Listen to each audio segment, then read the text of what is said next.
and one-half of the English population. This virulent bubonic plague was bound to kill many people, but it was the combination of the bacterial infection and chronic malnutrition that was responsible for the staggering death toll. 然后在14世纪初，情况变得更加糟糕，一系列的饥荒接踵而至，最终在14世纪中叶爆发了黑死病。这场瘟疫夺去了英格兰人口的1/3到一半。这种致命的鼠疫必然会夺去许多人的生命，但正是细菌感染和长期营养不良的结合，导致了惊人的死亡人数。If not to the peasantry, where did all the additional output that came from watermills and windmills, the horseshoes, the loom, the wheelbarrow, and the advances in metallurgy go? Some of it was used for feeding more mouths. England's population increased from around 2.2 million in 1100 to about 5 million in 1300. But as the population rose, so did the size of the agricultural workforce and the level of agricultural production. 如果不是流向农民，那么水磨和风车、马蹄铁、织布机、手推车以及冶金技术的进步所带来的额外产出都去了哪里？其中一部分用于养活更多的人口。英格兰的人口从1100年的大约220万增加到1300年的约500万，但随着人口的增长，农业劳动力的规模和农业生产的水平也随之增加。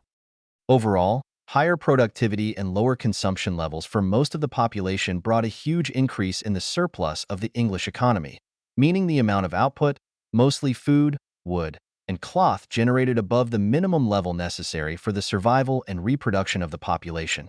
This surplus was extracted and enjoyed by a small elite. Even under the most expansive definition, this elite, including the king's retinue, nobles, and high clergy, made up no more than 5% of the population. But it still captured most of the agricultural surplus in medieval England. 总体而言，更高的生产力和大多数人口较低的消费水平带来了英格兰经济剩余的巨大增长。这意味着超出人口生存和繁衍所需最低水平的产出，主要是食物、木材和布料。这部分剩余被一小部分精英阶层提取并享用。即使是最宽泛的定义下，这一精英阶层包括国王的随从、贵族和高级神职人员，也只占人口的5%左右。但在中世纪的英格兰，他们仍然捕获了大部分农业剩余。Some of the food surplus went to support the newly burgeoning urban centers, whose population increased from 200,000 in 1100 to about 1 million in 1300. Urban living standards appear to have improved, in stark contrast with what happened in more rural areas. A wider variety of goods, including luxuries, became available to city inhabitants. London's expansion reflected this growing opulence. Its population more than tripled, to around 80,000. 一部分食物盈余用于支持新兴的城市中心，这些城市的人口从1100年的20万增加到1300年的约100万。城市的生活水平似乎有所提高，与农村地区的情况形成鲜明对比。城市居民可以购买的商品种类更加丰富，包括奢侈品。伦敦的扩张反映了这种日益增长的富裕，其人口增加了2倍多，达到约8万人。Most of the surplus was eaten up not by urban centers, but by the large religious hierarchy, which built cathedrals, monasteries, and churches. Estimates suggest that by 1300, bishops, abbots, and other clerics together owned 1/3 of all agricultural land. 大多数盈余并不是被城市中心消耗，而是被庞大的宗教等级制度所消耗。他们建造了大教堂、修道院和教堂。据估计，到1300年，主教、修道院院长和其他神职人员共同拥有所有农业土地的1/3。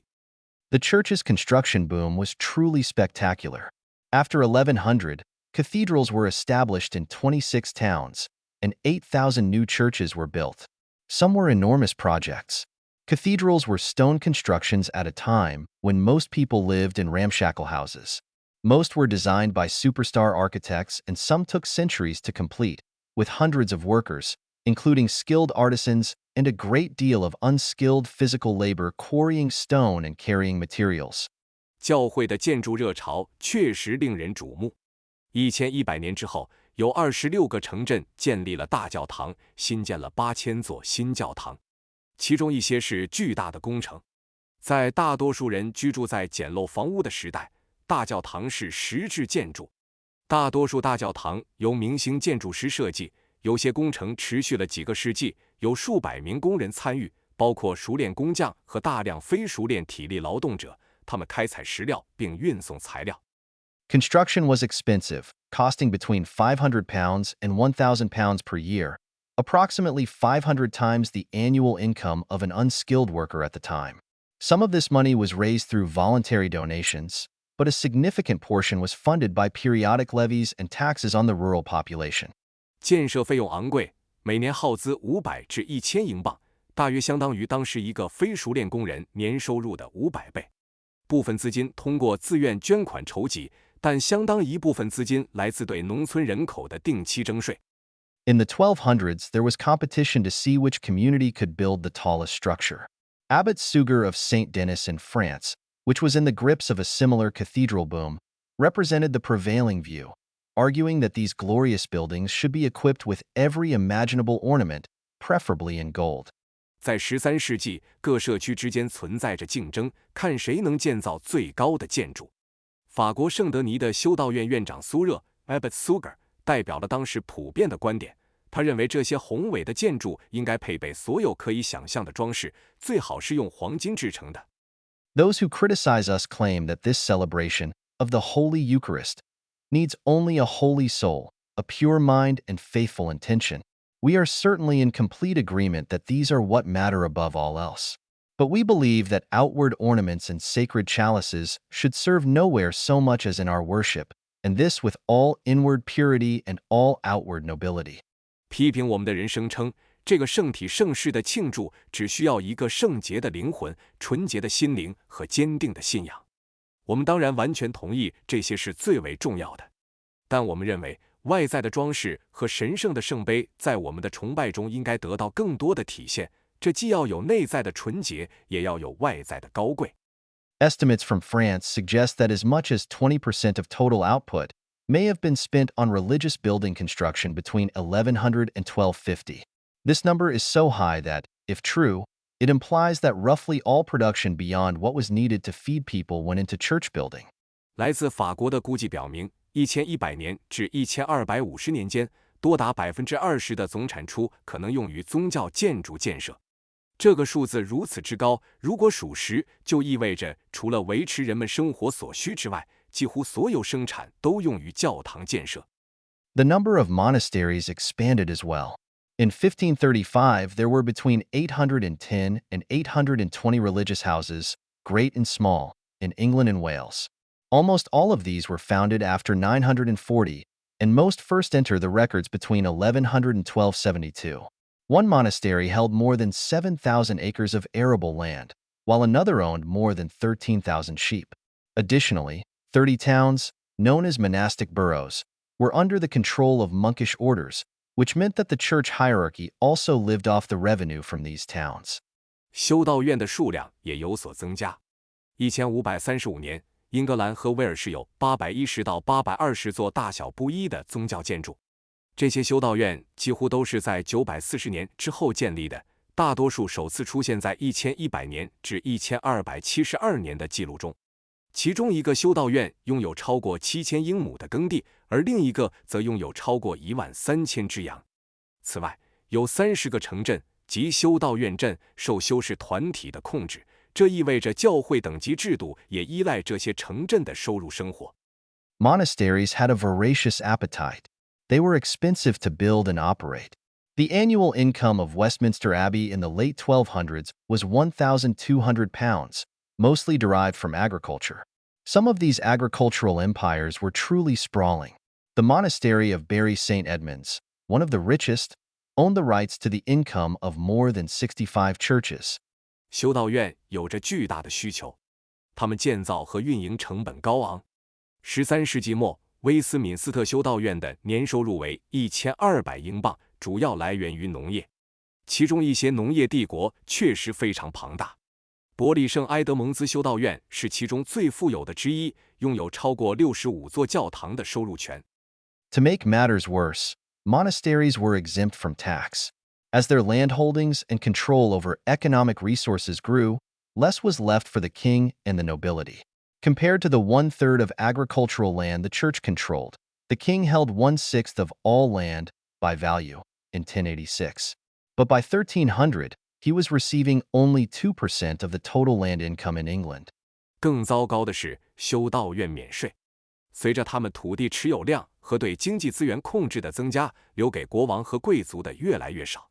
与教会控制的1/3农业土地相比，1086年国王仅拥有全部土地按价值计算的1/6，但到1300年，他仅能获得英格兰土地总收入的2%。Some monarchs tried to rectify this imbalance. Edward I enacted the Statute of Mortmain in 1279, attempting to close a tax loophole by prohibiting the donation of further land to religious organizations without royal permission. These measures were not effective, however, because the ecclesiastical courts, which were under the ultimate control of the bishops and abbots, helped devise legal workarounds. Monarchs were not strong enough to wrest revenue away from the medieval church. 一些君主试图纠正这种不平衡。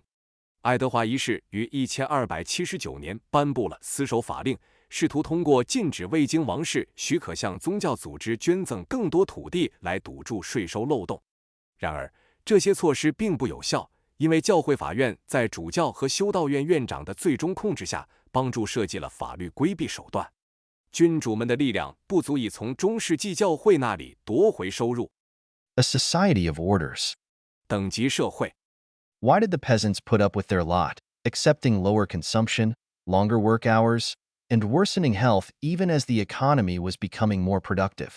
Of course, part of it was that the nobility specialized in the control of the means of violence in medieval society and was not shy in using them when the need arose. 为什么农民会忍受他们的命运，接受更低的消费、更长的工作时间以及更差的健康状况，即使经济正在变得更加高效？当然，部分原因是贵族在中世纪社会中专门控制暴力手段，并在需要时毫不犹豫地使用它们。But coercion could only go so far.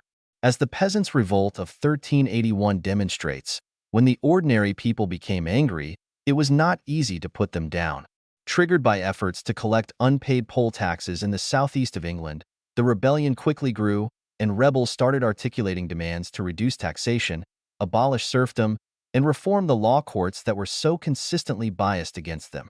According to Thomas Walsingham, a contemporary chronicler, crowds of them assembled and began to clamor for liberty, planning to become the equals of their lords and no longer bound by servitude to any master. Henry Knighton, another observer at the time, summed up the events. No longer restricting themselves to their original grievance regarding a poll tax and how it was being collected, and not satisfied by minor crimes, they now planned much more radical and merciless evils. They determined not to give way until all the nobles and magnates of the realm had been completely destroyed.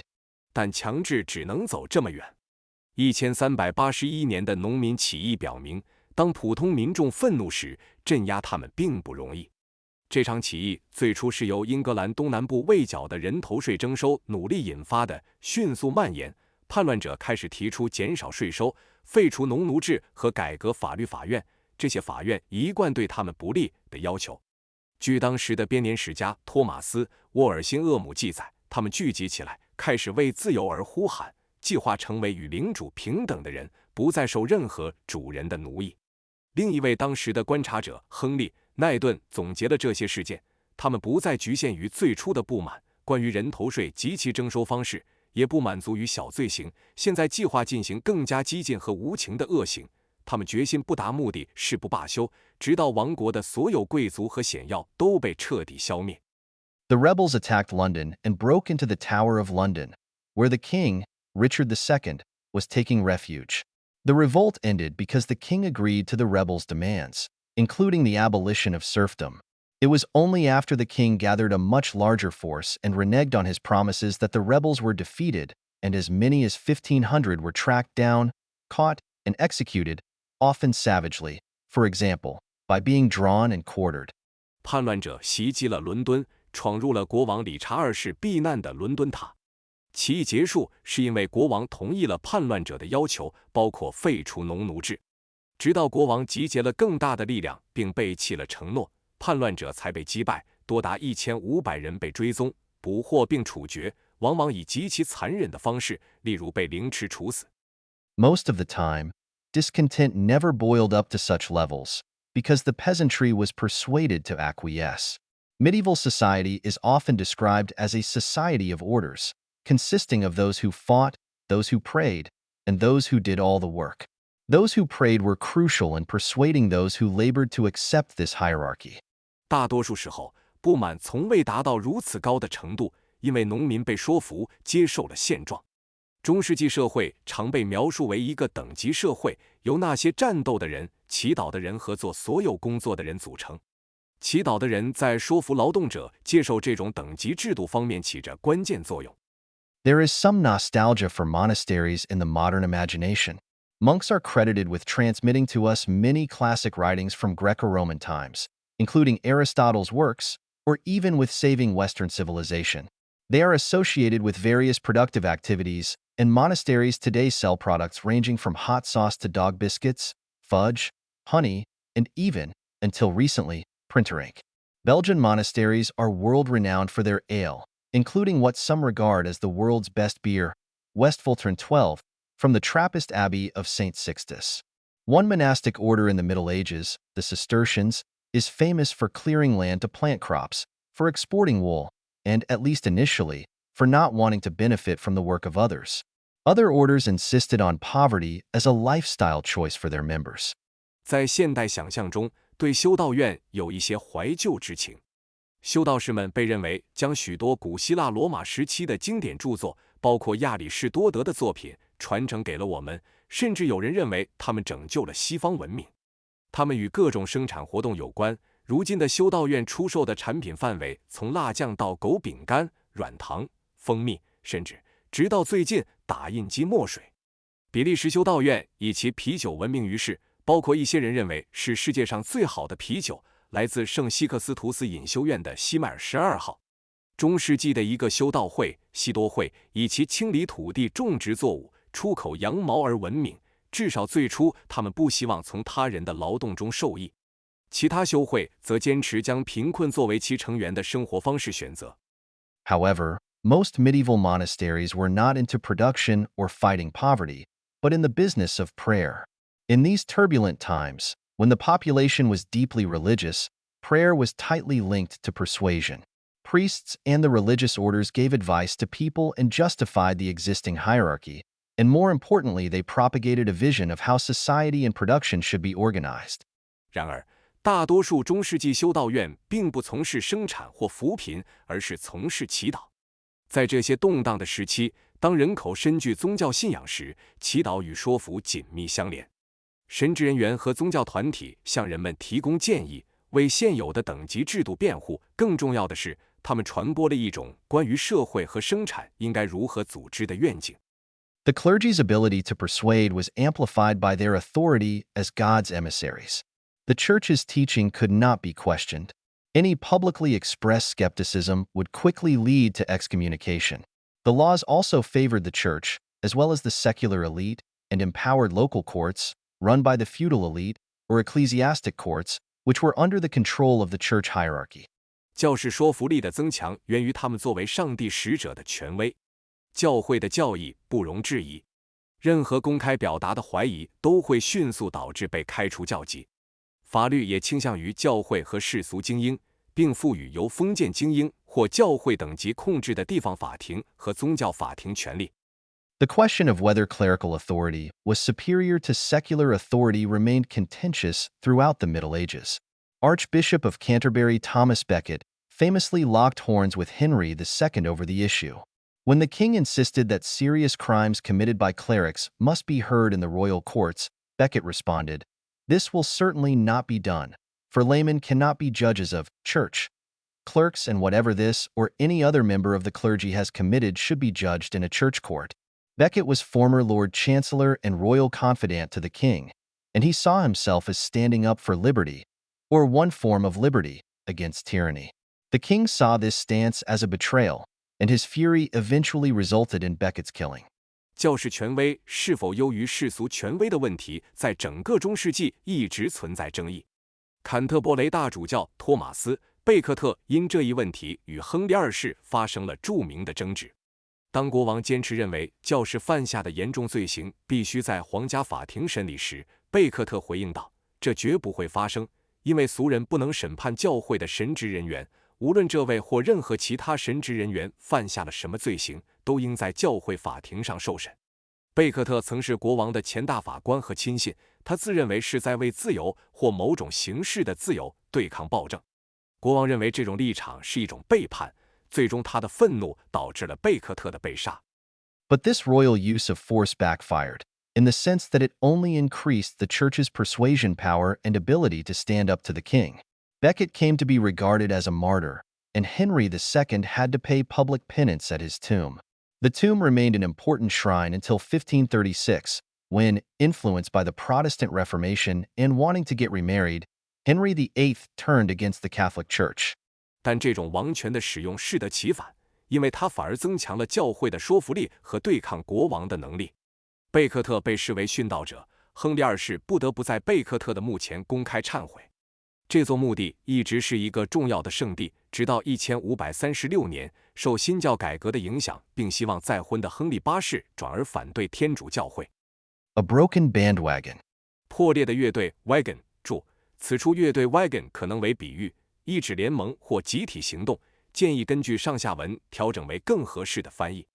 This unequal distribution of social power in medieval Europe explains why the elite could live comfortably while the peasantry was miserably poor. But how and why did new technologies further impoverish much of the population? 中世纪欧洲社会权力的不平等分配解释了为什么精英阶层可以过着舒适的生活，而农民却极度贫困。但是，新技术是如何以及为什么使大部分人口更加贫困的？ The answer to this question is intimately linked to the socially biased nature of technology. How technology is used is always intertwined with the vision and interests of those who hold power. 这个问题的答案与技术的社会偏见性质密切相关。技术的使用总是与掌握权力者的愿景和利益交织在一起。The most important part of the production landscape of medieval England was reorganized following the Norman conquest. The Normans intensified lords' dominance over peasants, and this context determined wages, the nature of agricultural work, and the way that new technology was adopted. Mills represented a significant investment, and in an economy where landowners had grown larger and politically stronger, it was natural that they would be the ones making these investments, and in a way that further strengthened their hand against the peasants. 诺曼征服后，中世纪英格兰生产景观中最重要的部分被重新组织。诺曼人加强了领主对农民的统治，这种背景决定了工资、农业工作的性质以及新技术的采用方式。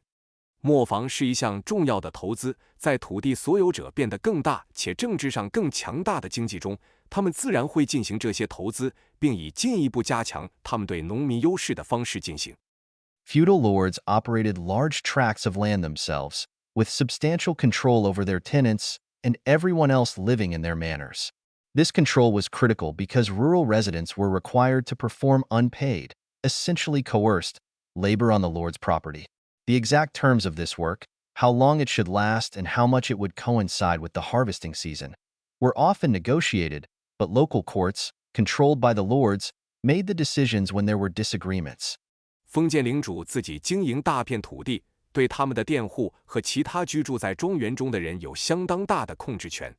这种控制至关重要，因为农村居民被要求在领主的财产上进行无偿的，实际上是被迫的劳动。这项工作的具体条款、持续时间以及与收获季节的重合程度经常需要协商，但当出现分歧时，由领主控制的当地法院会做出决定。Mills, horses, and fertilizers raised productivity, for more agricultural output could now be produced using the same amount of labor and land. But the productivity bandwagon was nowhere to be seen. To understand why not, let us revisit the economics of the productivity bandwagon from Chapter 1. 磨坊、马匹和肥料提高了生产率，因为现在可以使用相同数量的劳动力和土地生产更多的农业产出。但生产率的提升并未随之而来。为了理解为什么没有，让我们回顾一下第一章中关于生产率提升的经济学。Although mills save labor in various tasks such as grinding corn, they also increase the marginal productivity of workers. According to the productivity bandwagon perspective, employers should hire more people to work in the mills, and competition for workers should push wages up. But as we have seen, the institutional context matters enormously. Greater demand for workers leads to higher wages only when employers compete to attract labor in a well-functioning, non-coercive labor market. 尽管磨坊在诸如磨玉米等任务中节省了劳动力，但也提高了工人的边际生产力。根据生产率理论，雇主应该雇佣更多的人在磨坊工作，而对工人的竞争应该会推高工资。但正如我们所见，制度背景至关重要。只有在功能良好、非强制性的劳动力市场中，对工人的更大需求才会导致更高的工资。There was no such labor market in medieval Europe and little competition between mills. As a result, wages and obligations were often determined by what the lords could get away with. The lords also decided how much the peasantry should pay to have access to the mills, and set some of the other taxes and the dues that they owed. Thanks to their greater social power under Norman feudalism, lords of the manor could tighten the screws quite a bit. 中世纪的欧洲并没有这样的劳动力市场，磨坊之间的竞争也很少，因此，工资和义务通常由领主决定。领主还决定了农民为使用磨坊需要支付的费用，以及他们应缴纳的其他税款和贡金。得益于诺曼封建制度下更大的社会权力，庄园领主可以大幅增加对农民的剥削。But why would the introduction of new machines and the resulting higher productivity lead to more squeezing of peasants and worse living standards? Imagine a setting in which new technologies raise productivity but lords cannot, or do not want to, hire additional workers. They still would like to have more work hours to go with their more productive technology. How to achieve this? One way, often ignored in standard accounts, is to increase coercion and squeeze more labor out of existing workers. Then productivity gains benefit landowners but directly harm workers, who now suffer both greater coercion and longer work hours, and possibly even lower wages. 但是，为什么新机器的引入和由此带来的更高生产率会导致对农民的更多剥削和更差的生活标准呢？想象一个新技术提高了生产率，但领主无法或不愿意雇佣更多工人的场景。他们仍然希望在更高效的技术下增加工作时间。如何实现这一点？一种方法，通常在标准解释中被忽视，是增加强制性，从现有工人中榨取更多的劳动力。这样，生产率的提高使土地所有者受益，但直接损害了工人的利益。他们现在不仅要承受更大的强制性，还要工作更长的时间，甚至可能工资更低。This is what happened after mills were introduced in medieval England. As new machines were deployed and productivity rose, feudal lords exploited the peasantry more intensively.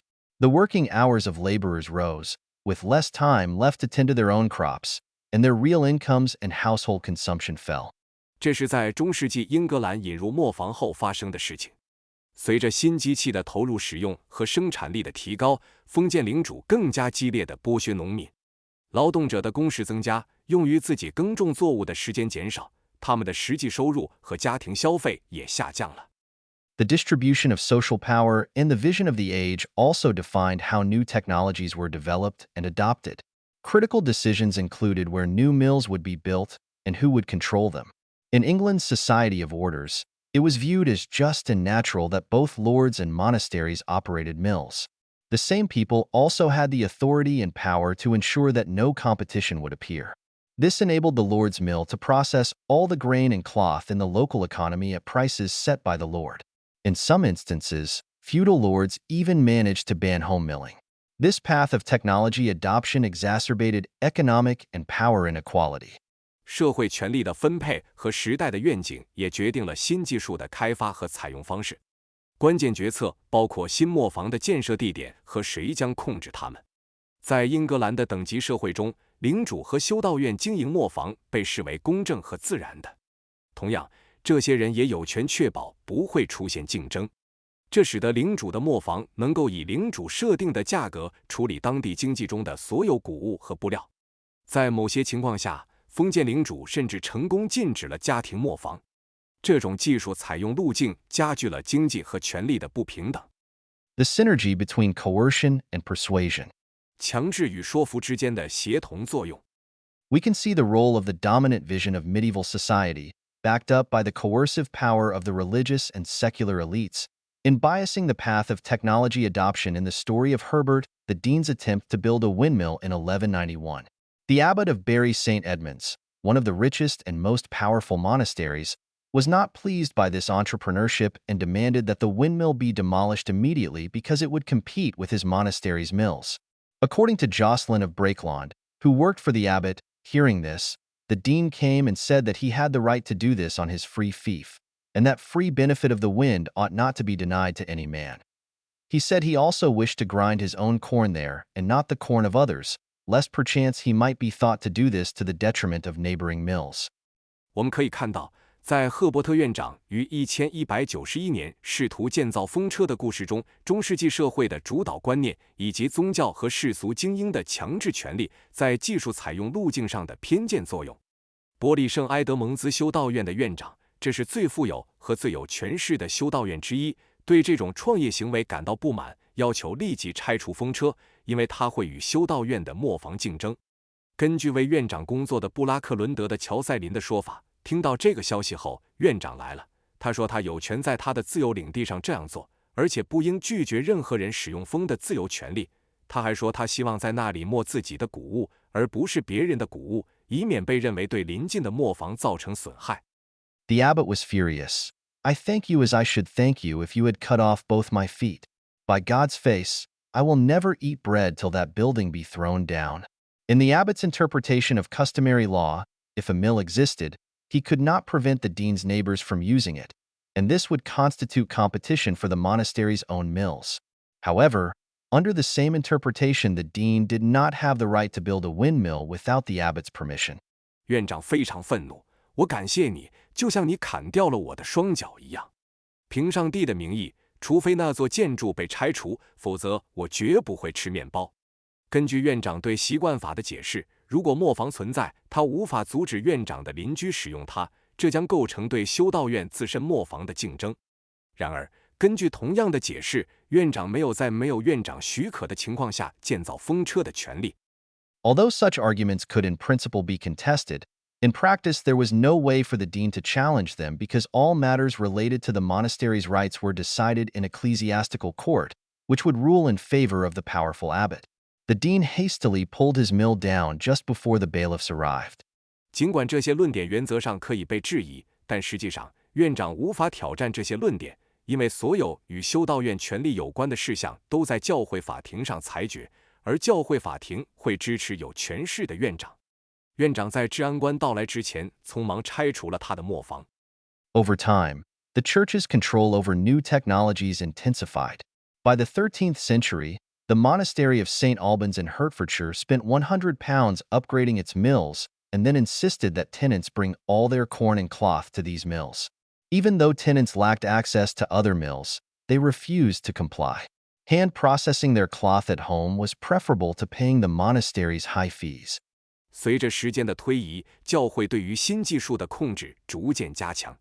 到13世纪时，赫特福德郡的圣奥尔本斯修道院花费100英镑升级其磨坊，然后坚持要求佃户将所有的谷物和布料送到这些磨坊。尽管佃户无法使用其他磨坊，他们还是拒绝遵守。在家中手工处理布料比支付修道院高昂的费用更可取。But even this small amount of independence ran up against the monastery's design of being the sole beneficiary of new technologies. In 1274, the abbot attempted to confiscate cloth from tenants' houses, which resulted in physical confrontations between tenants and monks. Unsurprisingly, when the tenants protested in the king's court, the ruling went against them. Their cloth had to be processed by the abbot's mills, and they would have to pay the fees the monastery set. 但即使是这种有限的独立性，也与修道院希望成为新技术唯一受益者的设计相冲突。1274年，院长试图从佃户家中没收布料，这导致了佃户与僧侣之间的身体冲突。不出所料，当佃户在国王法庭上提出抗议时，裁决对他们不利。他们的布料必须由院长的磨坊加工，而且他们必须支付修道院设定的费用。In 1326, there was an even more violent confrontation with St. Albans over whether tenants were allowed to grind their grain at home using hand mills. The monastery was besieged twice, and when the abbot ultimately prevailed, he seized all home millstones and used them to pave a courtyard in the monastery. 50 years later, as part of the peasants' revolt, farmers stormed the monastery and broke up the courtyard, the symbol of their humiliation.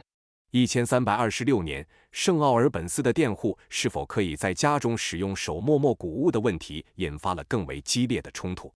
修道院2次被围攻，当院长最终获胜时，他没收了所有家用磨石，并用它们铺设了修道院的一个庭院。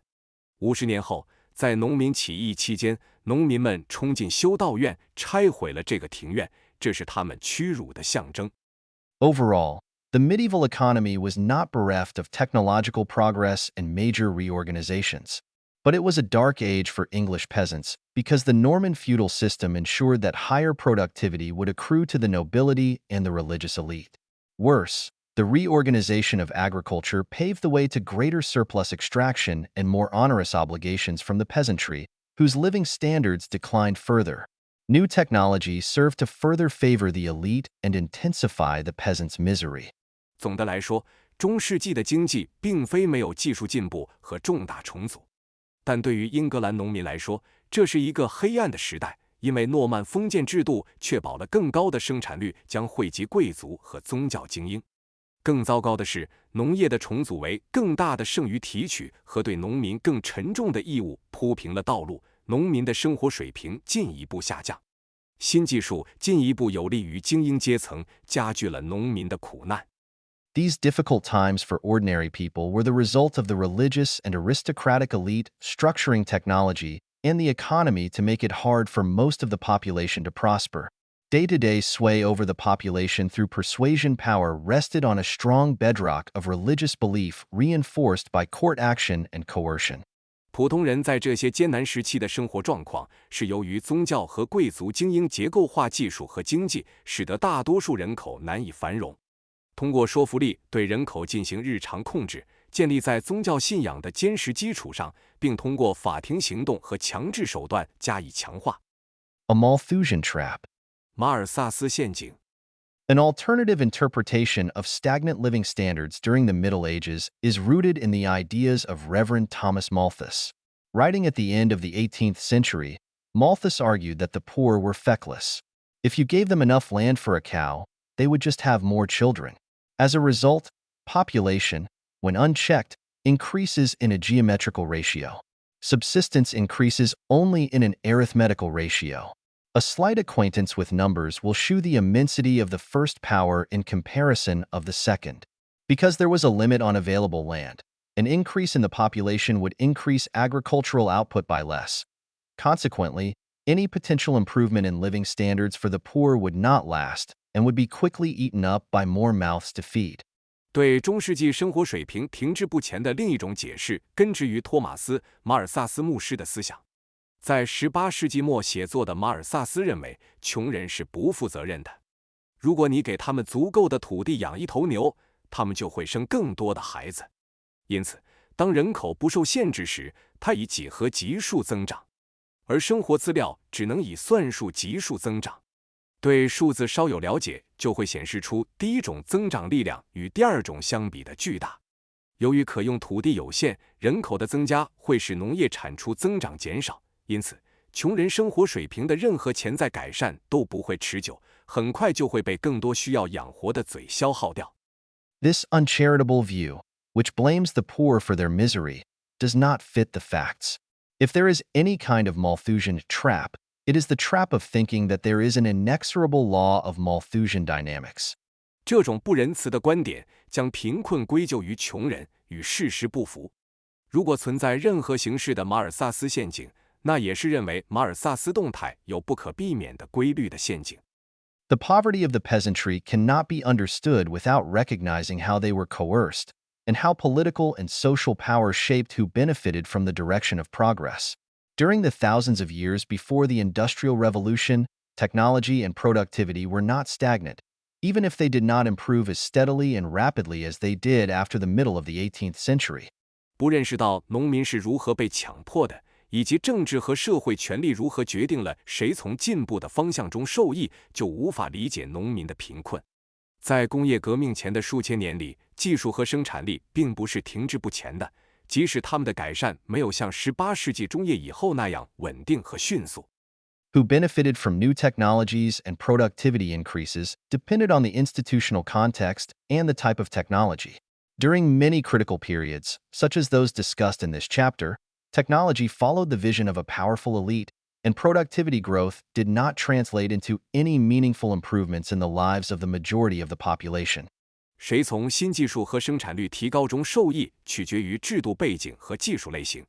在许多关键时期，例如本章讨论的时期，技术遵循了强大精英的愿景，生产率的增长并没有转化为大多数人口生活的实质性改善。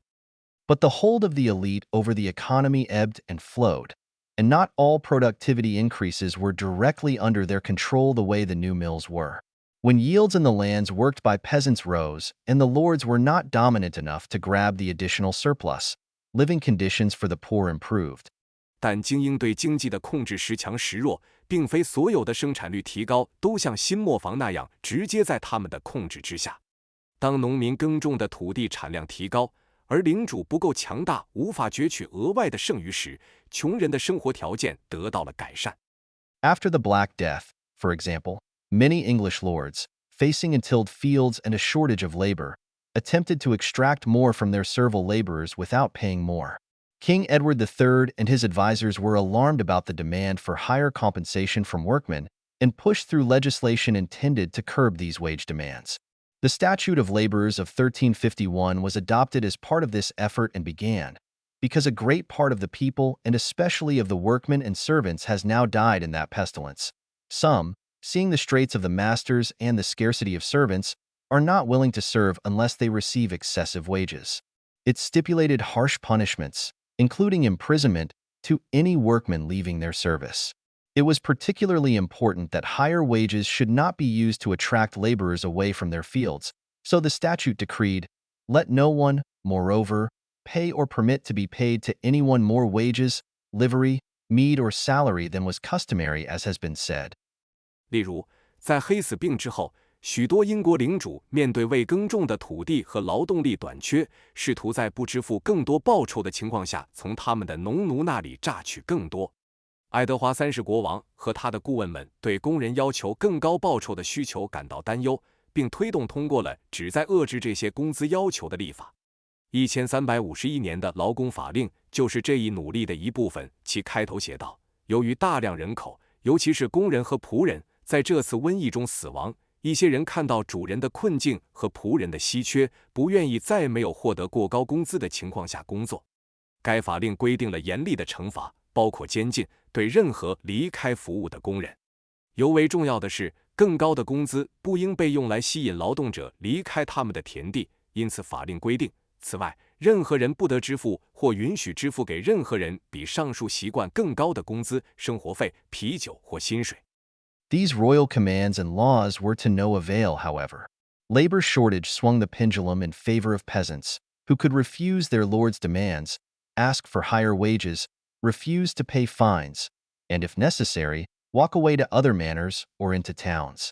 In the words of Knighton, the workmen were so arrogant and obstinate that they did not heed the king's mandate, but if anyone wanted to have them, he had to give them what they asked.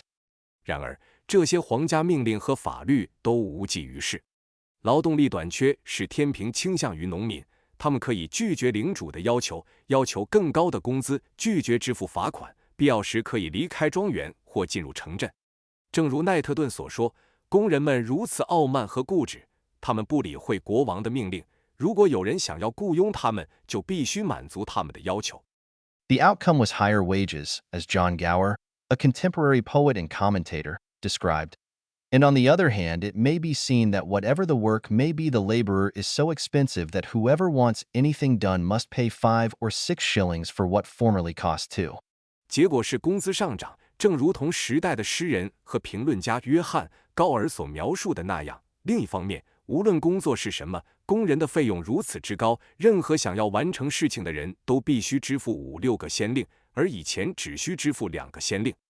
A House of Commons petition of 1376 put the blame squarely on how labor shortages empowered servants and laborers, who, as soon as their masters accused them of bad service, or wished to pay them for their labor according to the form of the statutes, take flight and suddenly leave their employment in district. The problem was that they are taken into service immediately in new places, at such dear wages that example and encouragement is afforded to all servants to depart into fresh places. 1376年下议院的一份请愿书明确指责劳动力短缺赋予了仆人和劳工权利，他们一旦被主人指责服务不好，或希望按照法令的形式支付他们的劳动报酬，就会逃跑并突然离开他们在地区的职位。问题在于他们立即在新的地方被雇佣，工资如此之高，为所有仆人提供了离开旧职位前往新地方的榜样和鼓励。The shortage of labor did not only increase wages. The power balance between lords and peasants shifted across rural England, and lords started reporting lack of respect from their inferiors. Knighton described the elation of the inferior people in dress and accoutrements in these days, so that one person cannot be discerned from another in splendor or dress or belongings. Or, as Gower put it, servants are now masters and masters are servants.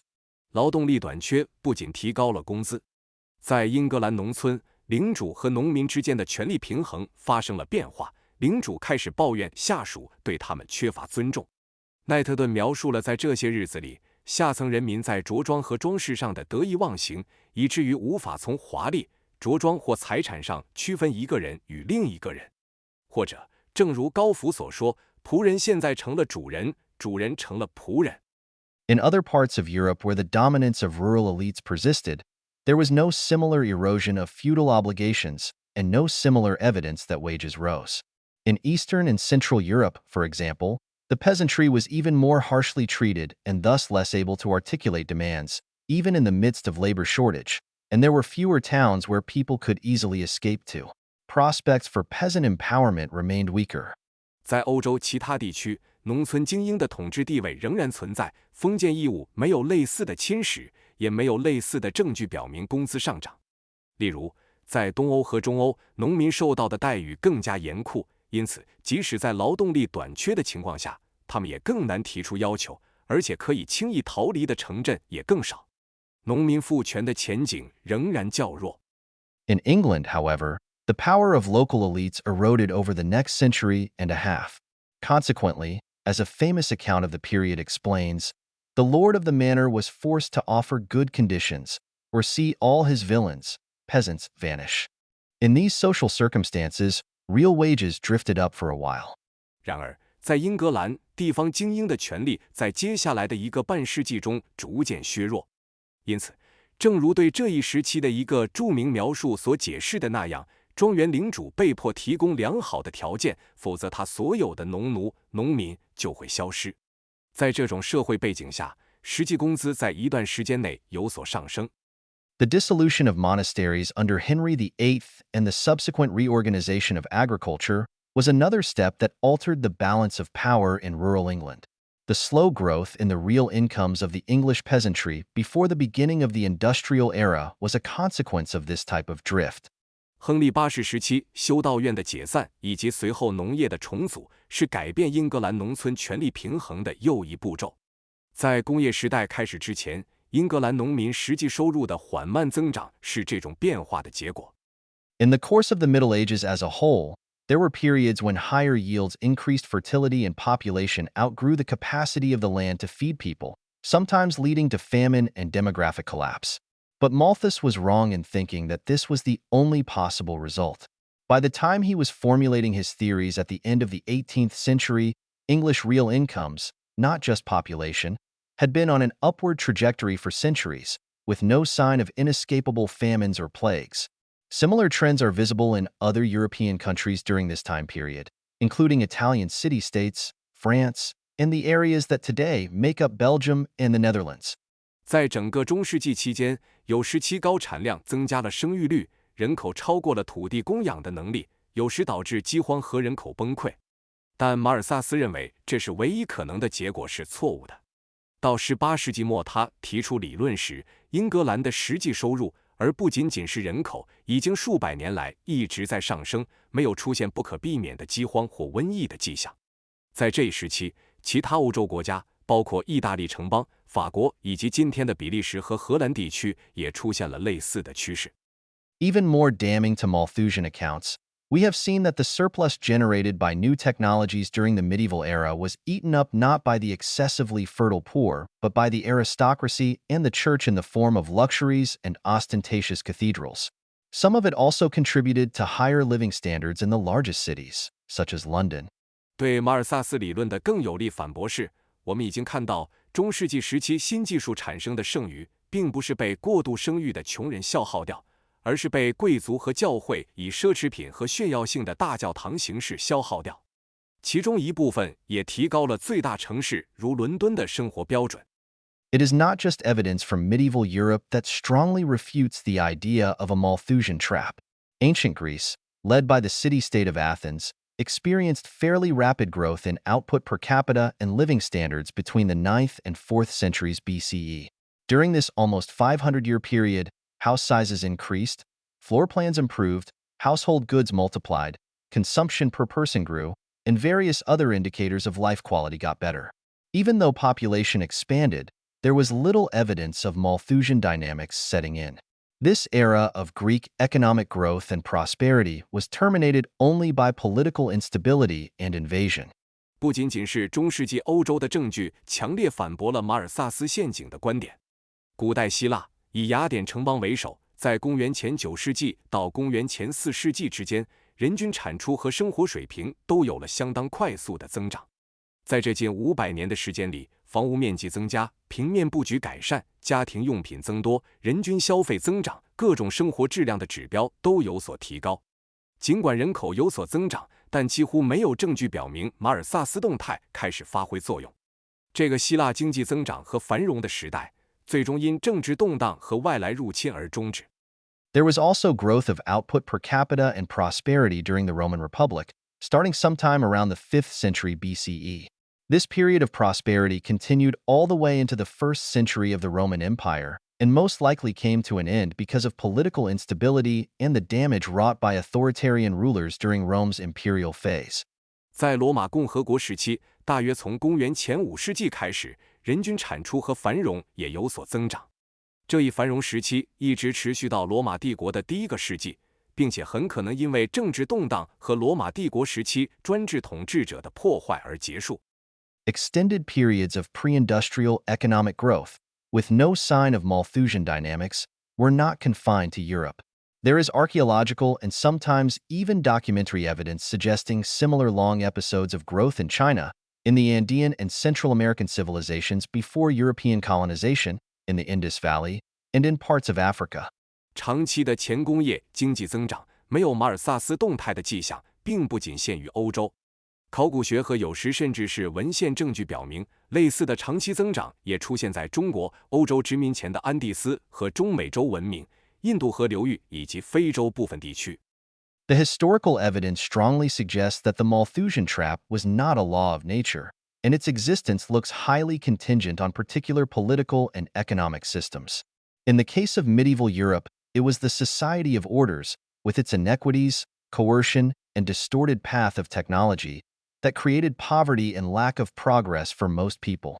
历史证据强烈表明，马尔萨斯陷阱并不是自然法则，其存在高度依赖于特定的政治和经济体系。在中世纪欧洲的情况下，是等级社会极其不平等、强制和扭曲的技术路径造成了大多数人的贫困和缺乏进步。Original agricultural sin. 原始农业罪。Socially biased technology choices were not confined to medieval Europe and have been a mainstay of pre-industrial history. They began as early as, if not earlier than, agriculture itself. 社会偏见的技术选择不仅限于中世纪欧洲，而是前工业历史的主旋律。它们的出现至少可以追溯到农业本身，甚至更早。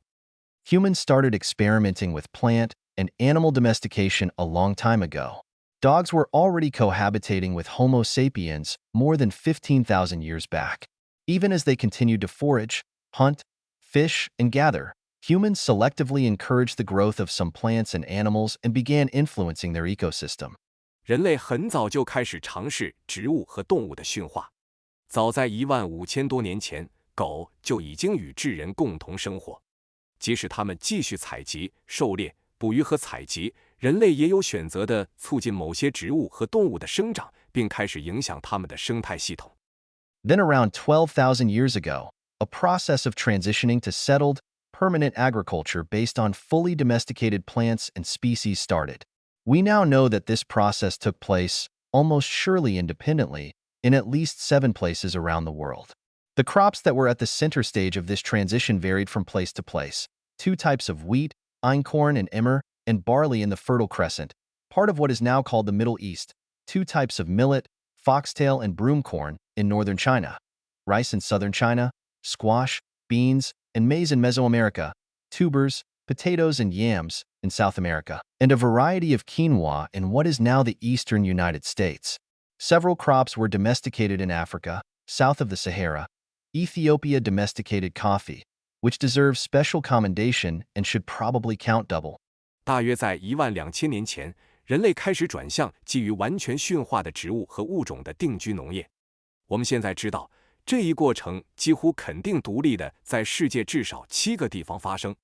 这一转型的核心作物因地点而异，在现在称为中东的肥沃新月地带，有2小麦种、1粒小麦和2粒小麦和大麦；在中国北部有2小米种、狗尾草和梅子；在中国南部有水稻；在中美洲有南瓜、豆类和玉米；在南美洲有块茎、马铃薯和山药；在现在的美国东部有藜麦；在撒哈拉以南的非洲也有几种作物被驯化。埃塞俄比亚驯化了咖啡，这值得特别赞扬，或许应该算作双倍的成就。Absent written records, no one knows exactly what happened and when. Theories about timing and causation remain hotly contested. Some scholars claim that the warming of the planet created abundance, which in turn caused settlements and agriculture. Other experts maintain the opposite, that necessity was the mother of innovation and episodic scarcity was the main force pushing humans to boost yields through domestication. Some claim that permanent villages came first, followed by the emergence of social hierarchy. Others point to signs of hierarchy in goods found in graves that predate settlements by thousands of years. Some join the famous archaeologist Gordon Childe, who coined the term Neolithic Revolution to describe this transition, seeing it as foundational to the advancement of technology and humanity. Yet others follow Jean-Jacques Rousseau and maintain that settling down to till fields full-time was human society's original sin, paving the way to poverty and social inequality. 由于没有书面记录，没有人确切知道发生了什么以及何时发生。关于时间和原因的理论仍然激烈争论。一些学者认为，地球变暖创造了丰富的资源，这反过来又导致了定居和农业的出现。其他专家则认为，需求是创新之母，周期性的短缺是推动人类通过驯化提高产量的主要力量。一些人认为，永久性村庄先出现，随后出现了社会等级。另一些人则指出，在定居点出现前数千年，墓葬中发现的物品已经显示出社会等级的迹象。一些人追随著名考古学家戈登·柴尔德，他创造了新石器革命一词来描述这一转型，认为这是技术进步和人类发展的基础。还有一些人追随让·雅克·卢梭，认为定居下来全职耕种田地是人类社会的原罪，为贫困和社会不平等铺平了道路。The likely reality is that there was a great deal of diversity. Humans experimented with various crops and many ways of domesticating animals. Early cultivars included legumes, peas, vetch, chickpeas, and their relatives, yams, potatoes, and various vegetables and fruits. Figs may have been among the first plants to be cultivated. 事实可能是当时存在大量的多样性，人类尝试了各种作物和多种驯养动物的方法。早期的栽培品种包括豆类、豌豆、野豌豆、鹰嘴豆及其近亲、山药、土豆以及各种蔬菜和水果。无花果可能是最早被栽培的植物之一。We also know that farming did not spread rapidly, and that many communities continued foraging even as agriculture became well established in nearby places. For example, Recent DNA evidence shows that indigenous European hunter-gatherers did not adopt cultivation for thousands of years, and that farming ultimately came to Europe because Middle Eastern farmers moved there. 我们还知道，农业并没有迅速传播，许多社区即使在附近地区农业已经建立的情况下，仍然继续狩猎采集。例如，最近的 DNA 证据显示，欧洲土著狩猎采集者在数千年间并没有采用农业，农业最终传入欧洲是因为中东农民迁移到了那里。In the process of these social and economic changes, many different types of societies emerged. For example, in Göbekli Tepe, now in central Turkey, we have archaeological records of settlements dating back to 11,500 years before the present, involved in both agriculture and foraging for more than 1,000 years. Remains of grave goods and rich artwork suggest a significant degree of hierarchy and economic inequality in this early civilization. 在这些社会和经济变化的过程中，出现了许多不同类型的社区。例如，在现在的土耳其中部的戈贝克利什镇 Göbekli Tepe， 我们有考古记录显示，该地的定居点可以追溯到11500年前。这些社区在农业和狩猎采集之间持续了超过1000年。墓葬品和丰富的艺术品遗迹表明，这个早期文明中存在显著的等级制度和经济不平等。In another famous site, Çatalhöyük, less than 450 miles to the west of Göbekli Tepe, we have a slightly later civilization with very different features. Çatalhöyük, which also lasted more than 1,000 years, appears to have had a fairly egalitarian social structure with little inequality in grave goods, no evidence of clear hierarchy, and very similar houses for all inhabitants, especially on the East Mound, where the settlements existed for a long time. The people of Çatalhöyük seem to have achieved a healthy diet combining cultivated crops, wild plants, and hunted animals. 在另一个著名的遗址 Çatalhöyük， 距离 Göbekli Tepe 西部不到450英里，我们看到了一个稍晚且特征非常不同的文明。Çatalhöyük 也持续了超过1000年，似乎拥有一个相对平等的社会结构，墓葬品几乎没有不平等，没有明显的等级制度，所有居民的房屋都非常相似，尤其是在东土丘，那里的定居点存在了很长时间。Çatalhöyük 的居民似乎通过种植作物、野生植物和狩猎动物的结合，实现了健康的饮食。Around 7,000 years before the present, a very different picture starts taking shape throughout the Fertile Crescent. Permanent agriculture, often based on a single crop, becomes the only game in town. Economic inequality intensifies, and a very clear social hierarchy emerges with elites at the top consuming a lot and doing none of the production. Around this time, the historical record becomes clearer as well, for writing emerges. Although this record is written by the elite and their scribes, the opulence they achieved and the huge power they commanded over the rest of their societies are apparent. 大约在7000年前，肥沃新月地带开始呈现出一幅截然不同的图景。永久农业通常基于单一作物，成为唯一的生存方式。经济不平等加剧，一个非常明显的社会等级出现了。精英阶层位于顶端，消费大量资源而不参与生产。大约在这个时候，历史记录也变得更加清晰，因为文字出现了。尽管这些记录是由精英及其书记员撰写的，但他们所达到的奢华程度和对社会其他成员的巨大控制力是显而易见的。The Egyptian elite, around whom pyramids and tombs were built, seem to have enjoyed relatively good health. They certainly had access to medical services, such as they were, and at least some of their mummies suggest long and healthy lives. In contrast, peasants suffered from, among other conditions, schistosomiasis, a parasitic disease spread through water, tuberculosis, and hernias. The ruling elite traveled in comfort and do not seem to have worked hard. Anyone not willing to pay the required taxes to support such lifestyles could expect to be beaten with wooden sticks. 在金字塔和陵墓周围建造的埃及精英阶层似乎享受着相对良好的健康。他们当然可以使用当时的医疗服务，至少一些木乃伊表明他们过着长寿和健康的生活。相比之下，农民遭受了包括血吸虫病，一种通过水传播的寄生虫病、结核病和疝气在内的多种疾病的折磨。统治精英阶层出行舒适，似乎没有从事过重体力劳动。任何不愿意支付所需税款以支持这种生活方式的人，都可能被木棍殴打。The pain of grain. 谷物的痛苦。The early diversity notwithstanding, grains ended up on top in most places where settled agriculture took root. Wheat, barley, rice, and maize are all members of the grass family. Small, hard, dry seeds known to botanists as caryopses.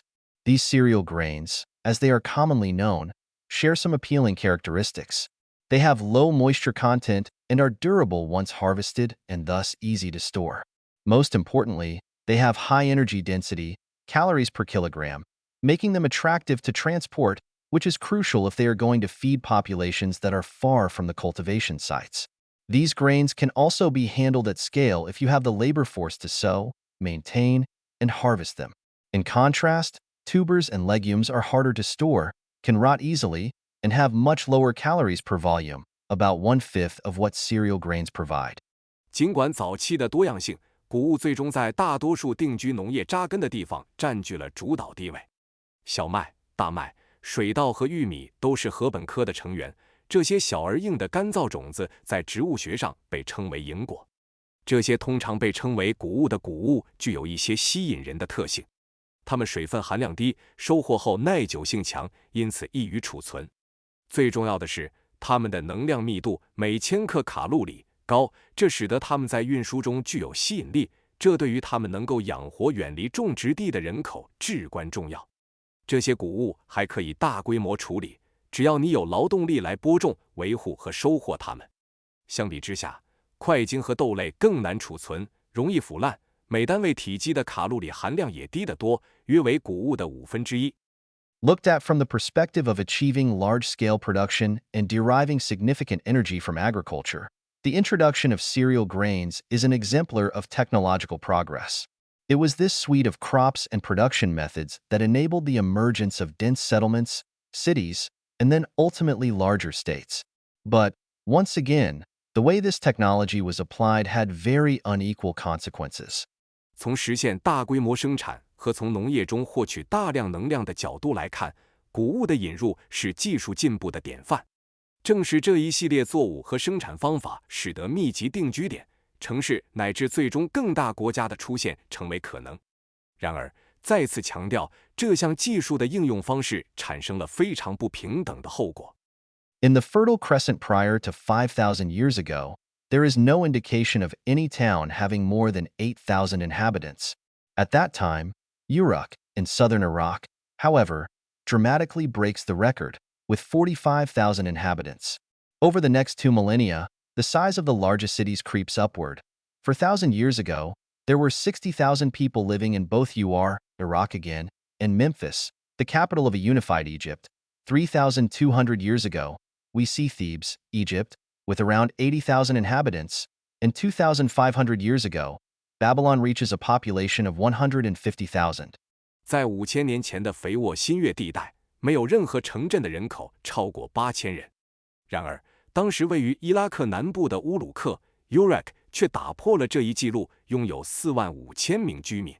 在接下来的2000年里，最大城市的规模逐渐增加。4000年前，伊拉克的乌尔 （Ur） 和统一的埃及首都孟菲斯 （Memphis） 各有6万人居住。3200年前，埃及的底比斯 （Thebes） 有大约8万名居民。2500年前，巴比伦的人口达到了15万人。In all these places, the evidence is clear that a centralized elite benefited greatly from new technologies. Most other members of these societies did not. 在所有这些地方，证据表明，新的技术使中央集权的精英阶层受益匪浅，而这些社会中的大多数其他成员则没有。We do not know the living conditions of early agriculturalists with any certainty, but under the auspices of early centralized states, most people engaged in full-time grain cultivation seem to have been decidedly worse off than their foraging ancestors.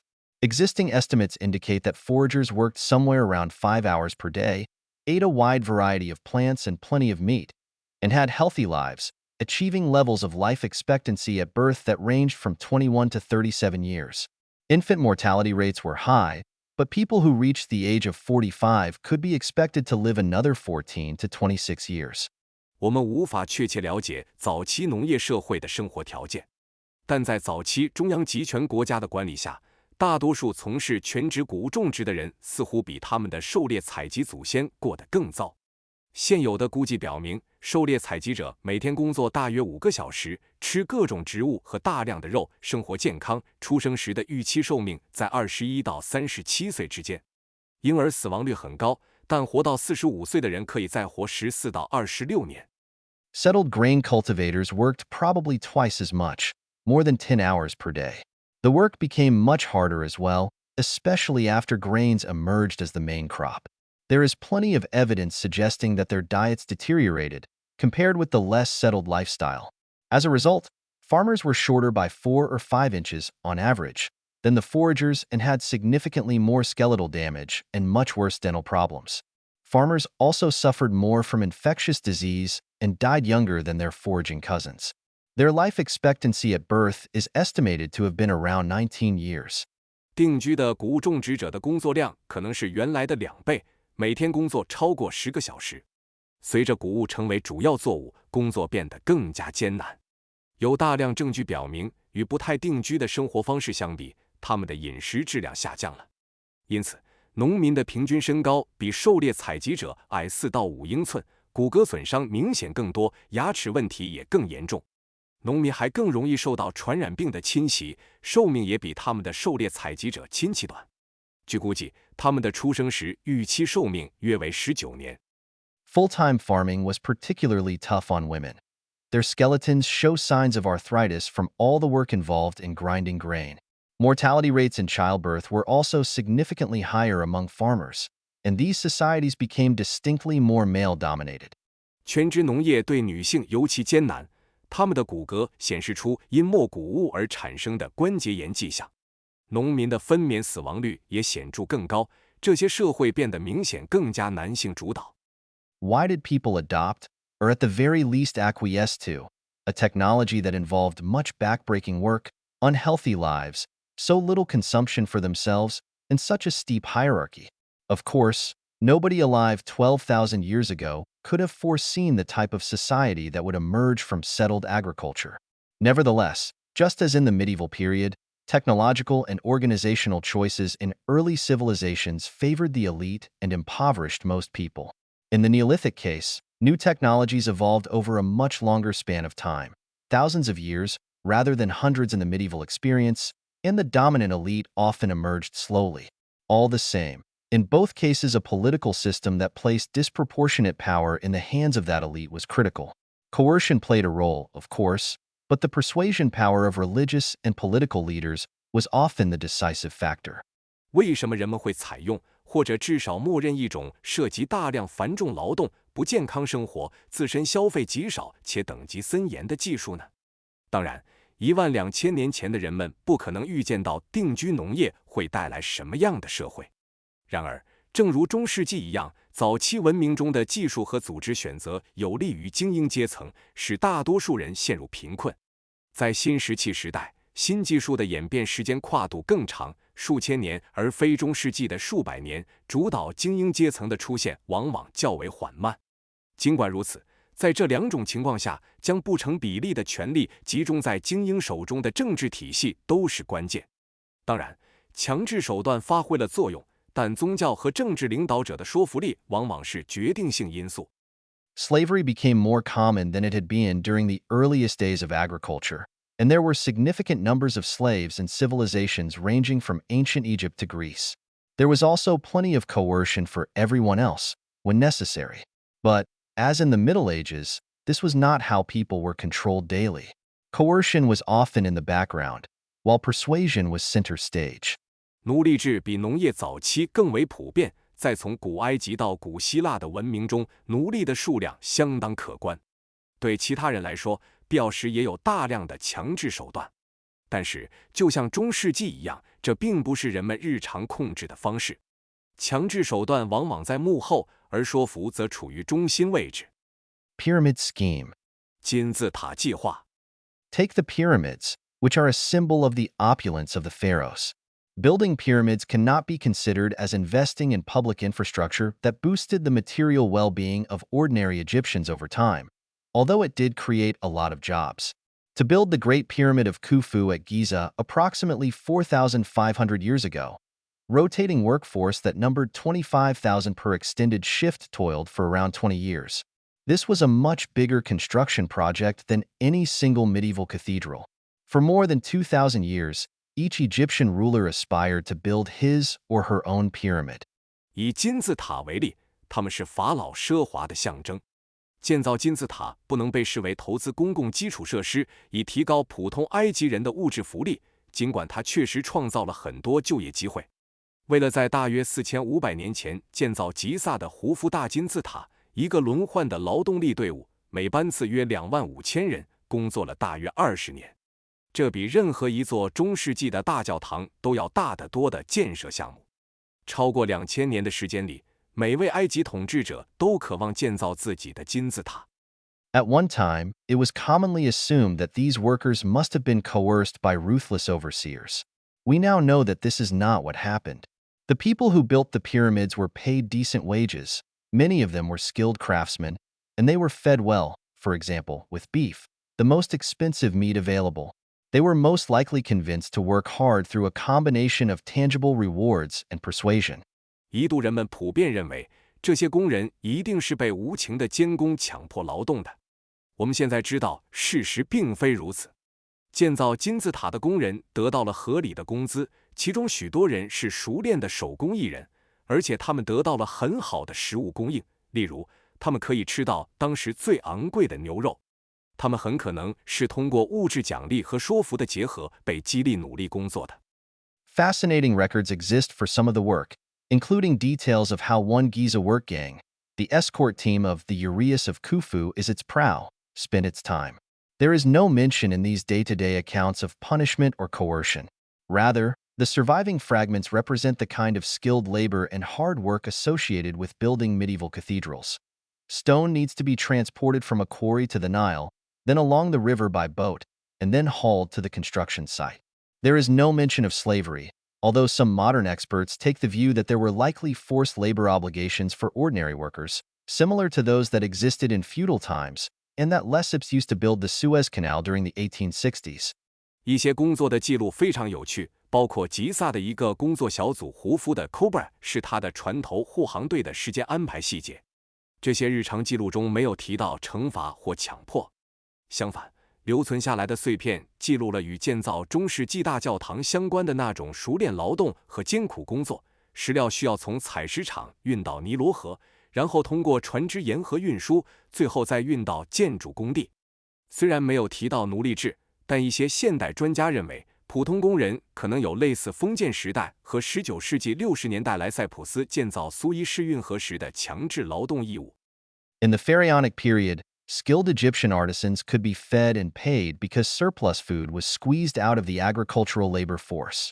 The technology of grain production enabled a large volume of crops in the fertile Nile Valley, which could then be transported to cities.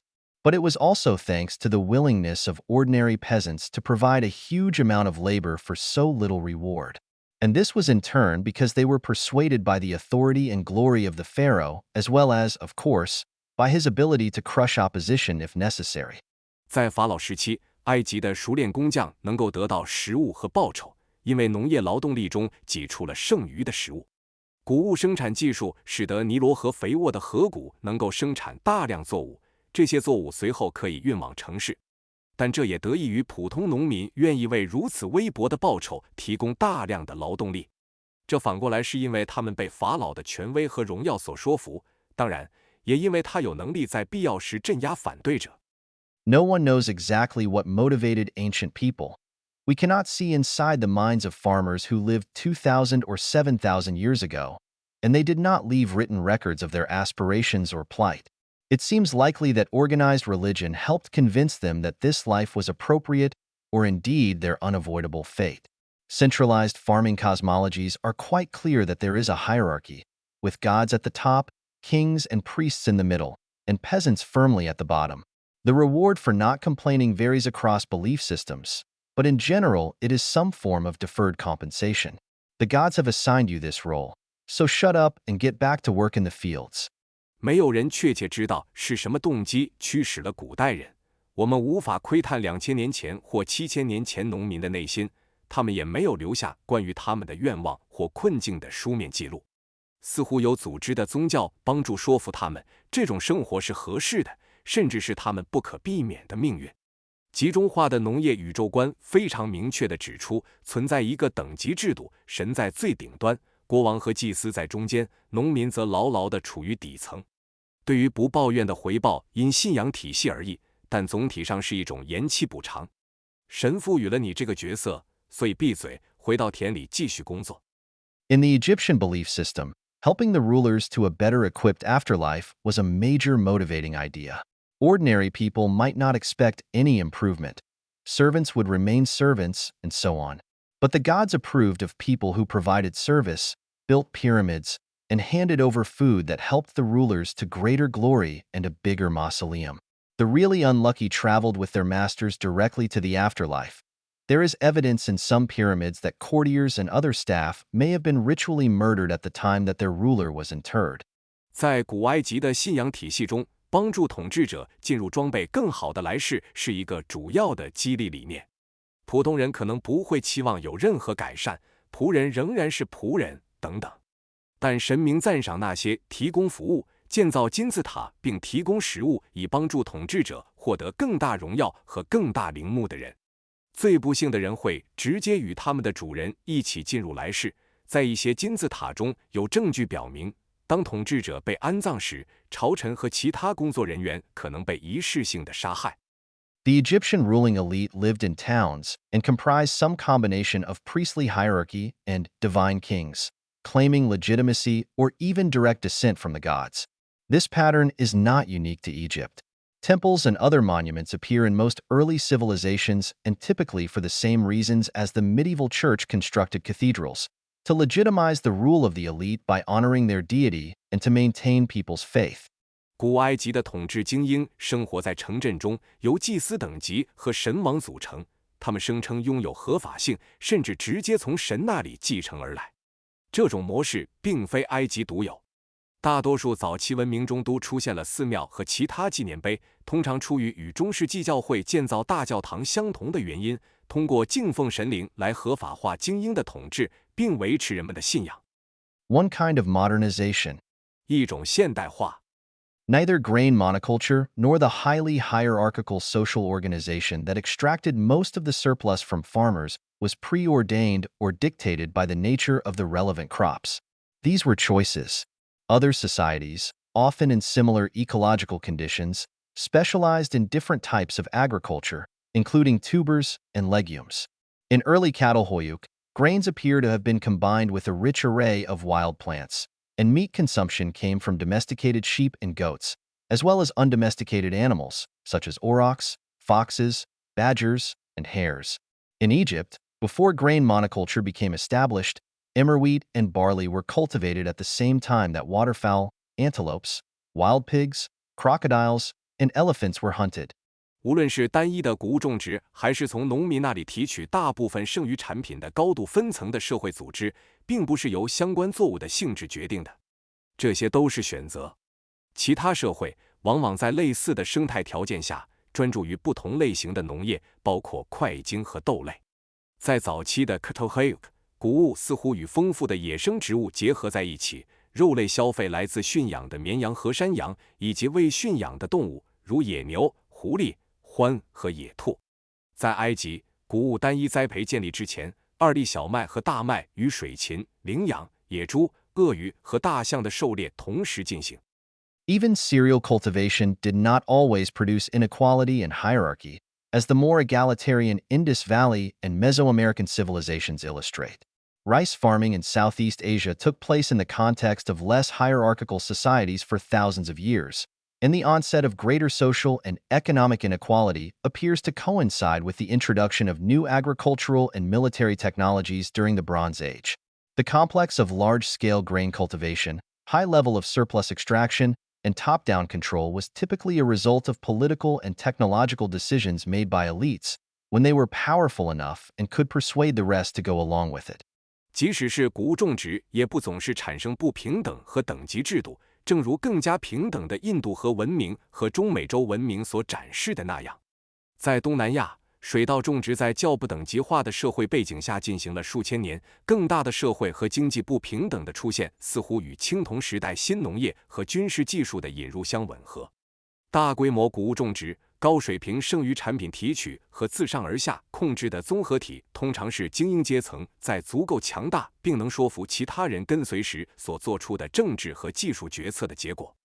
For Neolithic times and the age of the Egyptian pharaohs, we can form only rough guesses of how new technologies were selected and used, and what kinds of arguments were offered to convince people to adopt them and cast existing arrangements aside. In the 18th century, however, we can see more clearly how a new vision of agricultural modernization emerged in England. What comes clearly into view is how those who stood to gain got their way by linking arguments for their preferred technology choice with what they claimed to be the common good. 对于新石器时代和埃及法老时代，我们只能对新技术的选择和使用做出粗略的猜测，以及为了说服人们采用新技术并抛弃现有安排而提出的各种论据。然而，在18世纪，我们可以更清楚地看到英国出现了一种新的农业现代化愿景。显而易见的是，那些有望从中获益的人通过将他们偏好的技术选择与所谓的公共利益联系起来，从而实现了自己的目的。By the mid-1700s, English agriculture had changed a great deal. Serfdom and most of the vestiges of feudalism had faded away. There were no lords who could directly command the local economy and compel others to work in their fields or process grain in their mills. Henry VIII had dissolved the monasteries and sold off their land in the mid-1500s. The rural elites were now the landowning gentry, with several hundred acres or more and an increasingly keen eye for how to modernize agriculture and boost the surplus that they captured. 到18世纪中叶，英国农业发生了很大的变化。农奴制和封建制度的大部分残余已经消失，没有领主可以直接指挥当地经济，强迫他人在他们的田地里劳作，或在他们的磨坊里加工谷物。亨利八世在16世纪中叶解散了修道院，并出售了他们的土地。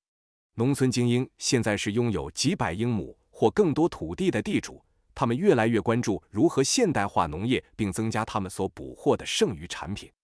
The process of agricultural transformation had been ongoing for centuries, and more use of fertilizers and improved harvesting technologies had increased productivity, pushing up output per hectare between 5 and 45%, depending on the crop, over the preceding 500 years. Economic and social change likely accelerated from the middle of the 16th century onward. As the hold of landowners and monasteries weakened, productivity gains also started spreading to peasants. From around 1600, we see real wages creeping upward more steadily, bringing improved nutrition and slightly better health to the peasantry. 农业转型的过程已经持续了几个世纪，更多的使用肥料和改进的收获技术提高了生产力。在过去的500年里，每公顷的产量提高了5%到45%，具体取决于作物。从16世纪中叶开始，经济和社会变化可能加速了。随着地主和修道院的控制力减弱，生产力的提高也开始惠及农民。从大约1600年起，我们看到实际工资稳步上升，为农民带来了更好的营养和稍微改善的健康状况。As population increased, so did the demand for agricultural produce. Higher agricultural yields became a topic of national policy debates. To be sure, there were parts of the English rural economy that needed to be modernized. Much of the land was now private property, operated by the gentry, their tenants, or smallholders. But in some parts of the country, a significant amount was common land, over which members of the local community had the informal customary rights to graze cattle, collect firewood, and hunt. There were also unfenced, open fields that were being farmed. As land became more valuable, an increasing number of landowners wanted to enclose these lands, which meant removing peasants' customary rights to use them. Enclosures involved turning informally shared commons into formal private property, protected by law, typically as an extension of existing estates. 随着人口的增加，对农产品的需求也随之增长，提高农业产量成为国家政策辩论的焦点。确实，英国农村经济的某些部分需要现代化。许多土地现在是私人财产，由乡绅、他们的佃户或小土地所有者经营。但在某些地区，仍有相当一部分土地是公有地，当地社区成员有非正式的习俗权利，可以在这些土地上放牧、收集柴火和狩猎。还有一些未围栏的开放田地正在被耕种。随着土地价值的提高，越来越多的土地所有者希望圈地，这意味着取消农民使用这些土地的习俗权利。圈地涉及将非正式共享的公有地转变为受法律保护的正式私人财产，通常是现有庄园的扩展。Enclosures of various kinds had been going on since the 15th century in an ad hoc way. In many parts of the country, landowners could achieve this by convincing the local population to acquiesce to enclosures in return for monetary or other compensation. Yet in the eyes of the British elite of the late 18th century, there was much need for further modernization, especially by expanding their land holdings.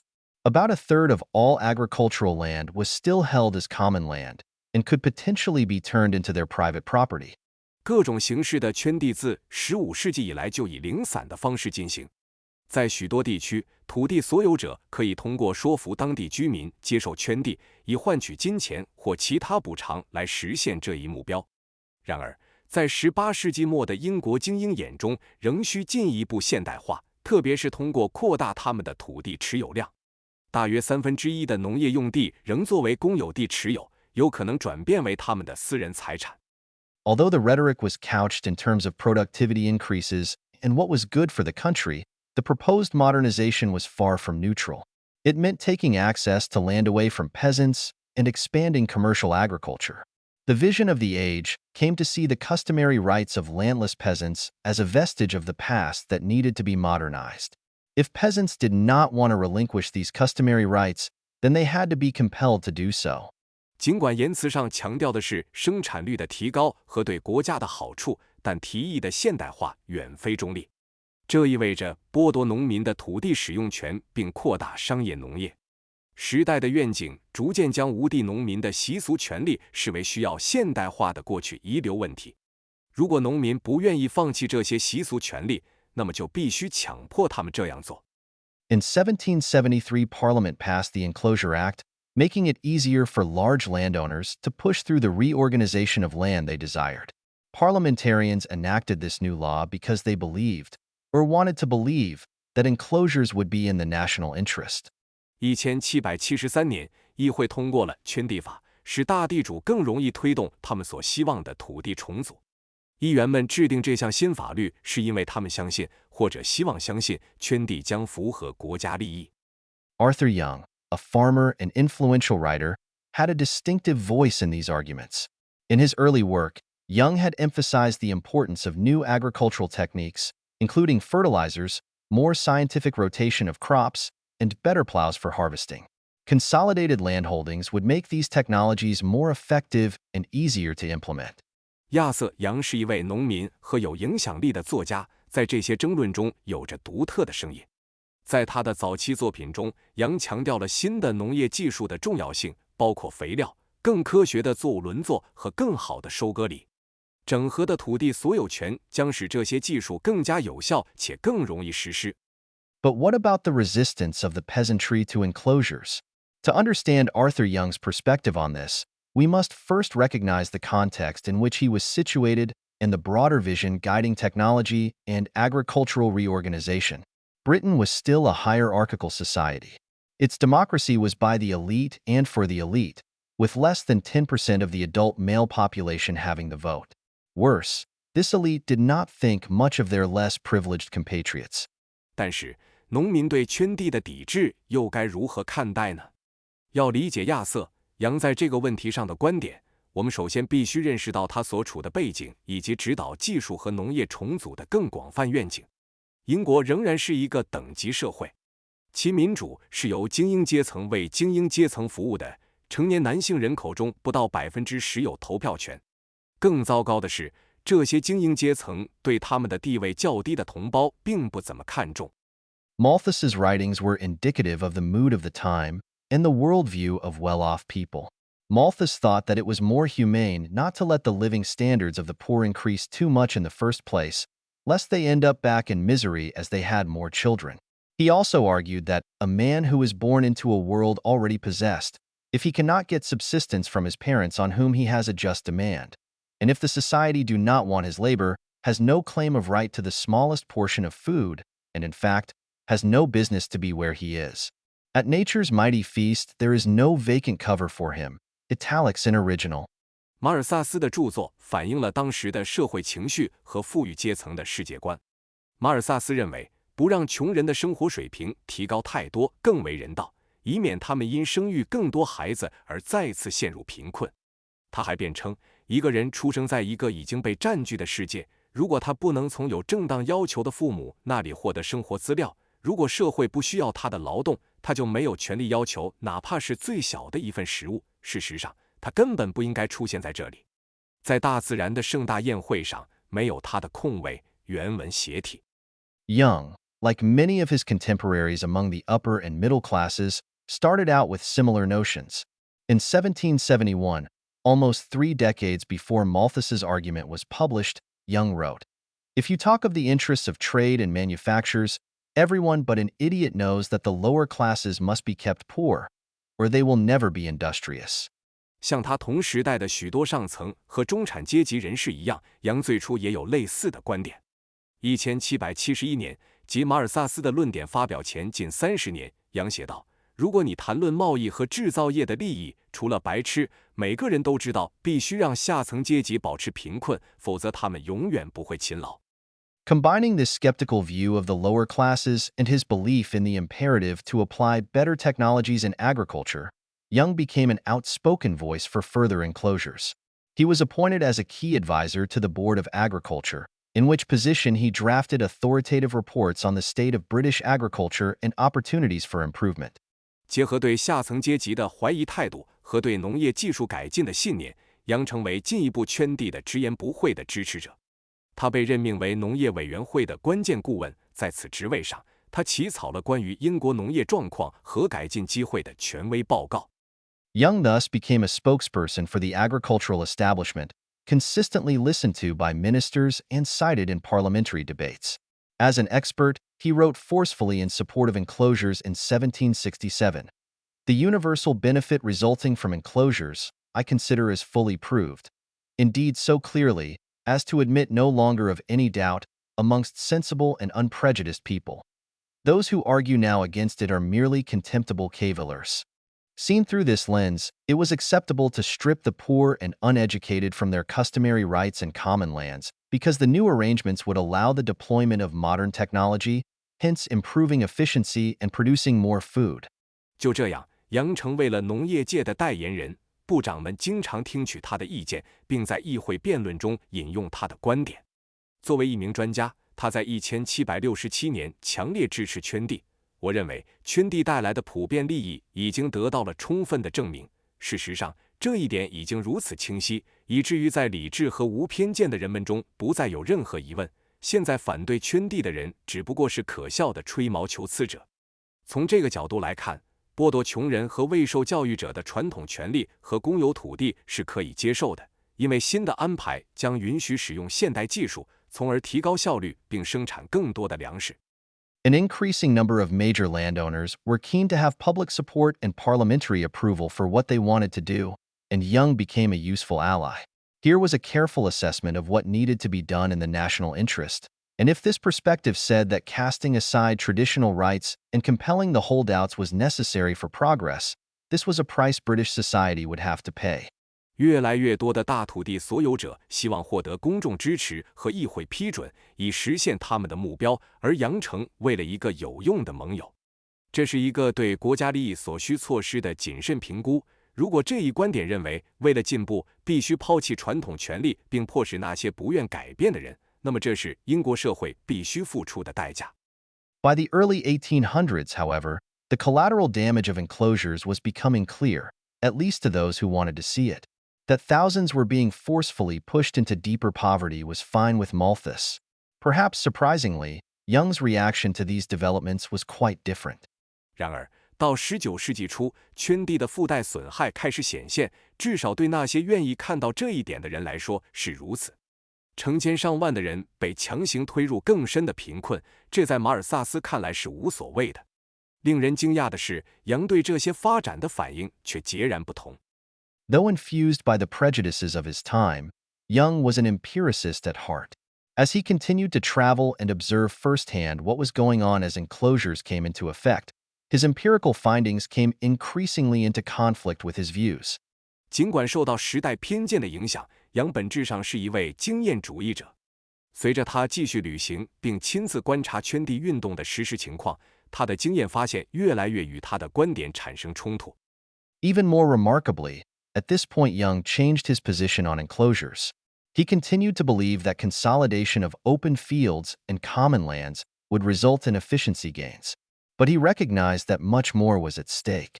The way in which common property was being abolished had a major impact on who won and who lost from the change of agricultural technology.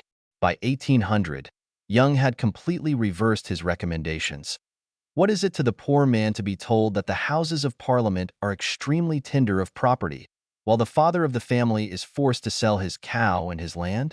更令人惊讶的是，杨在这个时候改变了他对圈地的态度。他仍然相信开放田野和公有土地的合并将带来效率的提升，但他认识到还有更多的问题需要考虑。公有财产的废除方式对谁从农业技术变革中受益，谁受损产生了重大影响。到1800年，杨完全改变了他的建议。对于一个贫困的家庭来说，被告知议会极其关心财产权，而家庭的父亲被迫卖掉他的奶牛和土地，这有什么意义呢？ He argued that there were different paths of reorganizing agriculture. Land could be consolidated without trampling the rights of ordinary people and taking the means of subsistence from them. There was no need to completely expropriate the rural population. From here, he went further and articulated the case that providing means of subsistence to the rural poor, such as a cow or goats, was not an impediment to progress. They could better support their families and perhaps have greater commitment to the community and even more sympathy for the status quo.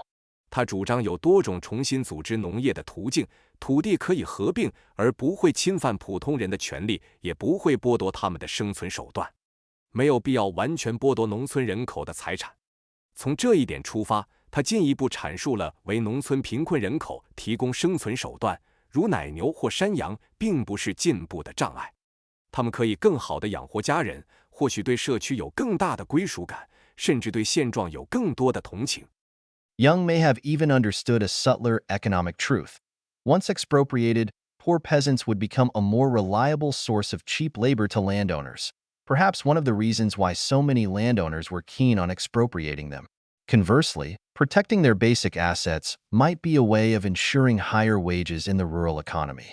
年轻人可能甚至理解了一个更微妙的经济真相：一旦被剥夺了土地，贫穷的农民将成为地主更可靠的廉价劳动力来源。这可能是许多地主热衷于剥夺他们土地的原因之一。相反，保护他们的基本资产可能是确保农村经济中更高工资的一种方式。When advocating for enclosures, Young was a highly regarded expert, celebrated by the British establishment. Once he had his turnaround, all that changed, and he was no longer welcome to publish whatever he wanted on behalf of the Board of Agriculture. His aristocratic boss at the board made it clear that any anti-enclosure views were not welcome in official circles. 在倡导圈地时，杨格是一位备受尊敬的专家，受到英国上层社会的赞誉。一旦他改变了立场，这一切都改变了。他不再被允许代表农业委员会发表任何他想发表的内容。他在委员会的贵族上司明确表示，任何反对圈地的观点在官方圈子中都不受欢迎。The history of the enclosure movement is a granular illustration of the way that persuasion and economic self-interest shape who benefits from technological change and who does not.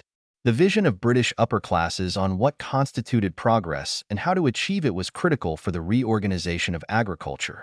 This vision, as usual, overlapped quite a bit with their self-interest. Taking land away from the poor with no or little compensation was clearly beneficial for those doing the taking. 圈地运动的历史是说服和经济自立如何塑造谁从技术变革中受益，谁不受益的一个具体例证。英国上层阶级对什么是进步以及如何实现进步的愿景，对于农业的重组至关重要。这种愿景像往常一样，与他们的自身利益有很大重叠，从穷人手中无偿或以很少的补偿夺取土地，显然对那些夺取土地的人有利。A vision that articulates a common interest is powerful especially when, there are losers as well as winners from new technologies because it enables those doing the reorganization and technology adoption to convince the rest. 一个表达共同利益的愿景，即使在，尤其是在新技术带来输家和赢家时，也是强大的，因为它使那些进行重组和采用技术的人能够说服其他人。There are often many constituencies to be persuaded. It was difficult to convince the poor peasants whose customary rights were being taken away. More feasible and more essential was the persuasion of the urban public and those with political power, such as the parliamentarians. Young's scientific assessment of the necessity of the rapid rollout of enclosures played a significant role in this process. Predictably, landowners knew what conclusions they wanted to hear, and they embraced Young when he voiced these opinions and silenced him when he changed his mind. 通常有许多需要说服的群体，说服那些习惯权力被剥夺的贫困农民是很困难的。更可行且更关键的是说服城市公众和那些拥有政治权力的人，如议员。杨对快速推进圈地的必要性的科学评估在这个过程中发挥了重要作用。可以预见的是，地主们知道他们想听到的结论。当杨表达这些观点时，他们支持他；而当他改变主意时，他们则让他沉默。Technological choice was critical as well. Even when couched in the language of progress and national interest, there were many intricate choices about the implementation of new technologies, and these decisions determined how much the elite benefited and how much hardship the peasants suffered. Totally expropriating the customary rights of poor peasants was a choice.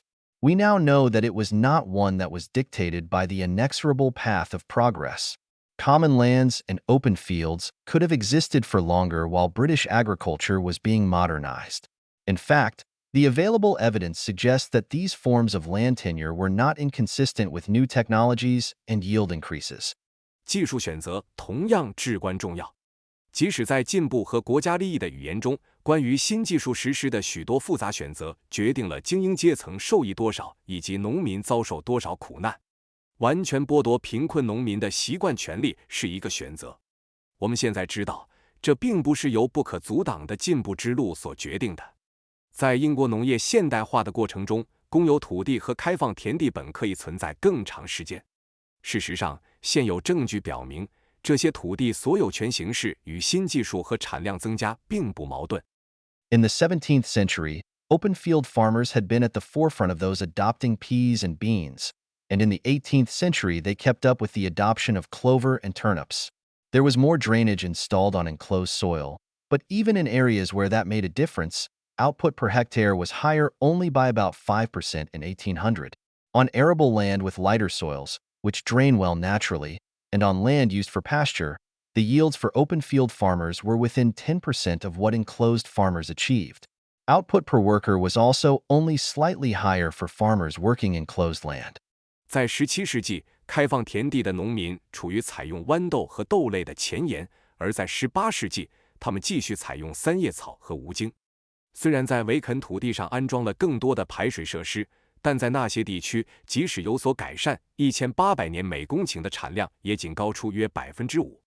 在自然排水良好的轻质土壤的耕地和用于放牧的土地上，开放田地农民的产量与围垦土地农民的产量相差不到 10%。每个工人的产量在围垦土地上也仅略高一些。The reorganization of agriculture set the tone for the next several decades of British economic development and determined who gained from it. People with property did well, including through parliamentary action where necessary. Those without property did not. 农业的重组为接下来几十年的英国经济发展定下了基调，并决定了谁从中受益。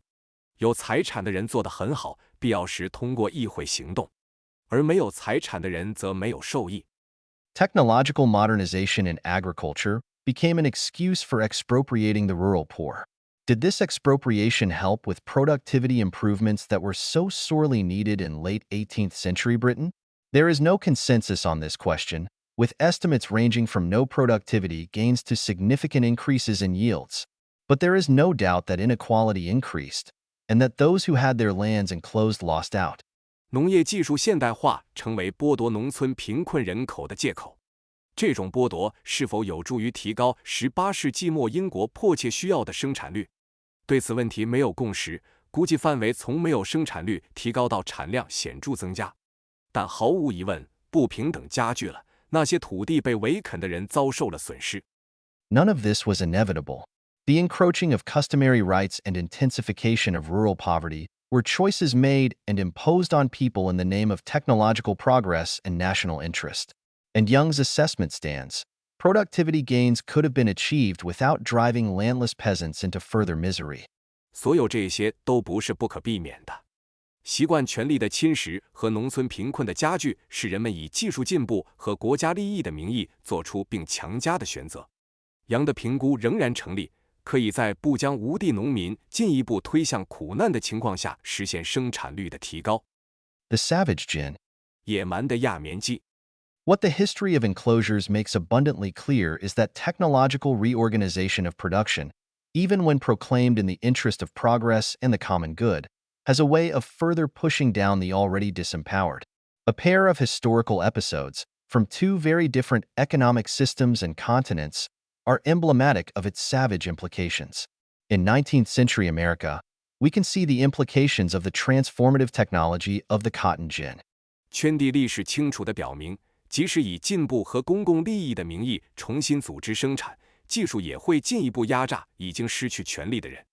两个非常不同的经济体系和大陆的历史事件象征了其野蛮的后果。在19世纪的美国，我们可以看到棉花轧棉机这种变革性技术的影响。In American economic history, Eli Whitney appears alongside Thomas Edison as one of the most creative technological entrepreneurs enabling transformative progress.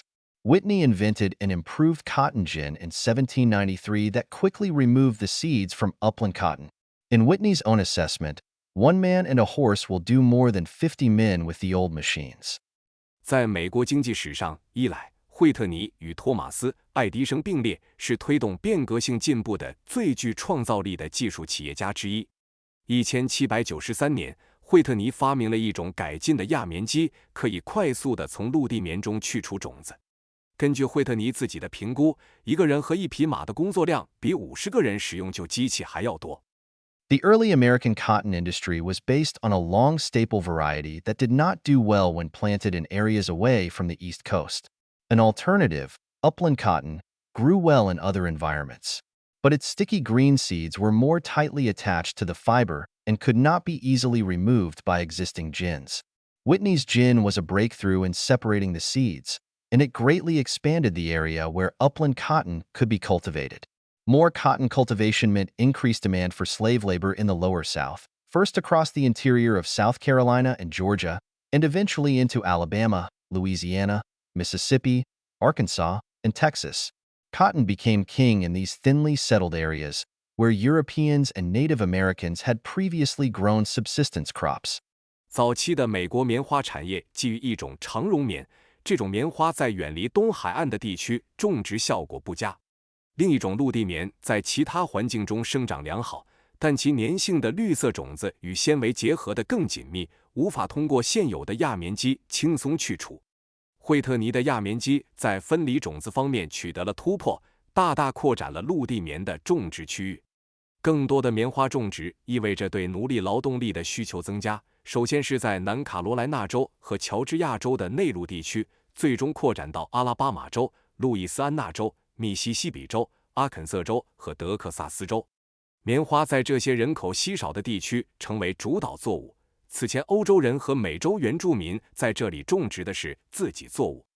Cotton production in the South increased from 1.5 million pounds in 1790 to 36.5 million pounds in 1800 and 167.5 million pounds in 1820.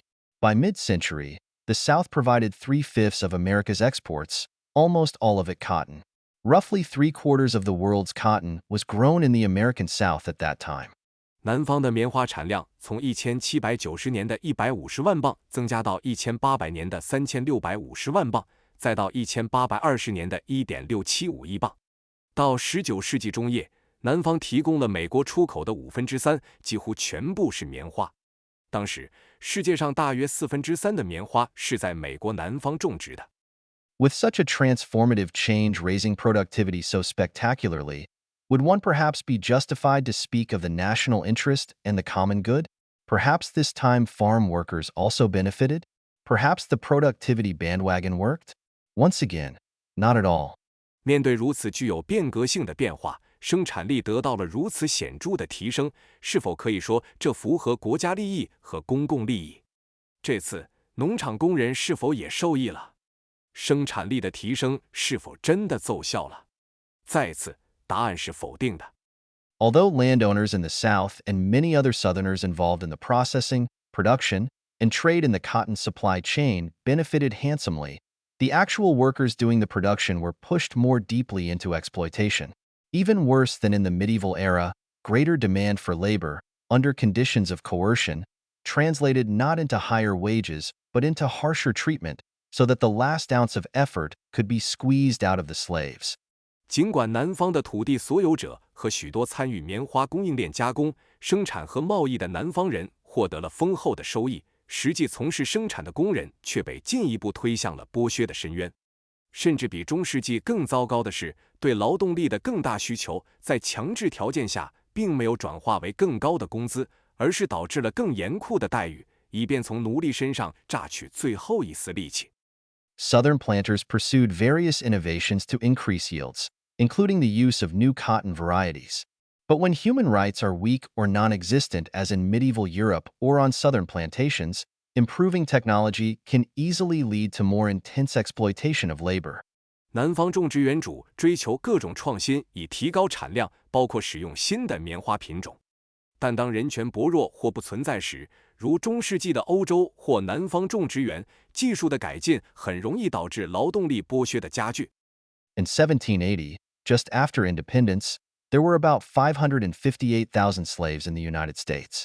The slave trade became illegal starting on January 1, 1808, when there were about 908,000 enslaved people in the country.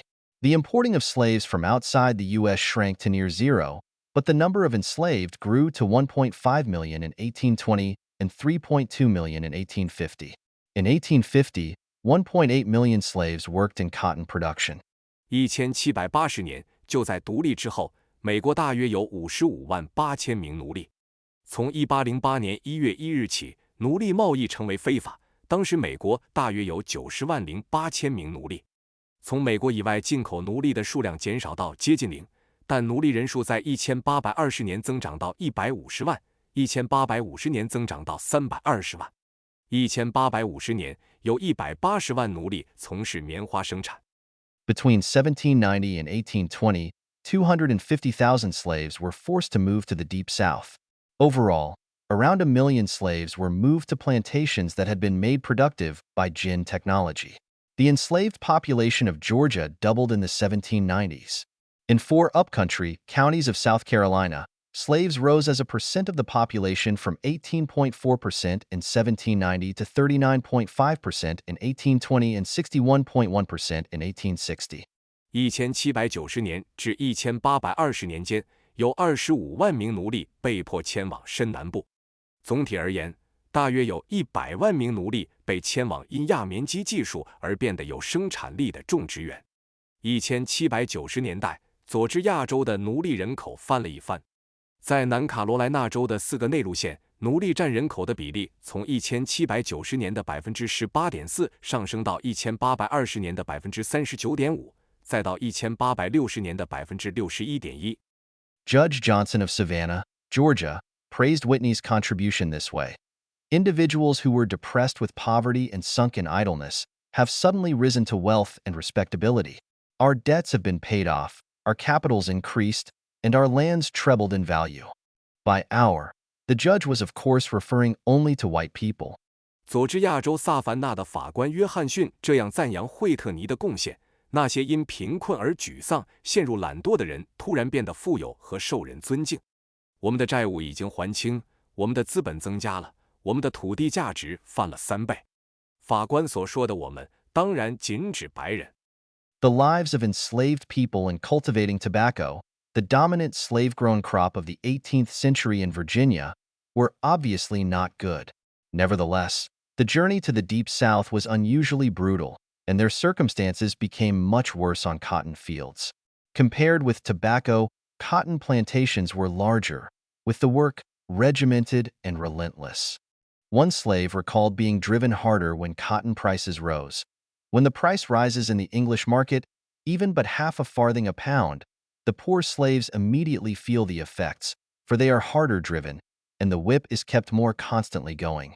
在18世纪的弗吉尼亚，种植烟草的奴隶的生活显然不好。然而，前往深南部的旅程异常残酷，他们在棉花田里的境况变得更加糟糕。与烟草相比，棉花种植园规模更大，工作有条不紊且无情。一名奴隶回忆说，当棉花价格上涨时，他们被驱使得更狠。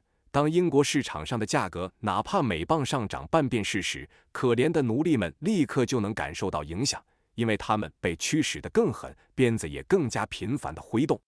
As in medieval England, the institutional context was key about how progress took place and who benefited from it. In the U.S. South, it was always shaped by coercion. Violence and mistreatment of Black Americans intensified after the cotton gin opened a broad area across the South for cultivation. An already harsh system of slavery was about to become much worse. 正如中世纪的英格兰一样，制度背景是决定进步如何发生以及谁从中受益的关键。在美国南部，这一切始终受到强制的影响。棉花轧棉机的出现为南部广大地区开辟了种植棉花的广阔区域，对非裔美国人的暴力和虐待也随之加剧。一个已经严酷的奴隶制度即将变得更加恶劣。Improved productivity most definitely did not mean higher wages or better treatment of Black workers. Account books were developed to record exactly how much had been extracted from slaves and to help plan how to squeeze more output from them. Harsh punishments, forms of torture in many cases, were routine, along with violence in all its forms, including sexual assault and rape. 生产力的提高绝对不意味着更高的工资或更好的待遇。账簿被用来精确记录从奴隶身上榨取了多少，并帮助计划如何进一步压榨他们的产出。严厉的惩罚许多情况下是酷刑，是常态，各种形式的暴力，包括性侵犯和强奸，也司空见惯。As we argued in Chapter 3, slavery in the South was enabled in large part because white people in the North were persuaded to go along. This is where the vision of progress in late 18th century America was pivotal. There had long been racist ideas, based on the notion that there was a natural hierarchy with whites on top. But now new ones were added to the mix to make the plantation system acceptable to the whole country. 正如我们在第3章中所论述的，南方的奴隶制在很大程度上是因为北方的白人被说服而得以实施。这是18世纪末美国进步愿景的关键所在。长期以来，基于认为白人处于自然等级顶端的观念，存在着种族主义思想。但现在，为了使种植园制度被全国接受，又加入了一些新的思想。The doctrine of positive good was made famous by James Henry Hammond, a congressman who became governor of South Carolina, and further developed by John C. Calhoun, senator and vice president of the United States from 1825 to 1832. Their position was a direct response to those arguing that slavery was immoral. On the contrary, according to Hammond in his 1836 speech on the floor of the House of Representatives, 积极善学说由南卡罗来纳州的国会议员詹姆斯·亨利·哈蒙德提出并闻名，后来由1825年至1832年担任美国参议员和副总统的约翰 ·C. 卡尔霍恩进一步发展。他们的立场是对那些认为奴隶制不道德的人的直接回应。相反，哈蒙德在1836年众议院的演讲中表示 But slavery is no evil. On the contrary, I believe it to be the greatest of all the great blessings which a kind providence has bestowed upon our glorious region. For without it, our fertile soil and our fructifying climate would have been given to us in vain. As it is, the history of the short period during which we have enjoyed it has rendered our southern country proverbial for its wealth, its genius, its manners. 但奴隶制并不是恶，相反，我相信它是仁慈的上帝赐予我们这片光荣地区的最大福祉之一。因为没有它，我们肥沃的土地和促进生长的气候将徒劳无功。事实上，我们享受这一制度的短暂历史已经使我们的南方国家以其财富、天才和风度而闻名。 He continued, making the threat of violence plain if the U.S. moved toward emancipation for slaves. 他继续说道，如果美国朝着解放奴隶的方向前进，将明确暴力威胁。 The moment this House undertakes to legislate upon this subject, it dissolves the Union. Should it be my fortune to have a seat upon this floor, I will abandon it the instant the first decisive step is taken. Looking towards legislation on this subject, I will go home to preach, and if I can, to practice disunion and civil war, if needs be. A revolution must ensue, and this republic sink in blood. 一旦本院着手对此问题进行立法，联邦将解体。如果我有幸在此地就坐，一旦迈出决定性的第一步，我将立即离开。我将回家去宣讲，如果可能的话，去实践分裂，甚至内战，如果必要的话。一场革命必将发生，这个共和国将陷入血海之中。 And then came the claim that slaves were happy. 然后他声称奴隶们是幸福的。 As a class, I say it boldly, there is not a happier, more contented race upon the face of the earth. I have been born and brought up in the midst of them, and so far as my knowledge and experience extend, I should say they have every reason to be happy. Lightly tasked, well-clothed, well-fed. Far better than the free laborers of any country in the world, our own and those perhaps of the other states of this confederacy alone excepted. Their lives and persons protected by the law, all their sufferings alleviated by the kindest and most interested care, and their domestic affections cherished and maintained, at least so far as I have known, with conscientious delicacy. 作为一个阶层，我大胆地说，在地球上的所有种族中，没有一个比他们更快乐、更满足的了。我是在他们中间出生和长大的，就我所知和所经历的而言，我认为他们有充分的理由感到幸福。任务轻松，衣食无忧，比世界上任何国家的自由劳动者都要好。也许只有我们自己的州和这个联邦的其他州的自由劳动者除外，他们的生命和人身受到法律的保护，所有的痛苦都得到了最亲切和最关心的照顾，他们的家庭情感被珍惜和维护，至少就我所知，是以良心的细致态度来对待的。 Hammond's speech became a standard refrain, with elements repeated many times over the decades. Slavery was a Southern issue, in which others should not interfere. It was essential to the prosperity of white people, particularly in the cotton industry, and enslaved people were happy. And if the North insisted on pressing, the South would fight to defend the system. 哈蒙德的演讲成为了一种标准的说辞，其元素在数十年间被多次重复。奴隶制是南方的问题，其他人不应干涉。它是白人繁荣的关键，尤其是在棉花产业中，而奴隶们是幸福的。如果北方坚持施压，南方将为捍卫这一制度而战。 A technological harvest of sorrow. 技术的悲伤收获。 At first blush, 19th century America may appear to have little in common with Bolshevik Russia. Look deeper, and there are uncanny parallels. 初看之下，19世纪的美国似乎与布尔什维克俄国没有什么共同之处，但深入探究，你会发现两者之间有惊人的相似之处。 The cotton sector in the U.S. flourished thanks to new knowledge, such as improved gins and other innovations, at the expense of black slaves laboring on large plantations.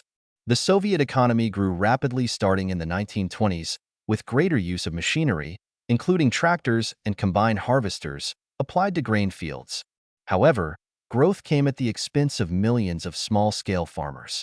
美国的棉花产业得益于新知识，如改进的轧棉机和其他创新，以牺牲在大众职员劳作的黑奴为代价而繁荣发展。苏联经济从1920年代开始迅速增长，更多的使用了包括拖拉机和联合收割机在内的机械，应用于谷物田。然而，这种增长是以数百万小规模农民的牺牲为代价的。In the Soviet case, coercion was justified as a means of achieving what the leadership regarded as an ideal type of society. Lenin articulated this notion in 1920 when he said, "Communism is Soviet power plus the electrification of the whole country." 在苏联的情况下，强制手段被视为实现领导层认为的理想社会类型的一种手段。列宁在1920年阐述了这一观点。他说，共产主义是苏维埃政权加上全国电气化。Communist leaders discerned early on that there was a great deal to learn from large-scale factory operations, including Frederick Taylor's scientific management methods and the assembly line production of Henry Ford's car factories. In the early 1930s, about 10,000 Americans with specific skills, including engineers, teachers, metalworkers, carpenters, and miners, went to the Soviet Union to help install and apply industrial technology. 共产党领导人很早就意识到，可以从大规模工厂运营中学习很多，包括弗雷德里克·泰勒的科学管理方法和亨利·福特汽车工厂的流水线生产。20世纪30年代初，大约有1万名具有特定技能的美国人，包括工程师、教师、金属工人、木匠和矿工，前往苏联，帮助安装和应用工业技术。Although building industry was the primary objective, experience during the new economic policy of the 1920s indicated that bringing more people to work in factories needed to be supported by a sufficiently high and stable supply of grain. This grain was necessary not just to feed the growing urban population, but also as a key source of export revenues, needed to finance the import of foreign industrial and agricultural machinery. 尽管发展工业是主要目标，但20世纪20年代新经济政策期间的经验表明，吸引更多人到工厂工作需要有足够的粮食供应作为支持。这些粮食不仅是为了养活不断增长的城市人口，也是出口收入的关键来源，用于资助进口外国工业和农业机械。In the early 1920s, Leon Trotsky argued that forced collectivization of agriculture was the way forward for the Soviet Union. Nikolai Bukharin and Joseph Stalin opposed Trotsky, maintaining that industrialization would be possible while retaining small-scale farmers. Following Lenin's death, Trotsky's star faded. He was first exiled internally and then expelled from the Soviet Union in 1929. 20世纪20年代初，列昂·托洛茨基主张强制农业集体化是苏联前进的道路。尼古拉·布哈林和约瑟夫·斯大林反对托洛茨基，认为在保留小规模农民的同时，工业化是可能的。列宁去世后，托洛茨基的地位逐渐下降。他先是被内部流放，然后在1929年被驱逐出苏联。At this point, Stalin made an about-face, pushing Bukharin aside and going all in on collectivization. Small-scale farmers, the kulaks, were becoming prosperous and should be viewed as a major anti-communist force. Stalin was also deeply suspicious of Ukrainians, some of whom had sided with the anti-communist rebels in the Civil War. 在这一点上，斯大林改变了立场，将布哈林排挤到一边，全力推进集体化。小规模农民及富农正在变得富裕，应该被视为主要的反共力量。斯大林还对乌克兰人深感怀疑，其中一些人在内战中支持反共叛军。Stalin believed that collectivization had to be combined with mechanization, and he regarded the United States as a role model. Agriculture in the U.S. Midwest, which had similar soil and climate conditions to parts of the Soviet Union, was in the midst of rapid mechanization with spectacular gains in productivity. Stalin needed grain exports to buy tractors, harvesters, and other equipment from the West, so the U.S. experience of mechanization was an inspiring model. 斯大林认为，集体化必须与机械化相结合，他将美国视为一个榜样。美国中西部的农业，其土壤和气候条件与苏联部分地区相似，正处于快速机械化进程中，生产力取得了显著提升。斯大林需要出口粮食以购买西方的拖拉机、收割机和其他设备，因此美国的机械化经验是一个鼓舞人心的模式。By the early 1930s, collectivization and consolidation of smaller landholdings into bigger fields were proceeding full speed, and Soviet agriculture was becoming much more mechanized. In the 1920s, grain required 20.8 worker days per hectare. This had fallen to 10.6 days in 1937, primarily because of the use of tractors and combined harvesters. 到20世纪30年代初，集体化和将小块土地合并为大块田地的工作正在全速进行，苏联农业变得更加机械化。20世纪20年代，每公顷粮食需要20.8个工作日。到1937年，这一数字已降至10.6天，主要是因为使用了拖拉机和联合收割机。But the process of collectivization was massively disruptive, resulting in famine and the destruction of livestock. The output available for consumption, total production minus what is needed for seed and to feed animals, fell 21% between 1928 and 1932. There was some rebound, but total agricultural output increased by only 10% between 1928 and 1940, and much of that was a result of irrigation in Soviet-controlled parts of Central Asia that were boosting cotton production. 但是，集体化的进程极具破坏性，导致了饥荒和牲畜的大量死亡。可用于消费的产量，总产量减去用于种子和饲养动物的部分，在1928年至1932年间下降了21%。虽然有所恢复，但农业总产量在1928年至1940年间仅增长了10%，其中大部分是由于苏联控制下的中亚地区通过灌溉提高了棉花产量。According to a careful recent estimate, total farm output at the end of the 1930s would have been 29.46% higher without collectivization, mostly because livestock production would have been higher. But grain sales, as enforced transfers to the state were euphemistically called, were 89% higher in 1939 compared with 1928. Farmers were squeezed and squeezed hard. 根据最近的一项仔细估计，如果没有集体化，到1930年代末，农业总产量可能会高出29%至46%，主要是因为牲畜产量会更高。但作为强制转移给国家的销售粮食，1939年比1928年高出89%，农民被压榨得非常严重。The human toll was staggering. With a starting population of around 150 million, there were between 4 million and 9 million excess deaths caused by collectivization and forced food deliveries. The worst year was 1933, but the prior years also show elevated mortality. Living standards may have improved in urban areas, and construction and factory workers were increasingly well-fed. Just as in medieval England and the U.S. South, there was no sign of productivity gains raising the real incomes or improving the lives of agricultural workers. 人类的代价是巨大的。从大约 1.5 亿的人口基数开始，由于集体化和强制粮食交付，导致了400万到900万的超额死亡。最严重的一年是1933年，但此前几年的死亡率也有所上升。城市地区的生活水平可能有所提高，建筑工人和工厂工人的饮食也越来越好。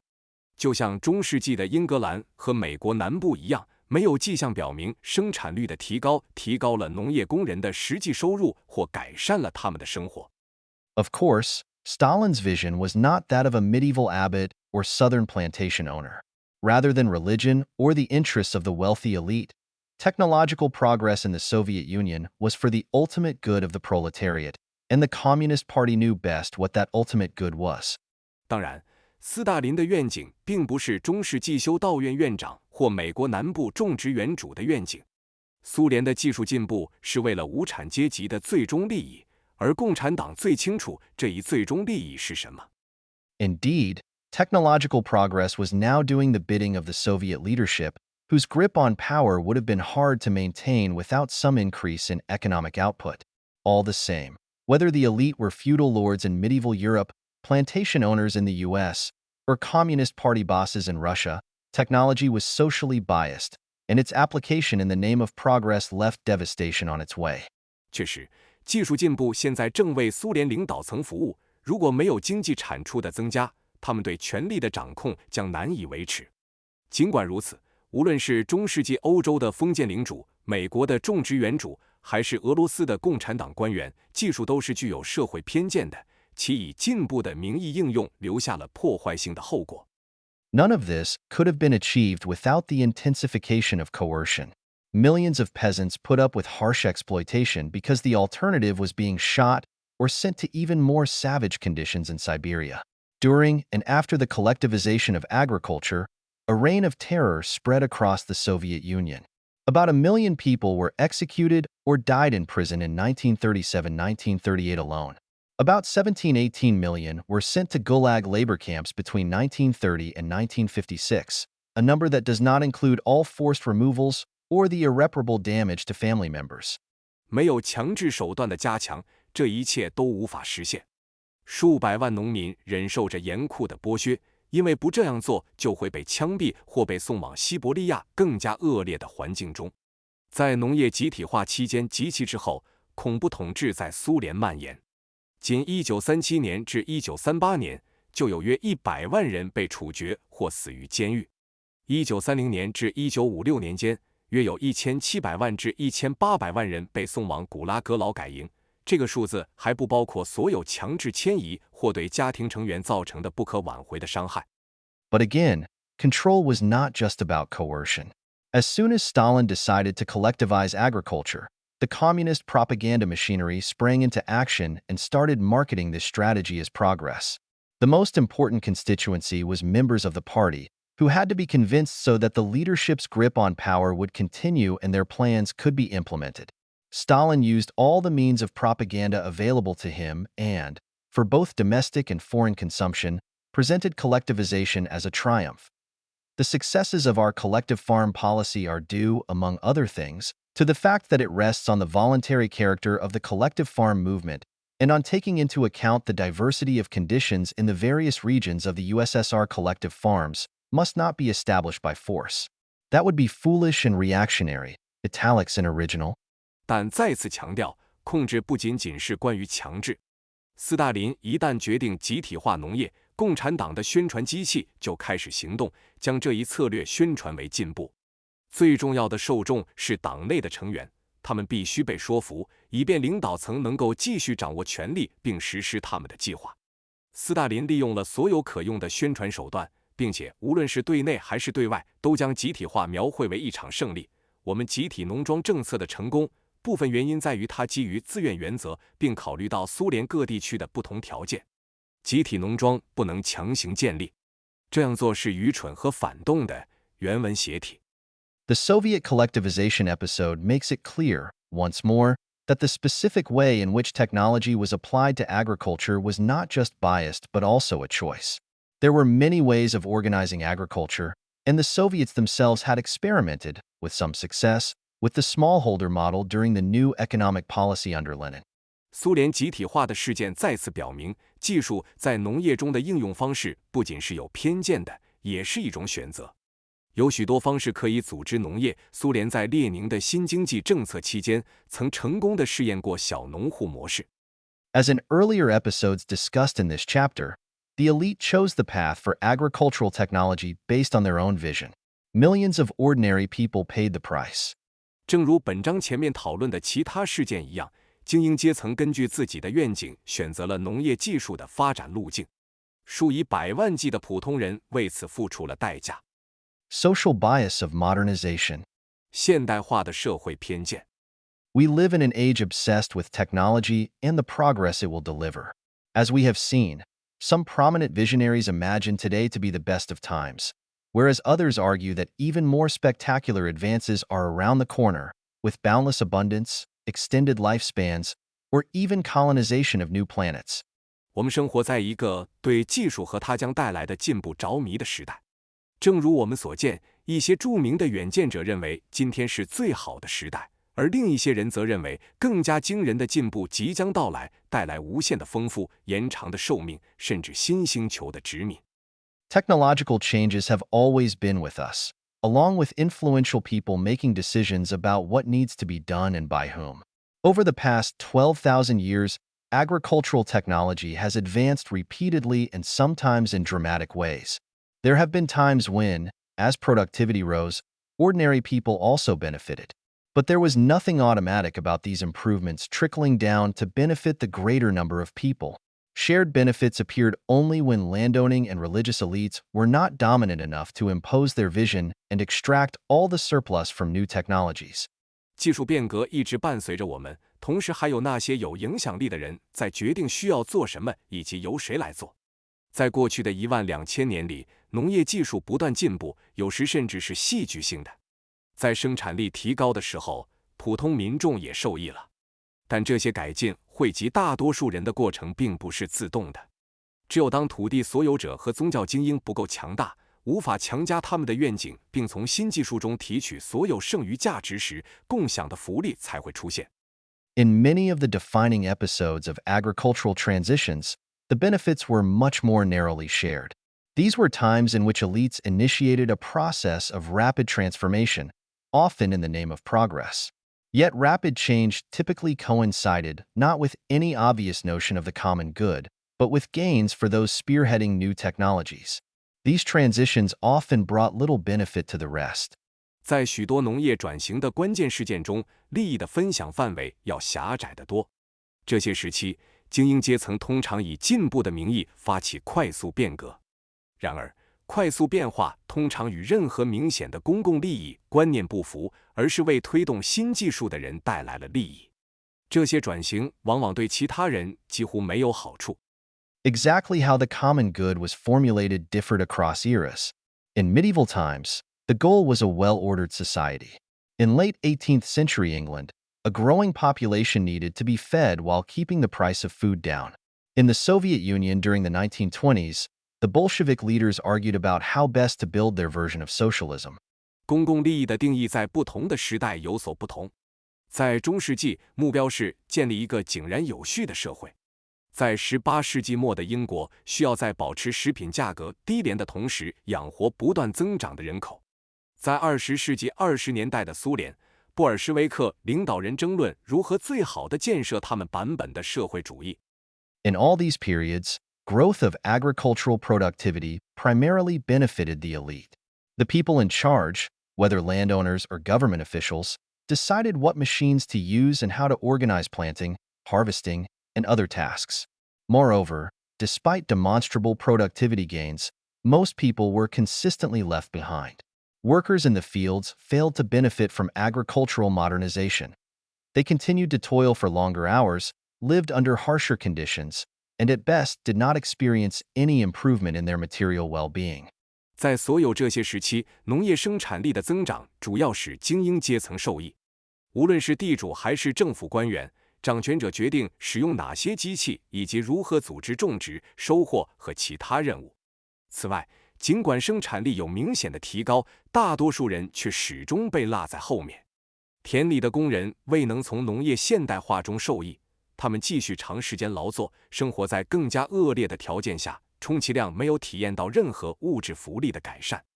For anyone who believes that the productivity benefits necessarily trickle down through society and improve wages and working conditions, these formative episodes are hard to explain.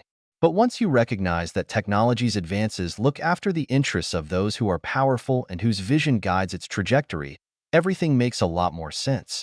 对于那些认为生产率的好处必然会渗透到社会中，提高工资和改善工作条件的人来说，这些形成性的事件很难解释。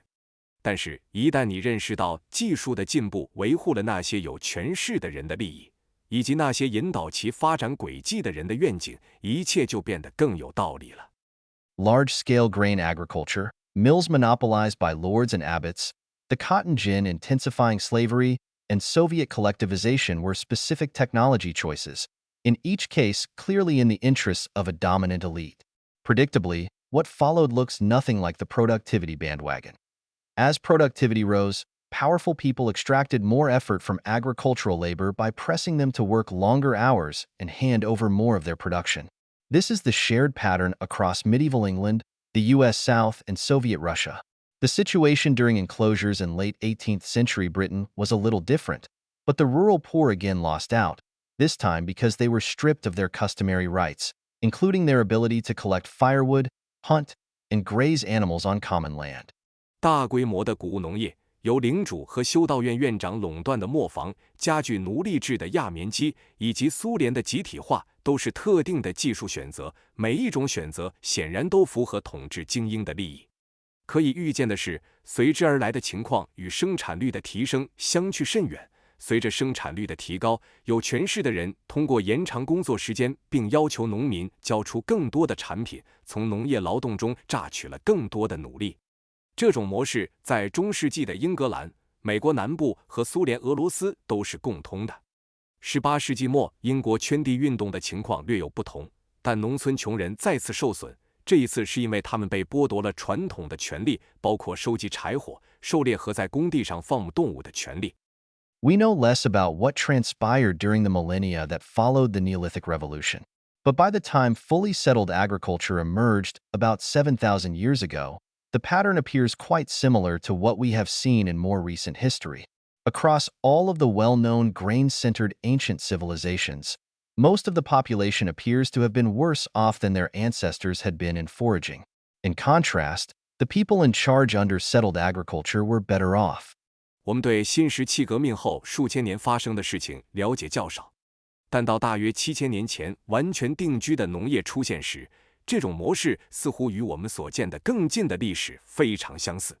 在所有已知的以谷物为中心的古代文明中，大多数人口的生活状况似乎比他们的祖先在狩猎采集时代要差。相比之下，定居农业下的掌权者生活得更好。None of this can be considered as inexorable consequences of progress. Centralized, despotic states did not arise everywhere, and agriculture did not necessitate that an elite specialized in coercion and religious persuasion should extract most of the surplus. New technologies such as mills did not need to be under the tight monopoly of local elites. Nor did the modernization of agriculture require the expropriation of land from already poor peasants. In almost all cases, there were alternative paths available, and some societies made different choices. 所有这些都不能被视为进步的不可避免的后果。中央集权的专制国家并非无处不在，农业也不一定需要一个专门从事强制和宗教说服的精英阶层来提取大部分剩余产品。像磨坊这样的新技术并不需要由当地精英严格垄断。农业现代化也不需要从已经贫困的农民手中剥夺土地。在几乎所有情况下都有替代路径可供选择，一些社会做出了不同的选择。Those alternate paths notwithstanding, the long history of agricultural technology exhibits a decided bias in favor of elites, especially when they could combine coercion and religious persuasion.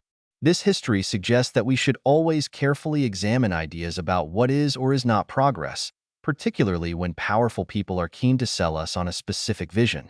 尽管存在这些替代路径，农业技术的长期历史表现出明显的偏向精英，尤其是在他们能够结合强制和宗教说服时。这段历史表明，我们应该始终仔细审视关于什么是或不是进步的观点，特别是当有权势的人热衷于向我们推销某种特定的愿景时。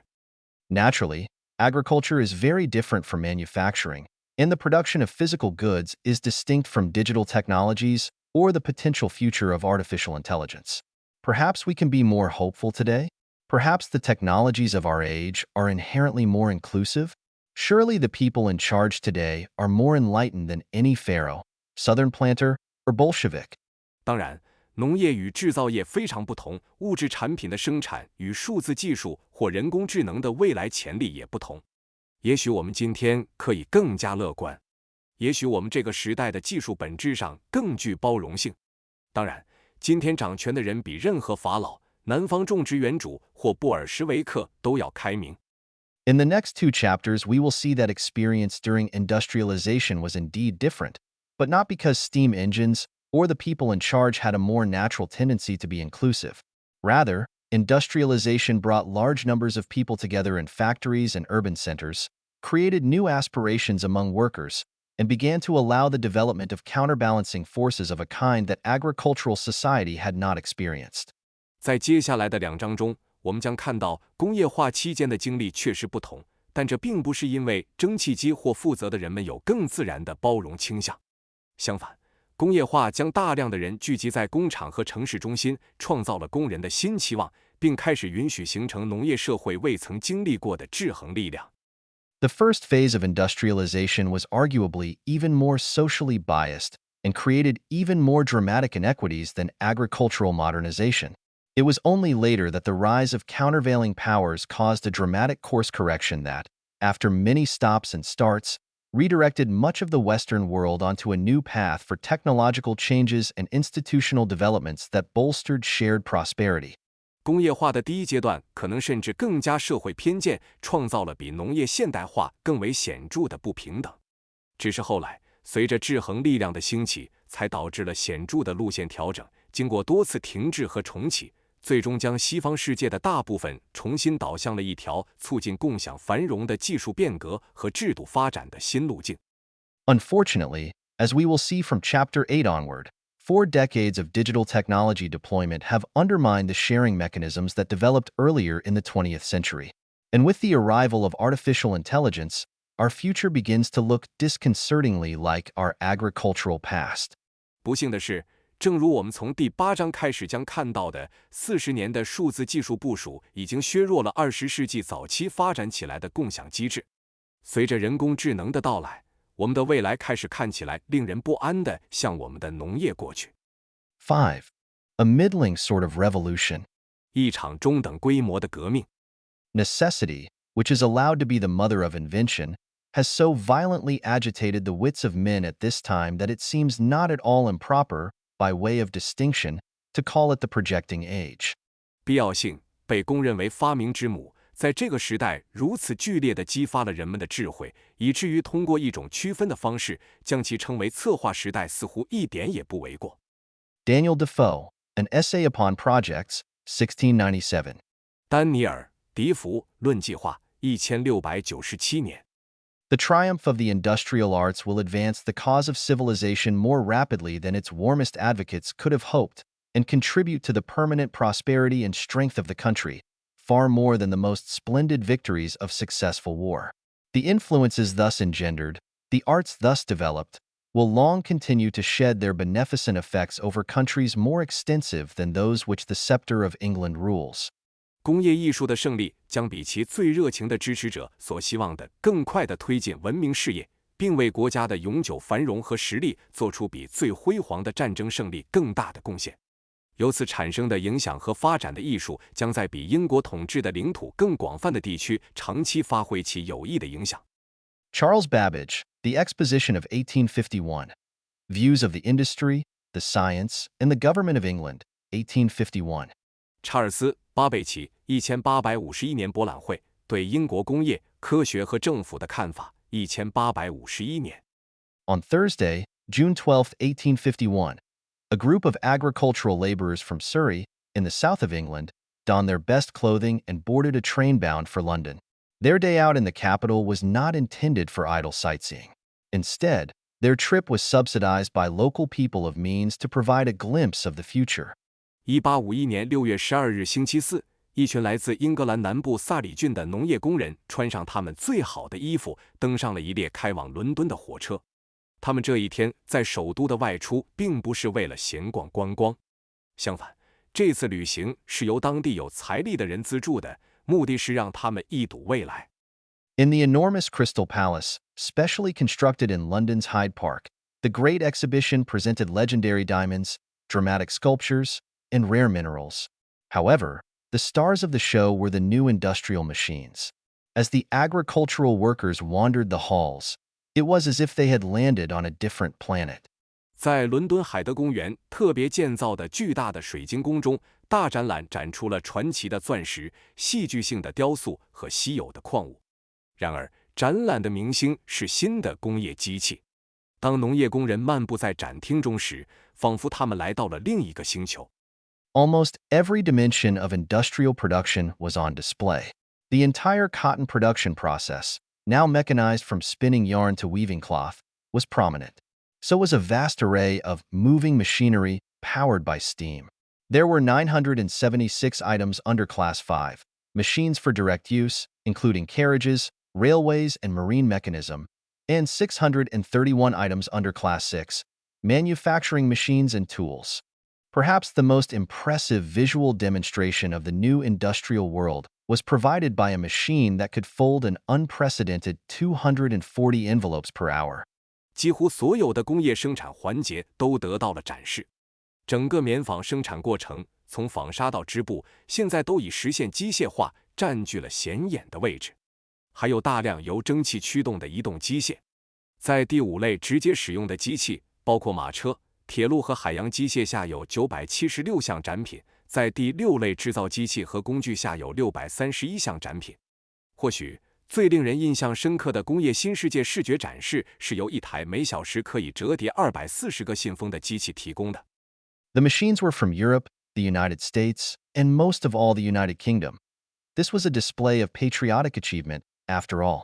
There were 13,000 exhibitors, including 2,007 exhibitors from London, 192 from Manchester, 156 from Sheffield, 134 from Leeds, 57 from Bradford, and 46 from the Staffordshire Potteries. 这些机器来自欧洲、美国，尤其是英国，毕竟这是一次展示爱国成就的展览。共有13000名参展商，其中包括来自伦敦的2007名参展商，来自曼彻斯特的192名，来自谢菲尔德的156名，来自利兹的134名，来自布拉德福德的57名，以及来自斯塔福德郡陶器区的46名。Economic historian T.S.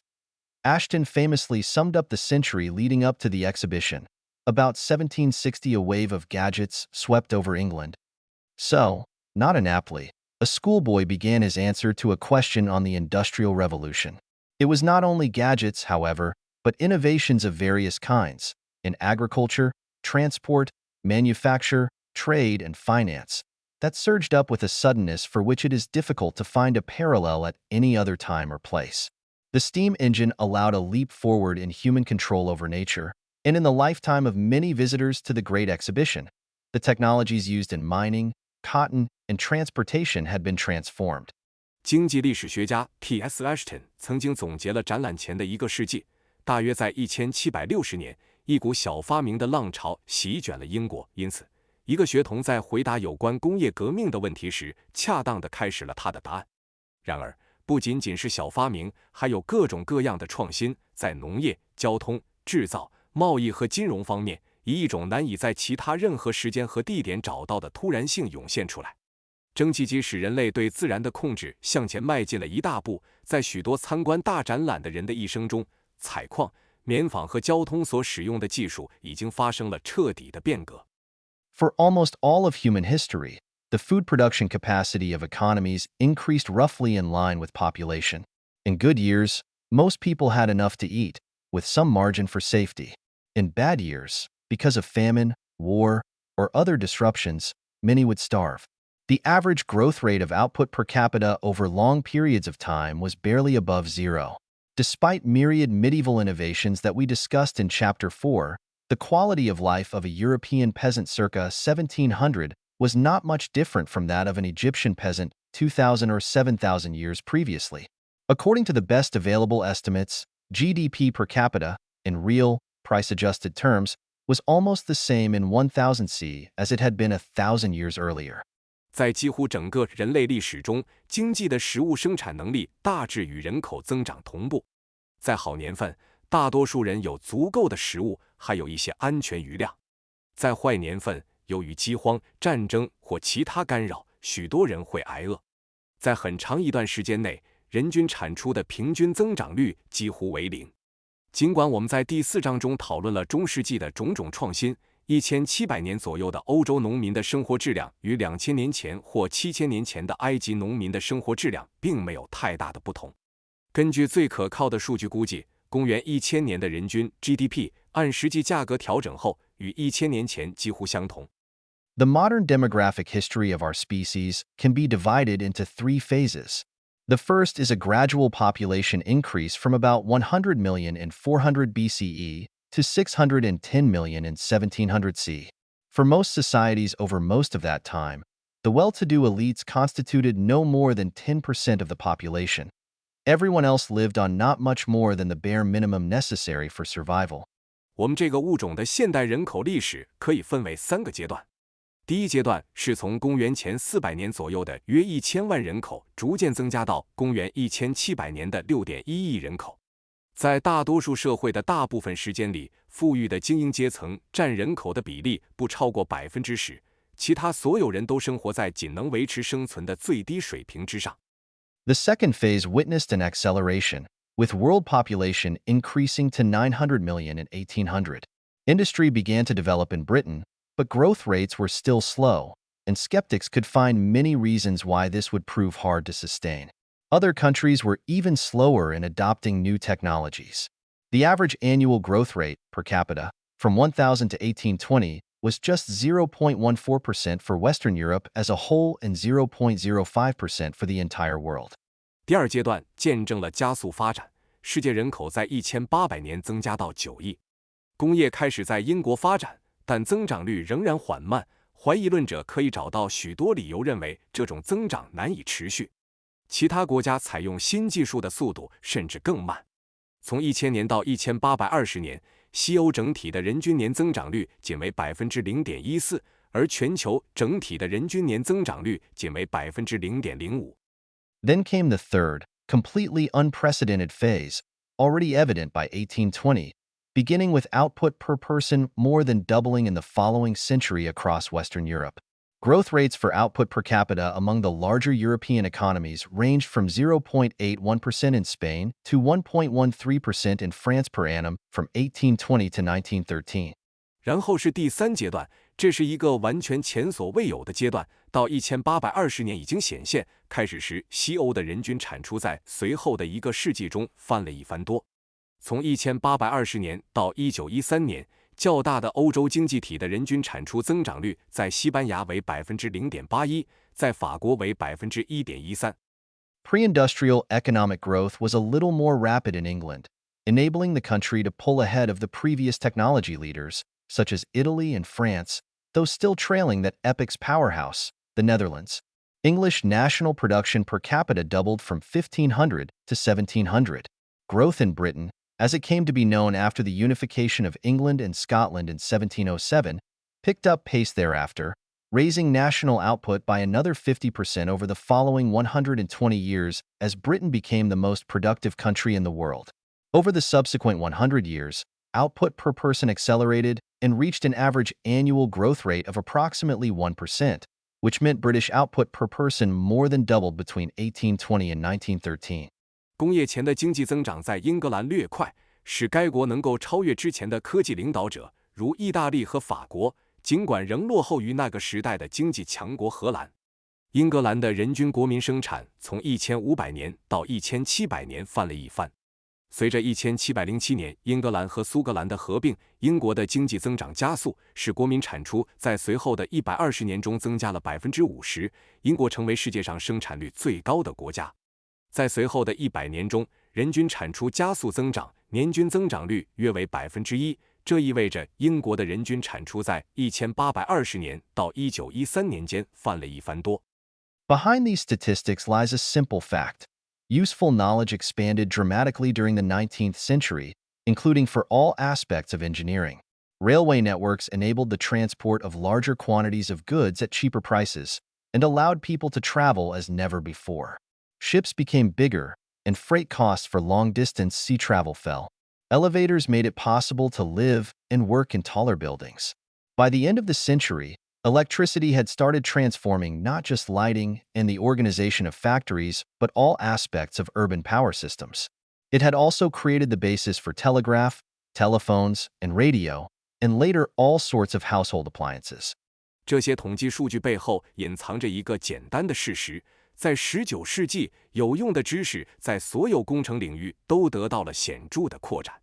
铁路网络使得更大数量的货物能够以更低的价格运输，人们也能够以前所未有的方式旅行。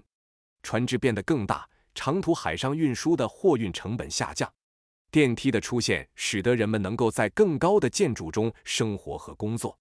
到世纪末，电力不仅开始改变照明和工厂的组织方式，还改变了城市电力系统的各个方面。电力还为电报、电话和无线电的发明奠定了基础，后来还出现了各种家用电器。Big breakthroughs in medicine and public health significantly lowered the burden of disease and consequently reduced the morbidity and mortality associated with living in crowded cities. Epidemics were increasingly brought under control. Lower infant mortality meant that more children survived into adulthood, and, together with lower maternal mortality, this significantly raised life expectancy. The population of industrializing countries increased sharply. 医学和公共卫生的重大突破显著降低了疾病负担，从而减少了拥挤城市中与之相关的发病率和死亡率。疫情逐渐得到控制，婴儿死亡率的降低意味着更多的儿童能够存活到成年，加上孕产妇死亡率的降低，这大大提高了预期寿命。工业化国家的人口急剧增加。It was not only practical innovations in engineering and methods of production. There was also a transformation in the relationship between science and industry. What had previously seemed smart, but rather theoretical now became of fundamental importance for industry. By 1900, the leading economies of the world had substantial industrial sectors. The largest firms had research and development departments, aiming to turn scientific knowledge into the next wave of products. Progress became synonymous with invention, and both seemed unstoppable. 这不仅仅是工程和生产方法上的实际创新，科学与工业之间的关系也发生了转变。以前看似聪明但相当理论的东西，现在对工业变得至关重要。到1900年，世界领先的经济体已经拥有相当规模的工业部门。最大的公司设有研发部门，旨在将科学知识转化为下一代产品。进步与发明成为同义词，两者似乎都不可阻挡。What drove this broad-based surge in the invention of useful things? We will see in this chapter that a large part of the answer is a new vision. 是什么推动了这种广泛有用的发明的激增？在本章中，我们将看到答案的很大一部分是一种新的愿景。The machinery on display in the Crystal Palace was not produced by a narrow elite or a class of top-level scientists, but was the work of an emergent entrepreneurial class, originating primarily from the Midlands and the north of England. Almost all these entrepreneur inventors were new people, in the sense that they were not born into nobility or riches. Rather, they strove from modest beginnings to acquire wealth through success in business and technological ingenuity. 在水晶宫展出的机械并非由狭隘的精英或顶级科学家阶层生产，而是由一个新兴的企业家阶层创造的。这个阶层主要来自英国中部和北部。几乎所有的这些企业家发明家都是新人，也就是说，他们并非出身贵族或富有之家。相反，他们从卑微的起点出发，通过在商业和技术上的成功来积累财富。In this chapter, we argue that it was first and foremost the rise and emboldening of this new class of entrepreneurs and inventors, the essence of Daniel Defoe's projecting age, that was responsible for the British Industrial Revolution. Chapter 6 then explores how this new vision for progress failed to benefit everyone, and how this situation started to change later in the 19th century. 在本章中，我们认为正是这一新兴的企业家和发明家阶层的崛起和壮大，丹尼尔·迪福的计划时代的本质是英国工业革命的主要原因。第6章将探讨这种进步的新愿景为何未能惠及所有人，以及这种情况如何在19世纪后期开始改变。Coals from Newcastle. 纽卡斯尔的煤炭。Perhaps nobody epitomizes this new projecting age better than George Stephenson. Born in 1781 to illiterate, poor parents in Northumberland, Stephenson did not go to school and started reading and writing only after he was 18. However, by the early decades of the 19th century, Stephenson was recognized not just as a leading engineer, but also as a visionary innovator shaping the direction of industrial technology. 也许没有人比乔治·斯蒂芬森更能代表这个新的工程时代了。1781年，斯蒂芬森出生在诺森伯兰的一个文盲、贫穷的家庭。他没有上过学，直到18岁才开始学习读写。然而，到了19世纪初，斯蒂芬森不仅被公认为领先的工程师，还被视为塑造工业技术方向的远见卓识的创新者。In March 1825, Stephenson was called to testify before a parliamentary committee. At issue was a proposed railway between Liverpool and Manchester, connecting a major port with the heart of the burgeoning cotton industry. Because any potential route would involve the compulsory purchase of land, an act of parliament was needed. Backers of the railroad company had enlisted Stephenson to survey the route. 1825年3月，斯蒂芬森被召到议会委员会作证。问题在于利物浦和曼彻斯特之间拟议的铁路，这条铁路将连接一个主要港口和蓬勃发展的棉纺业中心。由于任何潜在的路线都涉及土地的强制购买，因此需要议会的法案。铁路公司的支持者聘请斯蒂芬森对路线进行勘测。Opposition to the new railway line was strong. It came from local landowners who did not want to cede their property rights, and even more powerfully from the owners of the lucrative canals that ran along the same route and would face stiff competition from railways. The Duke of Bridgewater, one such owner, was reported to have earned well over 10% per year on his canal, an impressive rate of return at the time. 对新建铁路线的反对声音非常强烈。反对者包括不愿放弃土地权益的当地土地所有者，以及那些沿相同路线运营的利润丰厚的运河的所有者，后者将面临铁路的激烈竞争。布里奇沃特公爵就是其中一位运河所有者。据报道，他每年从运河中获得的收益超过了10%，在当时这是一个令人印象深刻的回报率。At the parliamentary hearing, Stevenson's suggested route was ripped to pieces by Edward Alderson, a distinguished lawyer hired by the canal interests. Stevenson's work had been sloppy. One of his proposed bridges had a height 3 feet below the maximum flood level of the river it would cross. Some of his cost estimates were obviously rough guesses, and he was vague on important details, such as how exactly the baseline for the survey had been determined. Alderson summed up with the elegant language of a top Cambridge graduate and future prominent judge, calling the railway plan the most absurd scheme that ever entered into the head of man to conceive. He continued, "I say he, Stevenson, never had a plan. I believe he never had one. I do not believe he is capable of making one. He is either ignorant or something else which I will not mention."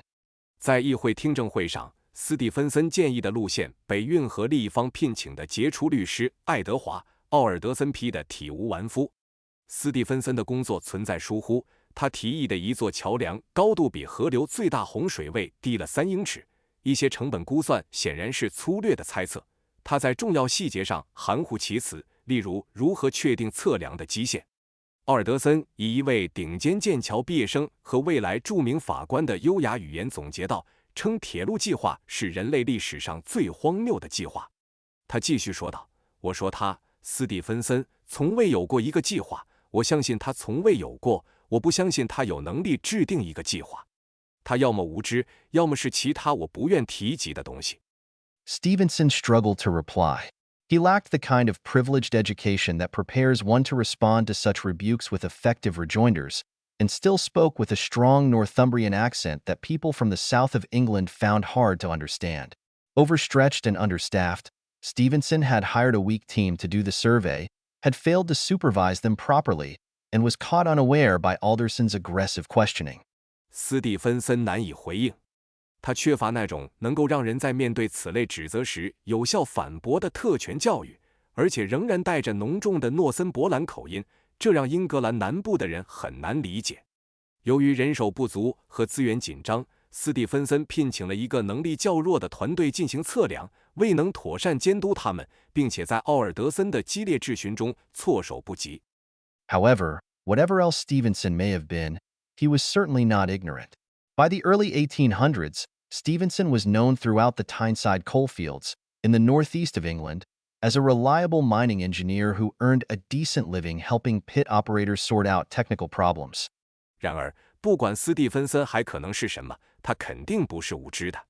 到了19世纪初，斯蒂芬森在英格兰东北部的泰恩塞德煤矿区以一位可靠的矿业工程师而闻名。他靠帮助矿井运营商解决技术问题赚取了体面的收入。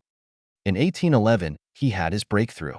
A rudimentary steam engine was failing to pump water effectively out of a new mine, High Pit, rendering it useless and even dangerous. All the respectable local specialists had been consulted, but to no avail. Stevenson wandered up to the engine house one evening and took a close look at the problem. He confidently predicted that he could greatly improve the water pumping capability of the engine, providing he was allowed to hire his own workers. 2 days later, the pit was pumped dry. The rest is history, railway history. 1811年，他取得了突破。一台简陋的蒸汽机未能有效地将水从一个新矿井高坑中抽出，这使得矿井变得无用甚至危险。所有当地有名的专业人士都被咨询过，但都无济于事。一天晚上，斯蒂芬森走到发动机房，仔细检查了问题。他自信地预测，如果允许他雇佣自己的工人，他可以大大改善发动机的抽水能力。2天后，矿井被抽干了。其余的便是历史，铁路历史。In 1812, Stevenson was placed in charge of all machinery for collieries owned by a group of rich landowners known as the Grand Allies. In 1813, he became an independent consulting engineer, still helping the Grand Allies but increasingly building and deploying his own steam engines. The most powerful of these engines could draw 1,000 gallons of water per minute from 50 fathoms, 300 feet.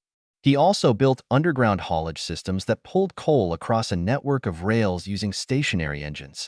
1812年，斯蒂芬森被任命为一群被称为大盟主的富裕地主所拥有的煤矿的所有机械的负责人。1813年，他成为了一名独立的咨询工程师，仍然帮助大盟主，但越来越多地建造和部署自己的蒸汽机。这些发动机中最强大的一台，每分钟可以从50寻300英尺深处抽出1000加仑的水。他还建造了地下运输系统，使用固定发动机通过铁路网络拉动煤炭。The idea of moving coal from the pit to the market via rail was well established. Since the late 17th century, there had been wagonways, along which horses pulled wagons on rails usually of wood, but sometimes iron. As the demand for coal in urban areas grew, a group of merchants based in Darlington resolved to build an improved set of rails to connect pits with navigable waterways. Their concept was to allow all types of appropriate vehicles run by approved operators paying fees, much like a toll road. 通过铁路将煤炭从矿井运往市场的想法早已确立。自17世纪末以来，就出现了货车道。马匹在这些通常由木头制成，有时是铁制的轨道上拉动货车。随着城市地区对煤炭需求的增长，一群位于达灵顿的商人决定建造一套改进的轨道，将矿井与可航行的水道连接起来。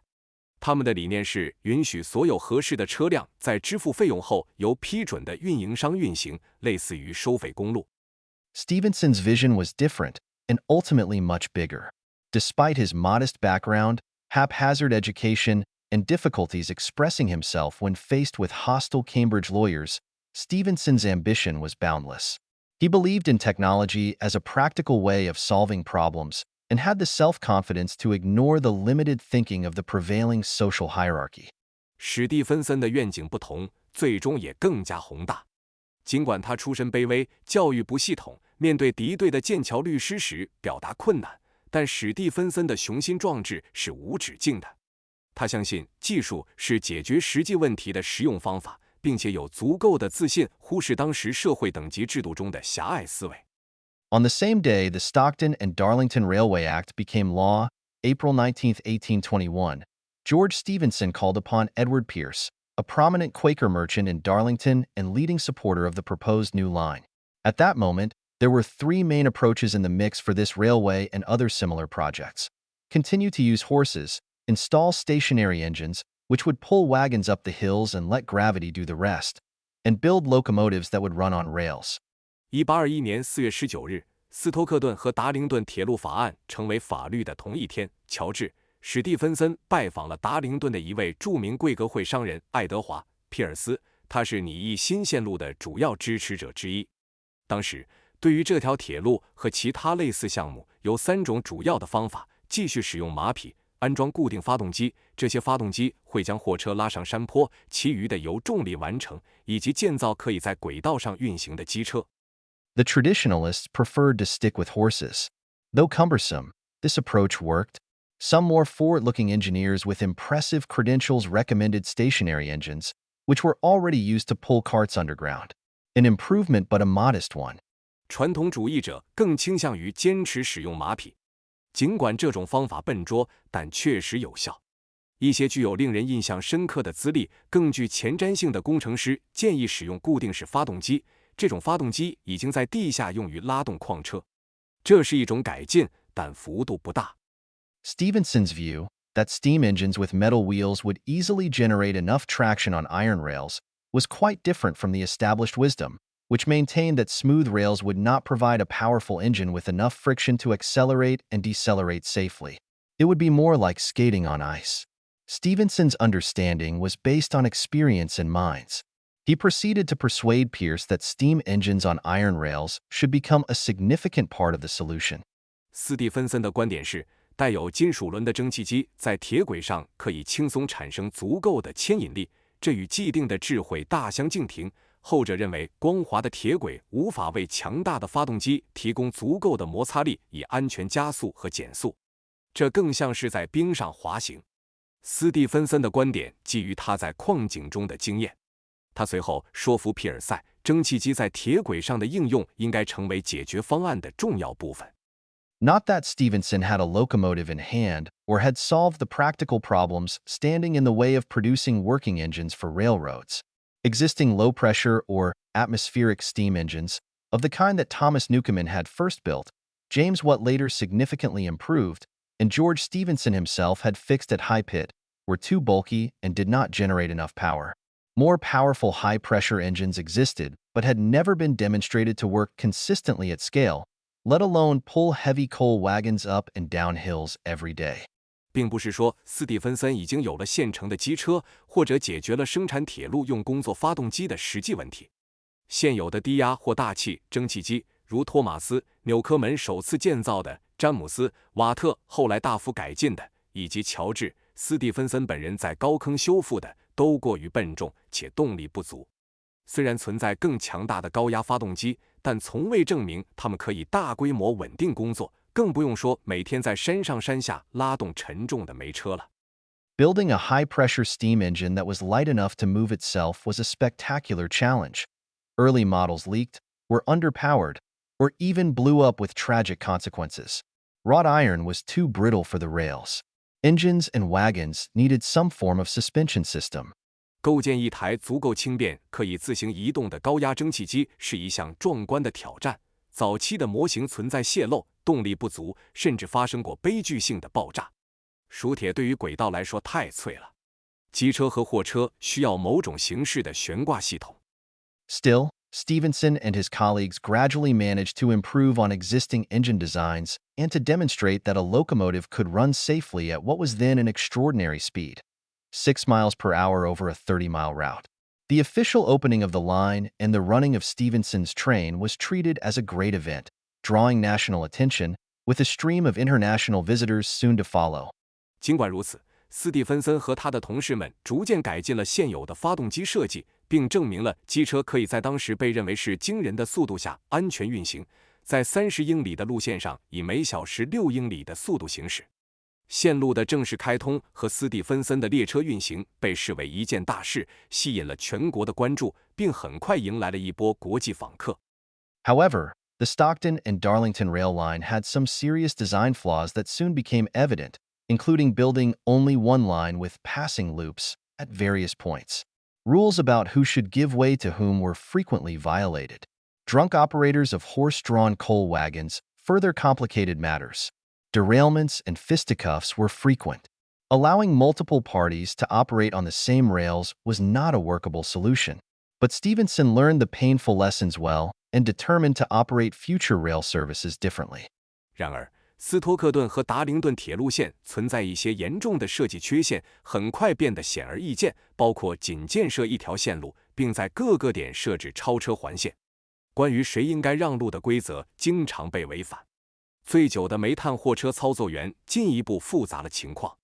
脱轨和斗殴事件频发，允许多个运营商在同一轨道上运营并不是一个可行的解决方案。但斯蒂芬森从这些痛苦的教训中吸取了经验，决心以不同的方式运营未来的铁路服务。Stephenson's ambition and technical know-how were not his only assets. His enthusiasm for steam locomotives was infectious.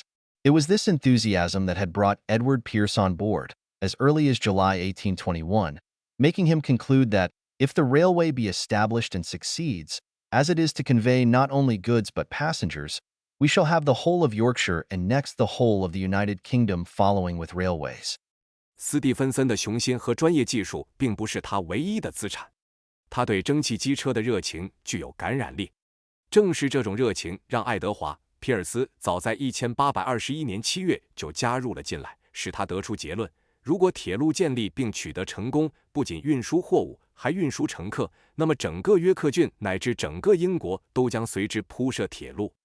Over the next 5 years, Stephenson continued to improve his engines, the rails they ran on, and the operation of an integrated system.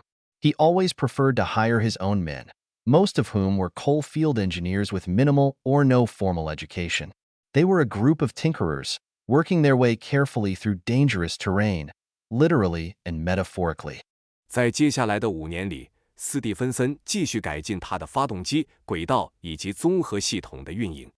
他总是更愿意雇佣自己的人，其中大多数是煤矿工程师，几乎没有或完全没有正规教育。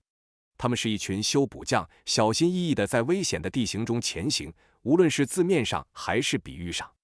Boilers exploded, heavy equipment was dropped, and engine brakes failed. Calamity was never far from early railways. Stevenson's brother and brother-in-law both died in industrial accidents during these early years. 锅炉爆炸，重型设备掉落，发动机刹车失灵。早期铁路的灾难总是近在咫尺。斯蒂芬森的兄弟和妹夫都在这些早期年份的工业事故中丧生。Despite these setbacks, Stevenson's reputation as a problem solver grew, and the devastating cross-examination by Alderson was not enough to prevent the Liverpool and Manchester line from receiving parliamentary approval in 1826. After some further twists and turns, Stevenson was placed in charge of the entire project and was given the authority to design and build the first modern railway line. 尽管遭遇了这些挫折，斯蒂芬森作为问题解决者的声誉却日益增长。而且，奥尔德森的毁灭性盘问也不足以阻止利物浦和曼彻斯特铁路在1826年获得议会批准。经过一些波折，斯蒂芬森被任命为整个项目的负责人，并被授予设计和建造第一条现代铁路线的权利。Operations began in September 1830. All trains running on the dual track were owned and operated by the railway company, which also demanded serious commitment from its workers. In return, in a regional labor market where the prevailing wage was £1 per week, the railway paid double that. 运营于1830年9月开始，所有在双轨上运行的列车均由铁路公司拥有和运营。公司还要求员工做出重大承诺。作为回报，在当地劳动力市场周薪为1英镑的情况下，铁路公司支付双倍工资。Early engine drivers and their firemen, who stood next to them on locomotive engines, needed to be highly skilled. The first trains had no brakes. The only way to stop them was by adjusting a series of valves in the right order to put the wheels into reverse. In the early days, there was only one driver in the country who could do so in the dark. Others required a fireman to hold a light in just the right way. 早期的机车司机和站在他们旁边的司炉工需要具备高超的技能。最初的列车没有刹车，唯一的停车方法是按正确的顺序调整一系列阀门，使车轮反向转动。在早期，全国只有1名司机能够在黑暗中做到这一点，其他人需要司炉工以正确的方式举灯。The people who sold railway tickets needed to be incorruptible because they handled considerable amounts of cash. Workers who managed any aspect of safety, human or machinery, needed to show up on time and follow the rules. It helped to provide railway cottages for employees, as well as smart uniforms to wear. But paying premium wages was also a major part of the new industrial math, in the most important way that higher productivity was shared with workers. 卖火车票的人需要廉洁，因为他们处理大量的现金。任何负责安全，无论是人员还是机械的工人，都需要准时上班并遵守规则。为员工提供铁路小屋和穿着整洁的制服也有帮助。但支付高薪也是新工业数学的重要组成部分，也是提高生产率与工人分享的最重要方式。Stevenson and his success epitomize what happened with railways and more broadly across other sectors. Practical men, born to scant resources, were able to propose, fund, and implement useful innovations. Each of those innovations consisted of small adjustments that, taken individually, increased productivity by boosting the efficiency of machines in some fashion. 斯蒂芬森和他的成功体现了铁路以及其他领域的变化。这些出身贫寒的实干家能够提出、资助并实施有用的技术创新。每一项创新都包含了一些小的调整，这些调整在单独看来都能通过某种方式提高机器的效率，从而提高生产率。One outcome was the introduction of a new transportation system across which productivity was dramatically increased and entirely new possibilities emerged. Railways reduced the cost of coal in urban areas, as intended, but the true impact was much bigger. They significantly expanded passenger travel over both short and long distances. They stimulated further improvements in metalworking, paving the way to the next stage of British industrialization in the second half of the 19th century. They were also foundational to the later advances in industrial machinery. 其结果是引入了一种新的运输系统，生产率大幅提高，出现了全新的可能性。铁路如预期的那样降低了城市地区的煤炭成本，但其真正的影响要大得多。铁路显著扩大了短途和长途的旅客运输，它们促进了金属加工的进一步改进，为19世纪下半叶英国工业化的下一阶段铺平了道路。铁路也是后来工业机械进步的基础。Railways revolutionized the transport of material, goods, and services as well. Milk and other food products could be brought daily to big cities, enabling these products to be drawn from a wider area, for they no longer needed be produced by small-scale farms located within walking or cartable distance. How people moved around the country and thought about distance also changed profoundly, paving the way to such things as suburbs and days out at the seaside, which were unimaginable for most people before railways. 铁路彻底改变了材料、商品和服务的运输。牛奶和其他食品可以每天运送到大城市，使这些产品可以从更广泛的地区获取，因为它们不再需要由步行或马车距离内的小规模农场生产。铁路还深刻改变了人们在全国范围内的出行方式和对距离的看法，为郊区和海边度假等事物铺平了道路。这些在铁路出现之前对大多数人来说是不可想象的。George Stephenson also gives us a clue about the deeper causes of the early British lead in the adoption of railways and everything else in the early Industrial Revolution, including big factories, rapidly expanding cities, and new ways of organizing trade and finance. 乔治·斯蒂芬森也为我们提供了关于英国在铁路和其他早期工业革命技术采用方面领先的根本原因的线索，包括大型工厂、迅速扩张的城市以及贸易和金融的新组织方式。People like Stevenson were a new breed. The Middle Ages, as we have seen, was a time of rigid hierarchy where everyone had their place. The scope for upward social mobility was limited. But by the mid-1700s, the middling sort of people, from modest origins but viewing themselves firmly in the middle class, could dream big and rise fast in Britain.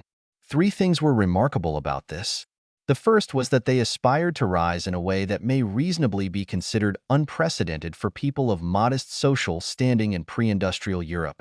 The second was that those ambitions so often centered around technology, how it could solve practical problems and make them rich and famous. They also acquired a range of mechanical skills to put these dreams into practice. The third, and the most remarkable one, was that British society let them realize these dreams. 像斯蒂芬森这样的人是一种新型的人才。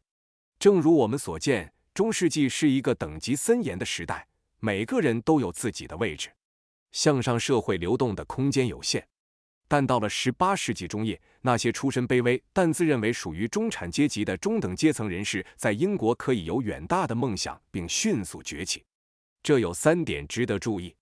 首先，他们以一种在前工业时代的欧洲可能被认为是前所未有的方式，渴望提升自己的社会地位。其次，这些雄心壮志往往集中在技术上，即如何解决实际问题，并使他们变得富有和出名。他们还掌握了一系列机械技能，以实现这些梦想。第三，也是最值得注意的一点，英国社会让他们实现了这些梦想。What enabled them to have such ambitions and the temerity to try to put them into practice was a deep set of social and institutional changes that British and earlier English society had undergone over the preceding centuries. The same institutional changes ensured that the rising middle class was hard to resist. 使他们能够拥有如此雄心壮志并敢于付诸实践的，是一系列深刻的社会和制度变革。这些变革在过去的几个世纪中，英国以及更早的英格兰社会已经经历。同样的制度变革确保了新兴中产阶级难以被忽视。Before discussing how this mindset created the projecting age, it is useful to think about the centrality of technology. Was the focus on technology because of the earlier scientific revolution, which altered how people, especially intellectuals, thought about nature? We will see that the answer is no, for the most part. 在讨论这种心态如何创造项目时代之前，有必要思考技术的中心地位。对技术的重视是否因为之前的科学革命改变了人们，尤其是知识分子对自然的看法？我们将看到，答案在很大程度上是否定的。Science at the starting gate. 科学的起点。In 1816, Sir Humphrey Davy received a great honor for his scientific work, the Royal Society's Rumford Medal. One of the country's leading chemists, based at the Royal Institution in London, Davy had investigated the cause of mining disasters and, based on careful lab experiments, determined that a new kind of safety lamp would reduce the chance of fatal explosions. There was national acclaim, which was personally pleasing. Davy also welcomed the confirmation that applying science could improve people's lives. 1816年，汉弗里·戴维爵士因其科学工作获得了皇家学会的伦福德奖章，这是一个巨大的荣誉。作为伦敦皇家学会的首席化学家之一，戴维调查了矿难的原因，并通过精心的实验室实验确定了一种新的安全灯可以减少致命爆炸的几率。这一成就受到了全国的赞誉，对他个人来说也十分令人高兴。戴维还欢迎这一事实，即应用科学可以改善人们的生活。He was therefore mortified to find that someone else with no scientific education claimed to have invented an equally effective safety lamp at the same time as, or perhaps even before, Davy's innovation. That other innovator was none other than George Stephenson. 因此，当发现一个没有科学教育背景的人声称在同一时间，甚至可能在戴维的创新之前发明了一种同样有效的安全灯时，他感到非常沮丧。另一位创新者正是乔治·斯蒂芬森。Davy, though of humble origin, was very much a product of the scientific revolution, standing on the shoulders of Robert Boyle, 1627–1691, Robert Hooke, 1635–1703, and Isaac Newton, 1643–1727, all of whom had been leading lights in the Royal Society of London for Improving Natural Knowledge, founded in November 1660. Davy was a pioneer in the study of the properties of gases, including nitrous oxide. He had also demonstrated how batteries could be used to generate an electric arc, which was a crucial step toward understanding the properties of electricity and artificial lighting. 尽管戴维出身卑微，但他无疑是科学革命的产物。站在罗伯特·波伊尔16271691、罗伯特·胡克16351703和艾萨克·牛顿16431727的肩膀上，这三位都是1660年11月成立的伦敦皇家学会的杰出成员。戴维在气体性质的研究中是一位先驱，包括一氧化二氮。他还展示了如何使用电池生成电弧，这是理解电和人工照明性质的关键步骤。By 1816, Davy was not lacking in self-confidence. He jumped to the conclusion that Stephenson's work must have been the result of plagiarism and wrote to Stephenson's prominent supporters, the Grand Allies, demanding that they acknowledge that their coal mining protégé could not possibly be at the frontier of innovation. The public scientific bodies to which I belong must take cognizance of this indirect attack on my scientific fame, my honor and veracity. 到1816年，戴维已经不再缺乏自信。他断定斯蒂芬森的工作一定是剽窃的结果，并写信给斯蒂芬森的重要支持者、大盟友，要求他们承认他们的煤矿业新兴不可能处于创新的前沿。我所属的公共科学机构必须对这种对我科学声誉、荣誉和诚实的间接攻击采取行动。The Grand Allies were not impressed by Davy's claims. Precisely when and how Stephenson had built and tried out his lamp was well documented by people they trusted. William Losh, one of the Allies, dismissed the idea that London-based organizations could somehow determine what was or was not original. Satisfied as I am with my conduct on this subject, I must say that I am wholly indifferent as to the cognizance which may be taken of it by the public scientific bodies to which you belong. 大盟友对戴维的指控并不满意。斯蒂芬森何时以及如何建造和测试他的灯，这些都有他们信任的人的详细记录。盟友之一威廉·洛什驳斥了伦敦的机构可以决定某项发明是否原创的想法。我对这个问题的处理感到满意，因此我对您所属的公共科学机构可能采取的任何行动完全无动于衷。Another of Stephenson's supporters, the Earl of Strathmore, was even more scathing in his response to Davy, articulating how he saw, and why he would help, people like Stephenson. I can never allow any meritorious individual to be cried down because he happens to be placed in an obscure situation. On the contrary, that very circumstance will operate in me as an additional stimulus to endeavor to protect him against all overbearing efforts. 斯蒂芬森的另一位支持者斯特拉瑟姆伯爵对戴维的回应更加尖锐，表达了他如何看待以及为何要帮助像斯蒂芬森这样的人。我绝不会因为某人处于默默无闻的境地就贬低任何有功绩的个人，相反，这种情形反而会成为我额外的动力，努力保护他免受一切压制性的努力。The safety lamp controversy illustrates not just how far Britain had moved from its medieval society of orders by this time, but also the contrast between two approaches to innovation. The first, represented by Davy, was based on what we now regard as modern scientific methods and was advancing rapidly.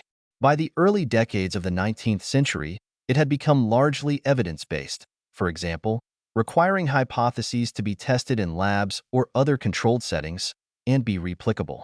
The second, epitomized by Stevenson, did not care about publications or impressing scientists, but instead focused on solving practical problems. Even if this approach was indirectly influenced by the scientific knowledge of the era, it was all about practical knowledge, often acquired while adjusting machines to see what improved performance. 安全灯争议不仅说明了到那时英国已经从其封建社会的等级制度中走了多远，还展示了两种创新方法之间的对比。第一种方法以戴维为代表，基于我们现在认为的现代科学方法，并且发展迅速。到19世纪初，它在很大程度上已经变得基于证据，例如要求假设在实验室或其他受控环境中进行测试，并且可以重复。第二种方法以斯蒂芬森为代表，不关心出版物或给科学家留下印象，而是专注于解决实际问题。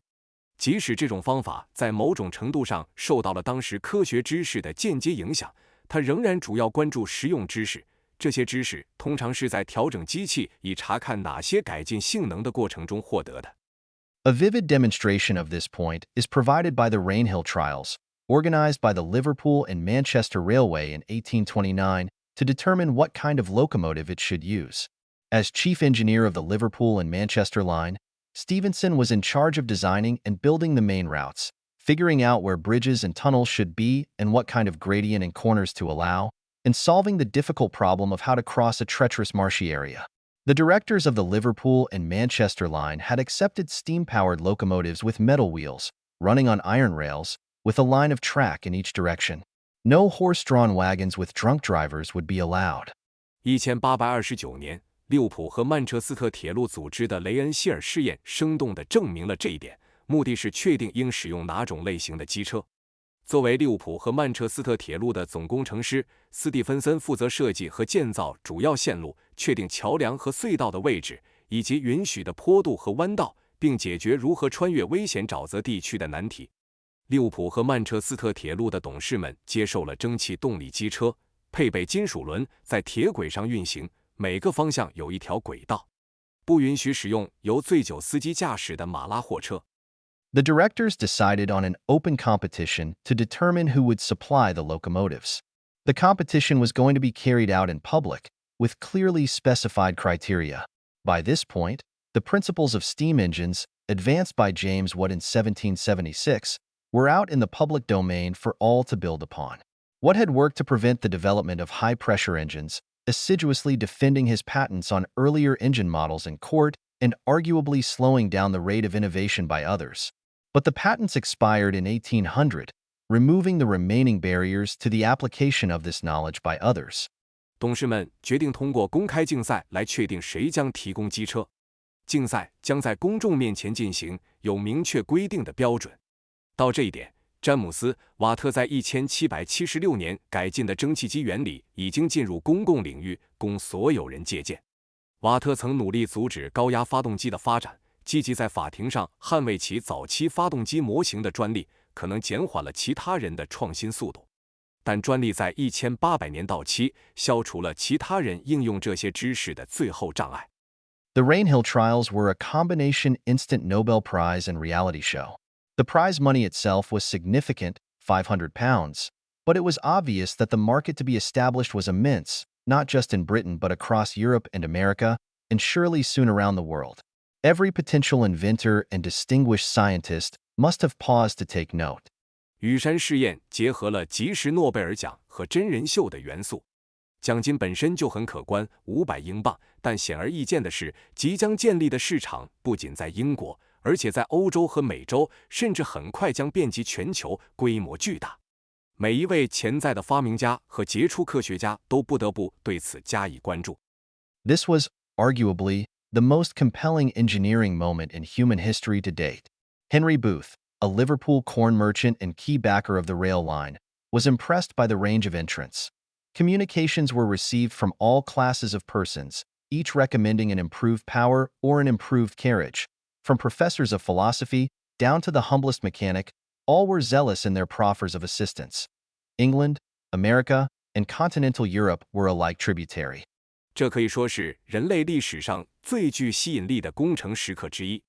利物浦谷物商人、铁路线的主要支持者亨利·布斯对参赛者的多样性印象深刻，收到了来自各个阶层的通信，每个人都推荐了一种改进的动力或改进的车厢。从哲学教授到最卑微的机械师，所有人都热切地提供帮助。英格兰、美洲和欧洲大陆都同样贡献了力量。Like the judges in any good bake-off, the directors had clear views on what they wanted to see. A locomotive having 4 or 6 wheels with manageable boiler pressure, running on a gauge of 56.5 inches, and not costing more than £550 per engine. This machine would need to pull 3 tons for each 1 ton of locomotive weight over 70 miles at an average speed of at least 10 miles per hour. The trials were to be conducted along a flat piece of track known as the Rainhill level, with difficult gradients at both ends. 就像任何好的烘焙比赛的评委一样，董事们对他们的期望非常明确。他们希望看到的是一台有4轮或6轮、锅炉压力可控、轨距为 56.5 英寸、每台机车成本不超过550英镑的机车。这台机器需要以每小时至少10英里的平均速度，在70英里的距离上，每吨机车重量拉动3吨的货物。试验将在一段平坦的轨道上进行，这段轨道被称为雨山平地，两端有困难的坡度。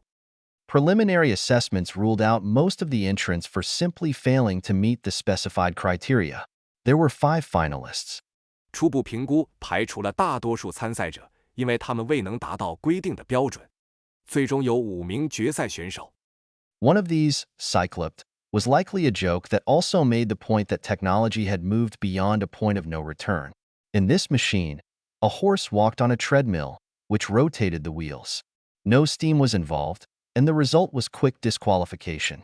The final showdown was therefore between 4 steam-powered locomotives, one of which, Perseverance, could not get above 6 miles per hour. Another, Novelty, suffered debilitating boiler leaks, and a third, Sansparell, cracked a cylinder. The winner was Rocket, designed and built by George Stephenson and his son, Robert. 其中之一 Cyclops 很可能是一个笑话，同时也表明技术已经超越了无法回头的点。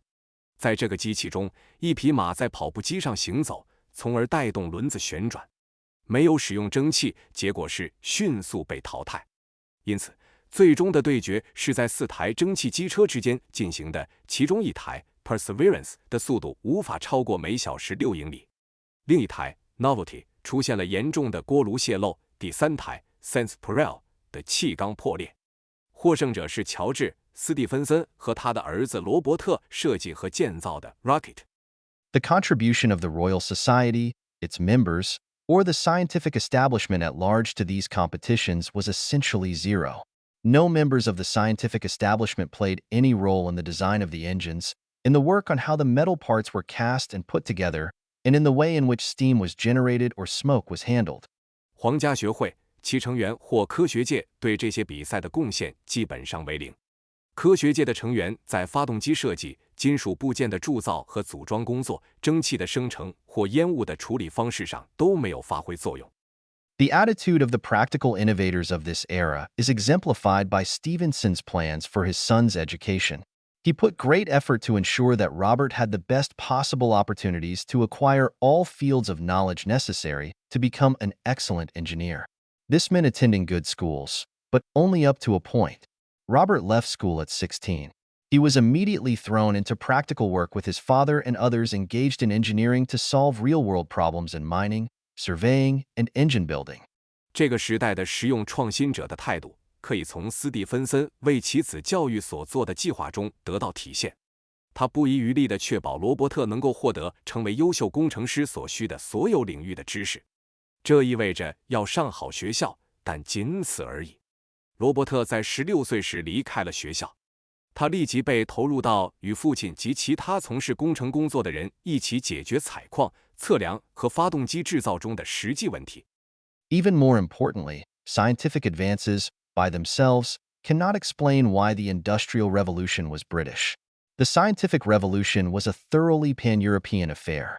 Boyle, Hooke, and Newton were English, but many of the most innovative thinkers of this revolution, such as Johannes Kepler, Nicolas Copernicus, Galileo Galilei, Tycho Brahe, and René Descartes, never set foot in Britain. They communicated among themselves and with their English peers in Latin, underscoring the Europe-wide nature of this enterprise. 更重要的是，单凭科学进步无法解释为什么工业革命发生在英国。科学革命是一场彻底的泛欧洲运动。波耶尔、胡克和牛顿是英国人，但这场革命中许多最具创新性的思想家，如约翰内斯、开普勒、尼古拉斯、哥白尼、伽利略、伽利莱、蒂古、布拉赫和勒内、笛卡尔，从未踏足英国。他们用拉丁语相互交流，并与英国同行交流，这凸显了这一事业的全欧洲性质。Equally, Europe was not even unique in experiencing an extended period of scientific breakthroughs. China was far ahead of Europe in science in 1500, and arguably had a lead as late as 1700. The Song dynasty, 960–1279, was a particularly creative time. The major technological breakthroughs that first took place in China include gunpowder, the water clock, the compass, spinning, smelting, and advances in astronomy. In fact, almost all the big European innovations of the Middle Ages and early Industrial Revolution can be plausibly traced back, directly or indirectly, to China. Chinese technologies that were adopted relatively early by Europeans include the wheelbarrow, movable type printing, and clocks. Also important were ideas that later propelled the Industrial Revolution, including Chinese machines for mechanized spinning, iron smelting, and canal locks. The Chinese also made extensive use of paper money, which was for a time used for both local and long-distance trade. 同样，欧洲在经历长期科学突破方面也并非独一无二。1500年时，中国在科学上远超欧洲，甚至可以说直到1700年仍领先。宋朝960-1279年是一个特别有创造力的时期。中国首先取得的重大技术突破包括火药、水钟、指南针、纺纱、冶炼和天文学的进步。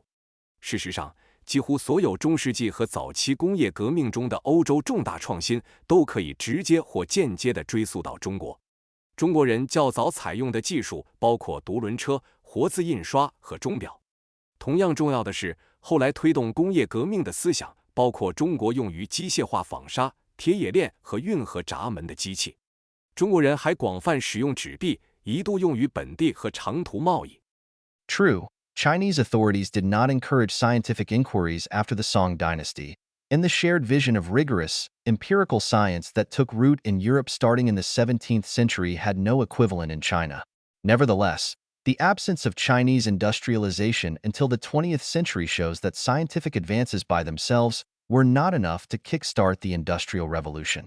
确实，宋朝以后，中国政府并未鼓励科学研究，而自17世纪开始在欧洲扎根的严谨的实证科学在中国并没有相应的存在。然而，直到20世纪，中国才开始工业化，这表明单凭科学进步本身并不足以启动工业革命。This assessment is not meant to downplay the role of science in industrialization. The scientific revolution provided 3 critical contributions.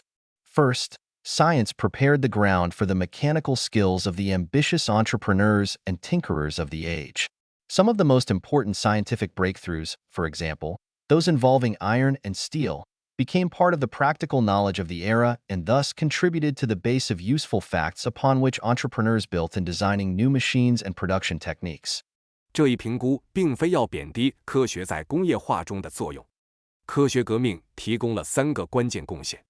首先，科学为那个时代雄心勃勃的企业家和修补匠的机械技能奠定了基础。一些最重要的科学突破，例如涉及铁和钢的突破，成为了那个时代的实用知识的一部分，从而为企业家在设计新机器和生产技术时所依赖的有用事实基础做出了贡献。Second, as we elaborate more in Chapter 6, starting around the 1850s, scientific methods and knowledge became much more important for industrial innovation because of advances in electromagnetism and electricity, and then later with a growing focus on new materials and chemical processes. For example, the development of the chemical industry was tightly linked to scientific discovery, with the invention of the spectroscope in 1859 a leading example. More broadly, the telegraph, 1830s, the Bessemer process for making steel, 1856, the telephone, 1875, and electric light, commercialized in 1880, arose much more directly from scientific investigations. 其次，正如我们在第6章中更详细地讨论的那样，从1850年代左右开始，由于电磁学和电力的进步，科学方法和知识对工业创新变得更为重要。随后，随着新材料和化学工艺的关注度增加，这一趋势更加明显。例如，化学工业的发展与科学发现紧密相关，1859年光谱仪的发明就是一个典型的例子。更广泛地说，电报1830年代，贝塞麦炼钢法1856年，电话1875年和电灯1880年商业化的出现，都更直接地源于科学研究。Third, the reason why so many ambitious young men such as George Stephenson were drawn to technology was because they grew up at a time that had been shaped by the Age of Discovery. This era, starting in the mid-15th century, saw major advances in maritime technologies and Europeans' expansion into parts of the world that they had had little contact with previously. The scientific revolution was very much bundled in people's minds with this process of discovering and potentially shaping the physical and social environment. Europeans could now sail ships over previously hostile waters, subjugate other populations, and expand their dominion over nature. 第三，像乔治·斯蒂芬森这样的许多有抱负的年轻人被吸引到技术领域的原因是，他们成长在一个由大发现时代塑造的时代。这个时代始于15世纪中叶，见证了航海技术的重大进步和欧洲人向他们以前很少接触的世界部分地区的扩张。科学革命在人们的心目中与这一发现和潜在塑造物理和社会环境的过程紧密相连。欧洲人现在可以驾驶船只，穿越以前敌对的水域，征服其他人口，并扩大对自然的统治。If not science directly, what were the primary factors that helped Britain launch the Industrial Revolution? 如果不是直接的科学，那么帮助英国启动工业革命的主要因素是什么？ Why Britain? 为什么是英国？ Detailed economic histories have established the basic pattern of formative events for industry. There was a sustained rise in the cotton textile sector from the early 1700s, with northern entrepreneurs playing a key role. New machinery greatly increased the productivity of first spinning and then weaving. 详细的历史经济研究已经确立了行业形成事件的基本模式。从18世纪初开始，棉纺织业出现了持续的增长，北方企业家发挥了关键作用。新的机械大大提高了纺纱和织布的生产率。At the same time, artisans active in other sectors, such as iron making and pottery, figured out how to introduce other machines to improve quality while also boosting production per worker.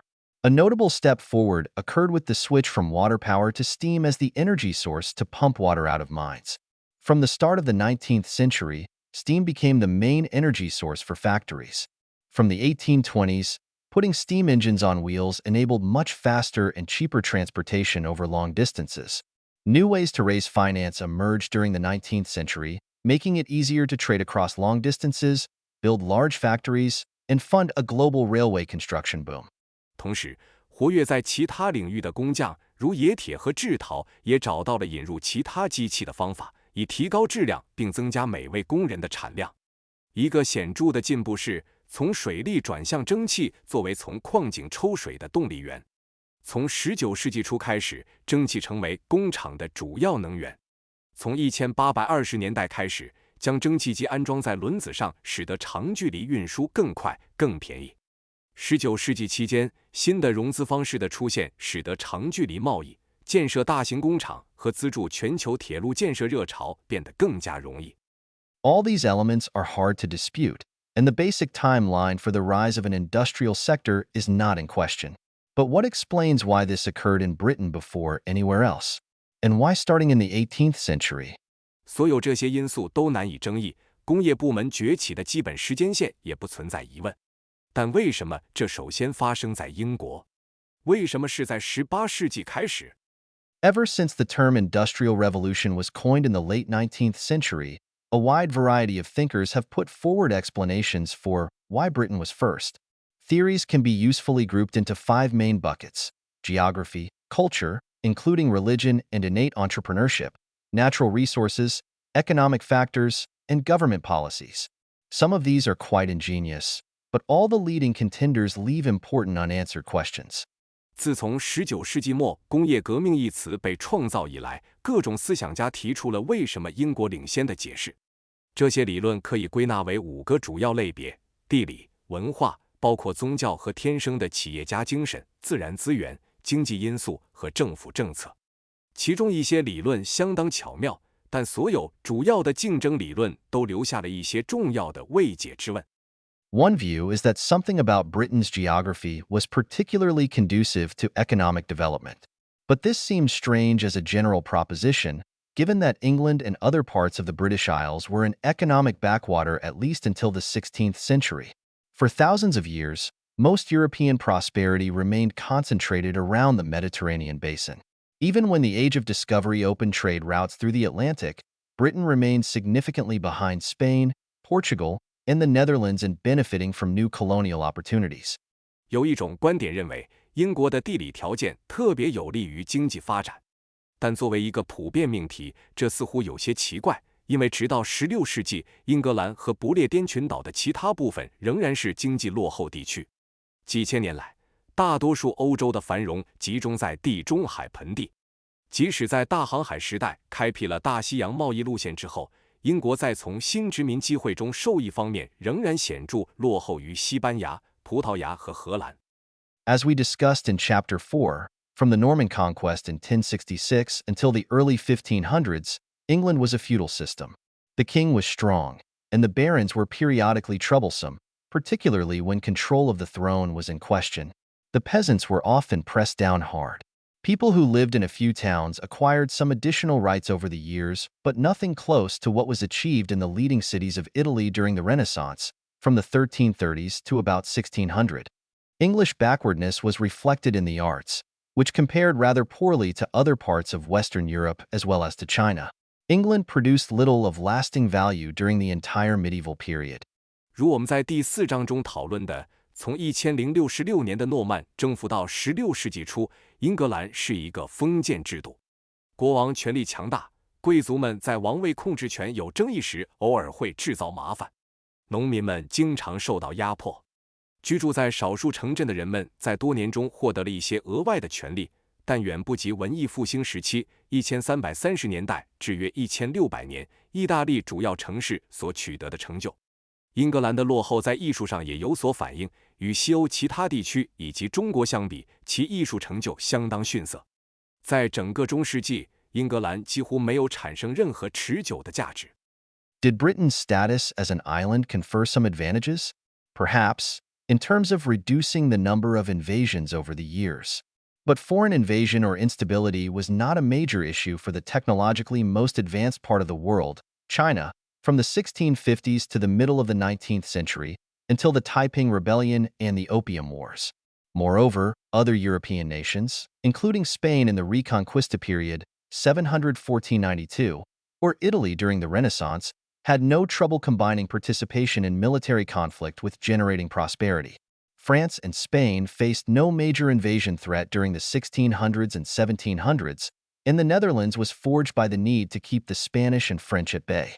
英国作为一个岛国，是否带来了一些优势？可能在减少外来入侵次数方面确实如此，但对世界上技术最先进的地区中国来说，从17世纪50年代到19世纪中叶，外来入侵或不稳定并不是主要问题，直到太平天国起义和鸦片战争。此外，其他欧洲国家，如在收复失地时期714-92年的西班牙或文艺复兴时期的意大利，都能在参与军事冲突的同时创造繁荣。法国和西班牙在17和18世纪没有面临重大的入侵威胁，而荷兰则是为了抵御西班牙和法国的侵扰而建立的。The British eventually built a formidable navy, but it was not overwhelmingly stronger than its rivals until well into the industrial age. British naval forces were substantially smaller than the Spanish fleet in the 1500s, defeated repeatedly by the Dutch in the 1600s, and outmaneuvered with great consequence by the French during the American Revolution in the 1770s.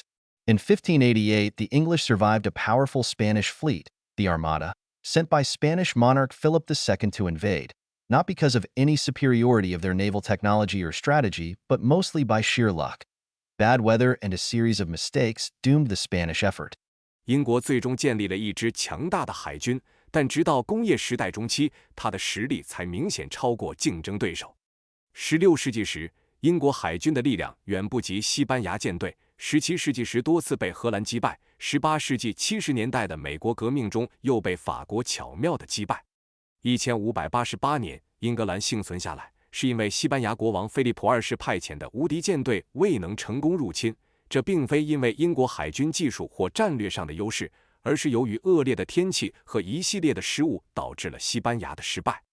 Britain has rivers suitable for water wheels, and moving goods over inland waterways was initially much easier and cheaper than using roads. Some of Britain's rivers could readily be connected to each other and to the sea by canal, and this was useful at the end of the 18th century, hence the opposition from the Duke of Bridgewater and other canal interests to the development of early railways. 英国拥有适合水车的河流，通过内陆水道运输货物最初比使用道路更容易和便宜。英国的一些河流可以通过运河相互连接并通向大海，这在18世纪末非常有用。因此，布里奇沃特公爵和其他运河利益集团反对早期铁路的发展。Nevertheless, other countries, including Germany, Austria, and Hungary, contain impressive amounts of navigable water, and France had a notable push to build canals that long predated the British investments in such infrastructure. Besides, the canal-based transportation phase was relatively short-lived in British industrialization. Most of the Industrial Revolution moved by rail, and British railway pioneers were only too eager to sell engines, wagons, and all relevant accessories to anyone interested in buying in Europe or elsewhere. Transferring technology proved easy, whether it was by leasing, copying, or improving designs. By the 1830s, for example, Matthias Baldwin was building locomotives in Pennsylvania, and by the 1840s, his engines were arguably better suited to long-distance haulage under American conditions than any imported designs. 然而，包括德国、奥地利和匈牙利在内的其他国家也拥有大量的可航行水域，而法国在运河建设方面有着显著的推动，这比英国在这类基础设施上的投资要早得多。此外，基于运河的运输阶段在英国工业化过程中相对短暂。工业革命的大部分时间都是通过铁路运输的，而英国的铁路先驱们非常乐意将机车、货车和所有相关配件出售给欧洲或其他地区感兴趣的买家。技术转移相对容易，无论是通过租赁、复制还是改进设计。例如，到1830年代，马蒂亚斯·鲍德温在宾夕法尼亚州建造机车；到1840年代，他的机车在长途运输方面可能比任何进口设计更适合美国的条件。It has become fashionable in some quarters to argue for another aspect of geography. Industrial development is claimed to be easier at some latitudes, in part because these are intrinsically healthier. But Britain had no discernible advantage in terms of public health in the pre-industrial phase. Infant mortality was high and life expectancy at birth quite low. There was also an inability to deal with serious waves of disease, a point made painfully clear by the experience of the Black Death, which wiped out between a third and a half of England's population in the 1300s. 在某些圈子里，从地理的另一个方面进行论证已成为一种时尚。有人声称，某些纬度的工业发展更容易，部分原因是这些地区本身更健康。但英国在前工业阶段并没有明显的公共卫生优势。婴儿死亡率高，出生时的预期寿命相当低。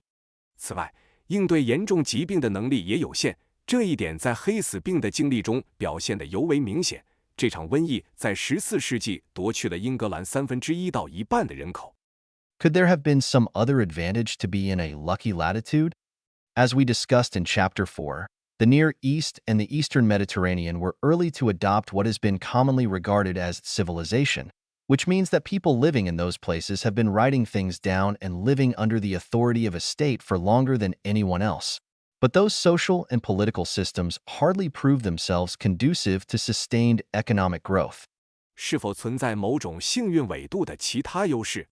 正如我们在第4章中讨论的那样，近东和东地中海地区较早采用了通常被认为是文明的生活方式，这意味着这些地区的人们比其他任何地方的人们更早开始记录事情，并生活在国家的权威之下。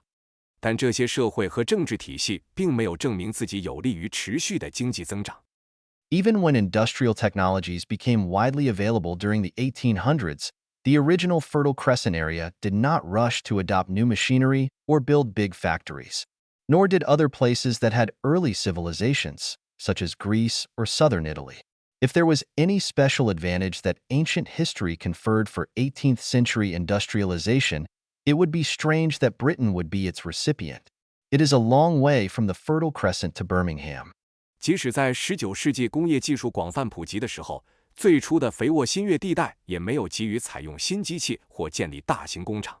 其他拥有早期文明的地方，如希腊或南意大利，也没有这样做。如果古代历史确实为18世纪的工业化提供了某种特殊优势，那么英国成为这一优势的受益者就显得非常奇怪。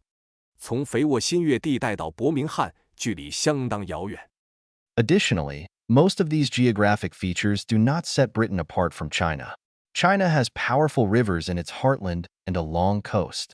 A large part of the country is in the lucky latitudes. Yet it did not turn any of its amazing scientific advances into industrial technology. 此外，这些地理特征中的大多数并不能使英国与中国区分开来。中国在其腹地拥有强大的河流和漫长的海岸线，该国的很大一部分位于幸运的纬度。然而，它并没有将其惊人的科学进步转化为工业技术。If not geography, could it have been culture that set England and then Britain apart? Was there some deep cultural advantage across the broad swath of British people, in terms of their attitudes about risk, enterprise, community, or something else? Such an explanation is again hard to square with the fact that before 1500 or 1600, English society does not seem to have much cultural advantage when compared with neighboring parts of Western Europe. 如果不是地理因素，那么是否是文化使英格兰，进而使英国与众不同？在英国人广泛的群体中，是否有一种深刻的文化优势体现在他们对风险、企业、社区或其他方面的态度上？然而，这种解释再次难以与1500年或1600年之前的事实相符，即与西欧邻近地区相比，英国社会似乎并没有多少文化优势。It is true that in the late 16th century, most of the country shifted from Catholicism to Protestantism. In the early 1600s, Galileo's astronomical work was hindered by Catholic dogma and by an Italian church hierarchy that was determined to preserve its monopoly on interpreting scripture. Working at the far end of the same century, Isaac Newton and his English contemporaries still had to step carefully when it came to religion, even if they did not face the same personal dangers or blockages imposed by the remnants of medieval theocracies. 确实，在16世纪末，大多数国家从天主教转向了新教。在17世纪初，伽利略的天文学研究受到了天主教教义和意大利教会等级制度的阻碍，后者决心保持其对圣经解释的垄断。到了同一世纪的末期，艾萨克·牛顿和他的英国同时代人仍然在宗教问题上需要谨慎行事，尽管他们没有面临中世纪神权政治残余所施加的相同个人危险或障碍。However, there were plenty of other European countries that turned Protestant without adopting industrial technologies early, including Scandinavia, Germany, and what became the Czech Republic.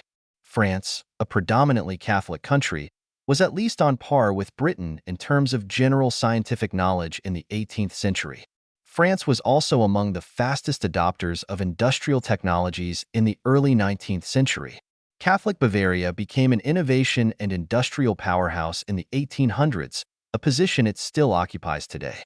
One place in northwestern Europe that adopted early textile technology ahead of Britain was the predominantly Catholic Bruges, now in Belgium. Bruges had the most skilled European spinners and weavers during the 13th century.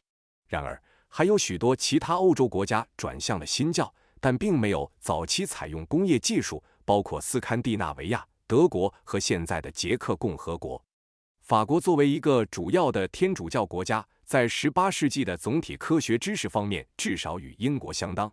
法国也是19世纪初工业技术采用最快的国家之一。天主教的巴伐利亚在19世纪成为创新和工业的中心，这一地位一直保持至今。在西北欧，比利时现在的布鲁日比英国更早采用了早期的纺织技术。布鲁日在13世纪拥有最熟练的欧洲纺纱工和织工。It is also unlikely that religious minorities, such as Quakers or other nonconformist Protestant sects in the north of England, played a defining role. Although such religious beliefs influenced the outlook and ambitions of some people, most other countries that experienced the Reformation had a similar mix of groups, but did not industrialize until later. 宗教少数群体，如英格兰北部的贵格会或其他非国教新教派别，也不太可能发挥了决定性作用。尽管这些宗教信仰影响了某些人的观点和抱负，但大多数经历了宗教改革的其他国家也有类似的群体组合，但直到后来才实现工业化。Perhaps it was the luck of having a few extraordinary entrepreneurs who made early breakthroughs? Individuals were important, but this transformation was much more than just about a handful of people. In the textile industry, for example, at least 300 men made significant contributions to the development of modern manufacturing techniques during the 1700s. More broadly, the Industrial Revolution involved investments made by thousands of people, and more likely tens of thousands if we include all the relevant decision-makers and investors during the 18th and early 19th centuries. 或许是几位非凡的企业家早期取得的突破带来了好运。个人确实很重要，但这种转变绝不仅仅是少数几个人的事。例如，在纺织业，18世纪至少有300名男性对现代制造技术的发展做出了重要贡献。更广泛的说，工业革命涉及成千上万人的投资，如果包括所有相关的决策者和投资者，这个数字可能达到数万人，涵盖了18世纪和19世纪初。Natural resources were not the defining factor in British industrialization either. One of the most influential alternative views puts greater weight on the availability of coal. Britain did benefit from decent quality iron, or available close by coal deposits in the North and Midlands of England. But this does not explain the critical early phase of the British Industrial Revolution, led by water-powered textile factories. One study estimated how developed the British economy would have been in 1800 if James Watt's steam engine had never been invented. The conclusion: the level of development achieved by January 1, 1801, would have been reached by February 1, 1801, a delay of only 1 month. 自然资源也不是英国工业化的决定性因素。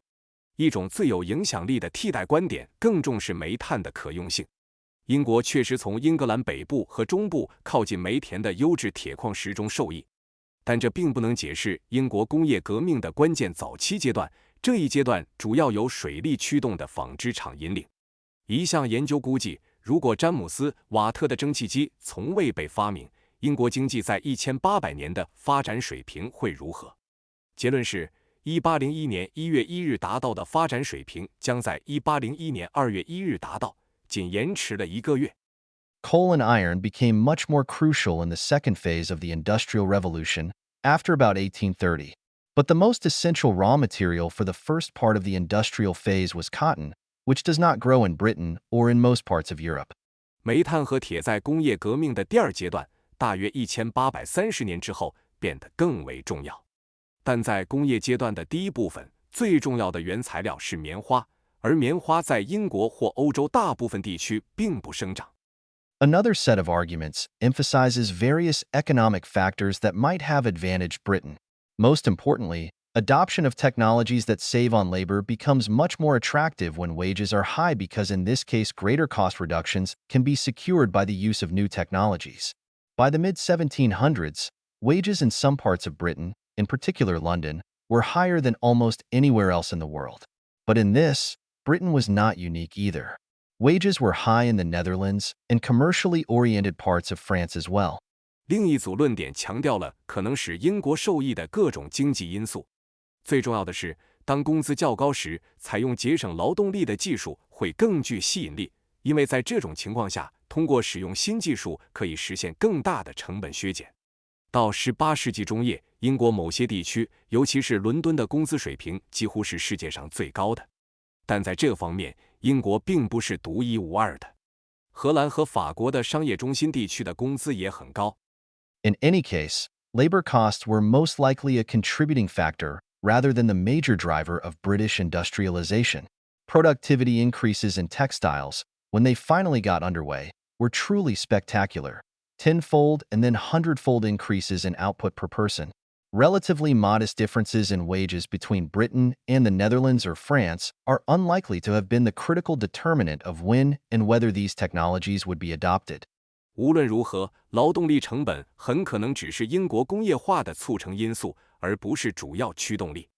当纺织业的生产率最终开始提高时，其增长是惊人的，每人产出提高了10倍甚至100倍。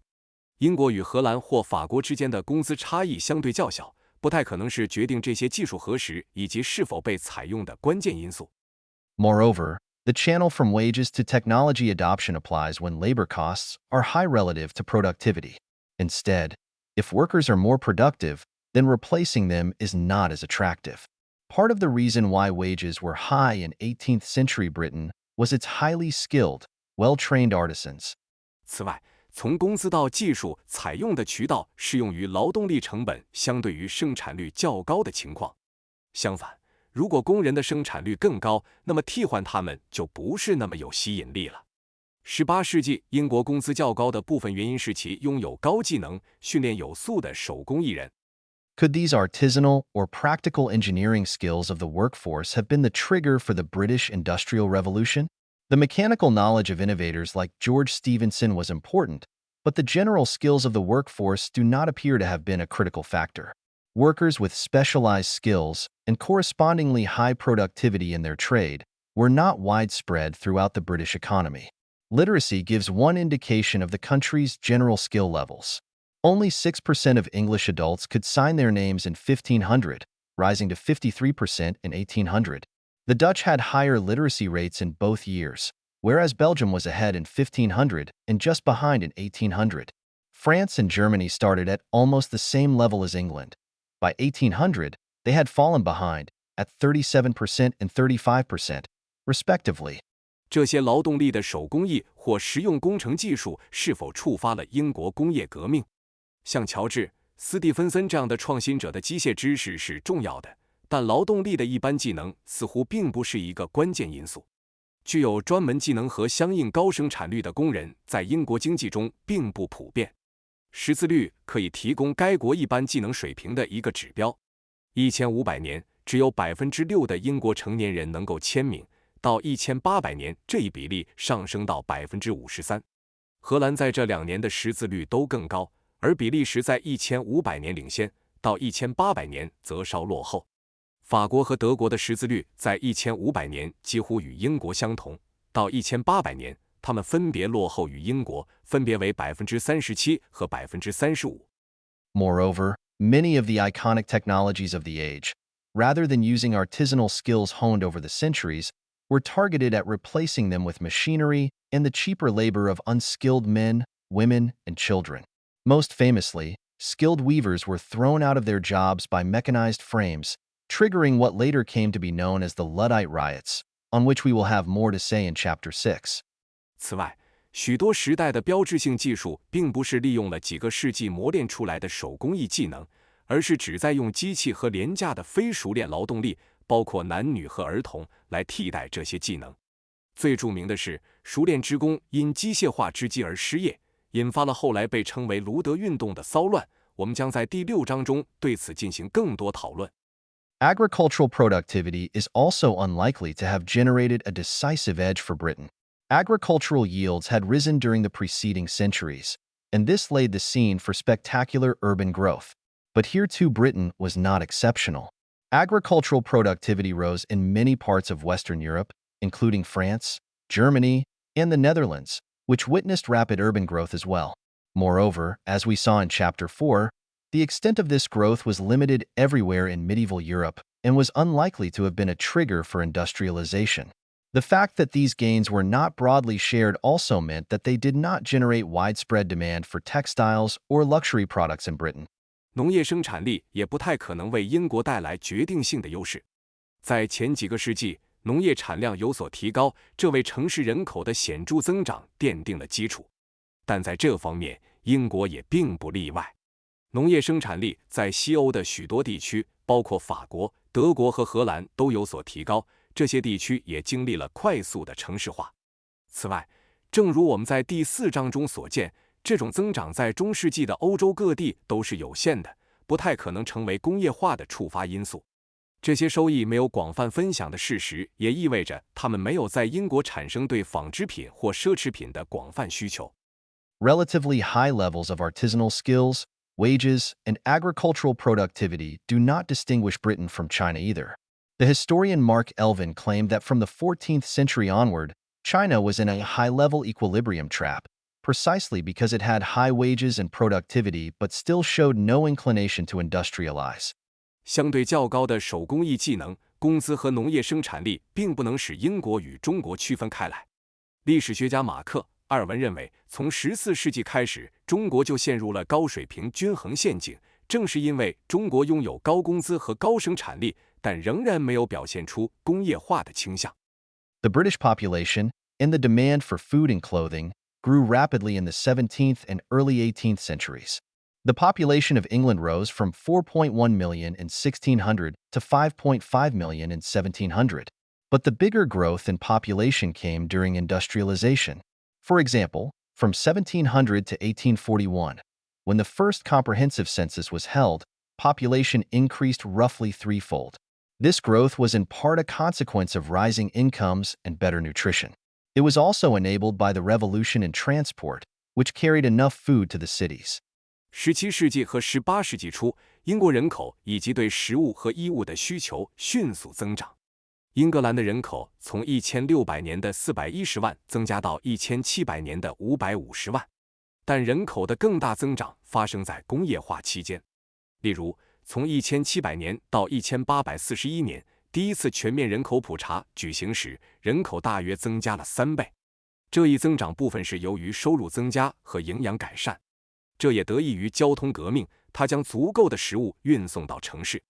Early financial innovation is not where we should look for the origin story of the Industrial Revolution either. Many more consequential financial innovations had taken place earlier in Italy during the Renaissance and in the Netherlands, and had fueled the growth of Mediterranean and then Atlantic trade and voyages. The British Isles were at the time a financial backwater.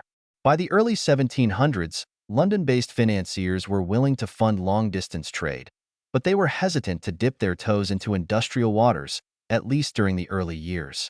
Profits made in trade tended to be reinvested in trade. The establishment of the Bank of England was good for public finance and for credit used in overseas trade, although it was quite disconnected from industrial development. For the most part, those northern entrepreneurs financed their ventures with retained earnings, alongside loans from friends, family, and people within their own business community. 早期的金融创新也不是工业革命起源故事的正确寻找地点。许多更重要的金融创新早在文艺复兴时期的意大利和荷兰就已经发生，推动了地中海和大西洋贸易及航行的发展。当时，不列颠群岛还是一个金融落后地区。到18世纪初，伦敦的金融家愿意资助远程贸易，但在早期几年，他们对涉足工业领域仍持犹豫态度。贸易中获得的利润往往被重新投资于贸易。英格兰银行的建立对公共财政和海外贸易信贷是有利的，但它与工业发展几乎无关。大多数情况下，北方的企业家通过保留收益以及来自朋友、家人和自己商业圈内人士的贷款来资助他们的企业。Similarly, the legal environment regulating finance and business contracts was cumbersome at least until the railway age. For example, the modern version of limited liability was not fully established in law until the 1850s. It is very hard to argue that Britain had some practical legal advantage that was not available to other European countries. 同样，至少直到铁路时代，监管金融和商业合同的法律环境都是繁琐的。例如，有限责任的现代版本直到1850年代才在法律上完全确立。很难说英国拥有其他欧洲国家所不具备的某种实际法律优势。Overall, there is no indication that Britain had any inherent advantage in the availability of finance for new ventures that used machines. Compared to well-established continental practice, the commercial banking system remained rudimentary until at least the early years of the 19th century. 总的来说，没有迹象表明英国在为使用机器的新企业融资方面有任何固有的优势。与大陆上成熟的惯例相比，商业银行系统直到19世纪初仍然相当原始。Could it be government policy that put Britain ahead? Following the Glorious Revolution of 1688, Britain had a strong parliament, and the property rights of landowners and merchants were well protected. Yet the same was true in other countries, such as France, where a great deal of feudal privilege still protected traditional landowners, and merchants were also secure against expropriation. 英国是否因为政府政策而领先？1688年光荣革命后，英国拥有强大的议会，土地所有者和商人的财产权得到了很好的保护。然而，其他国家也是如此，例如法国，那里仍然存在大量的封建特权，保护传统土地所有者，商人也免受没收的威胁。The British government was keen to build its overseas empire and, over time, strengthened the navy with the rationale of supporting international trade. But this colonial empire was small in economic terms for a long time. Britain gained control over most of India only in the second half of the 18th century, shortly before it lost the North American colonies. 英国政府热衷于建立起海外帝国，并随着时间的推移，以支持国际贸易为理由加强海军。但这个殖民帝国在经济上很长一段时间内都是较小的。英国直到18世纪下半叶才控制了印度的大部分地区，而此时它刚刚失去了北美殖民地。Estimates of profits from the slave trade and Caribbean plantation economies indicate that this form of human trafficking and exploitation did contribute resources to industrialization, but this direct effect is not large enough to explain what happened. In addition, while Britain was a major participant in the Atlantic slave trade, Portugal, Spain, France, the Netherlands, and Denmark were just as active, and some of these countries generated much larger profits over the centuries than did Britain. 从奴隶贸易和加勒比种植园经济中获得的利润估计表明，这种形式的人口贩卖和剥削确实为工业化贡献了资源，但这种直接影响不足以解释所发生的一切。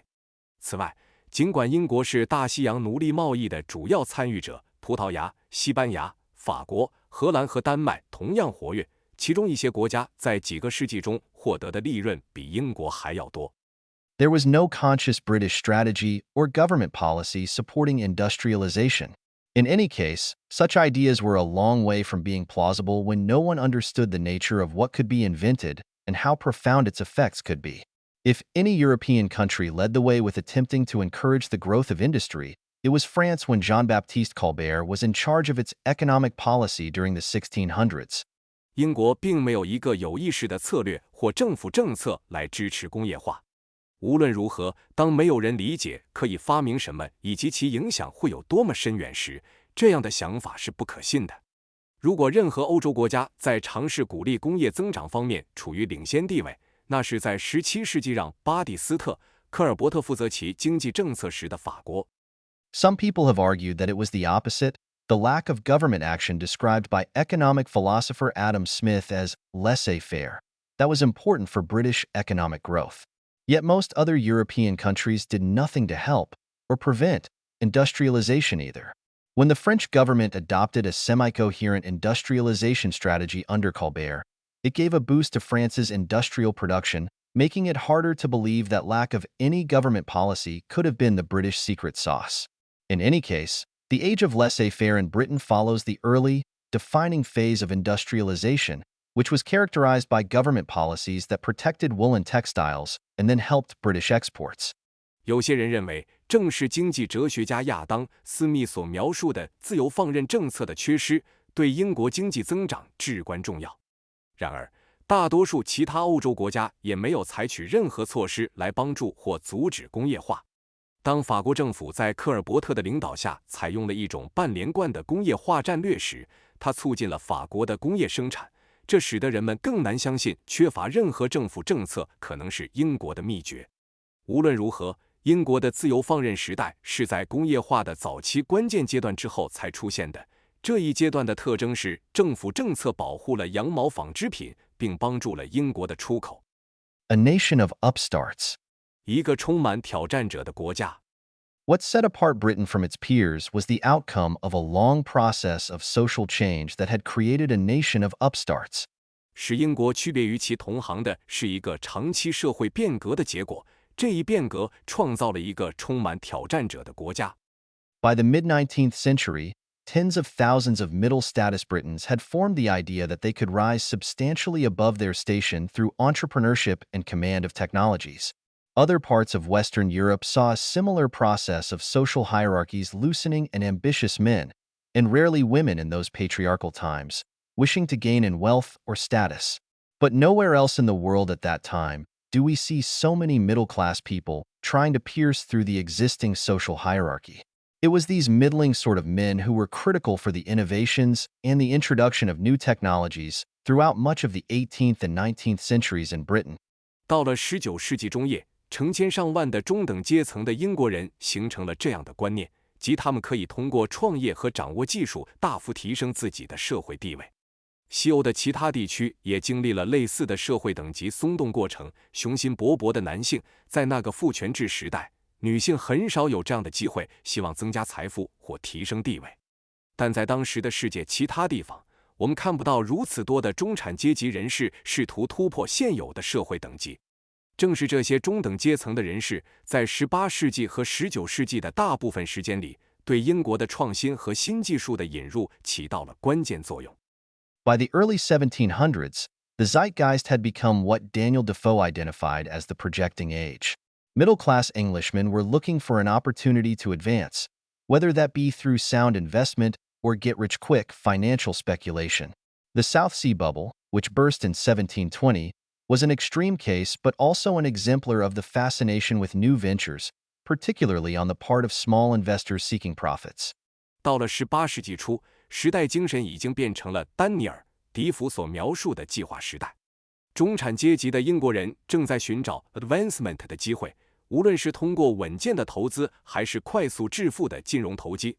1720年破裂的南海泡沫是一个极端案例，但也是对新企业着迷的一个典型例子，特别是对于那些寻求利润的小投资者而言。It was in this context that innovators around what we now call industrial processes began to emerge. The most successful of the early entrants include Abraham Darby, pig iron and blast furnaces fueled by coke, 1709, Thomas Newcomen, steam engine, 1712, Richard Arkwright, spinning frame, 1769, Josiah Wedgwood, Etruria Pottery Works, 1769, and James Watt, much improved steam engine, 1776. These men could not, for the most part, read Latin and did not spend much time with scholarly works. 在这种背景下，围绕我们现在称为工业过程的创新者开始出现。早期最成功的进入者包括亚伯拉罕·达比 1709年用焦炭在高炉中生产生铁，托马斯·纽科门1712年蒸汽机，理查德·阿克莱特1769年纺纱机，乔赛亚·维奇伍德1769年埃特鲁里亚陶瓷厂和詹姆斯·瓦特1776年大幅改进的蒸汽机。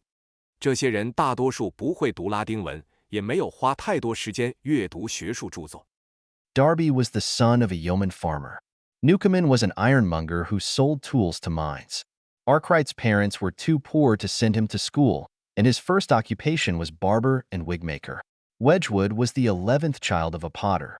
Watt's father was a shipbuilder, which puts him into a higher social class than the others.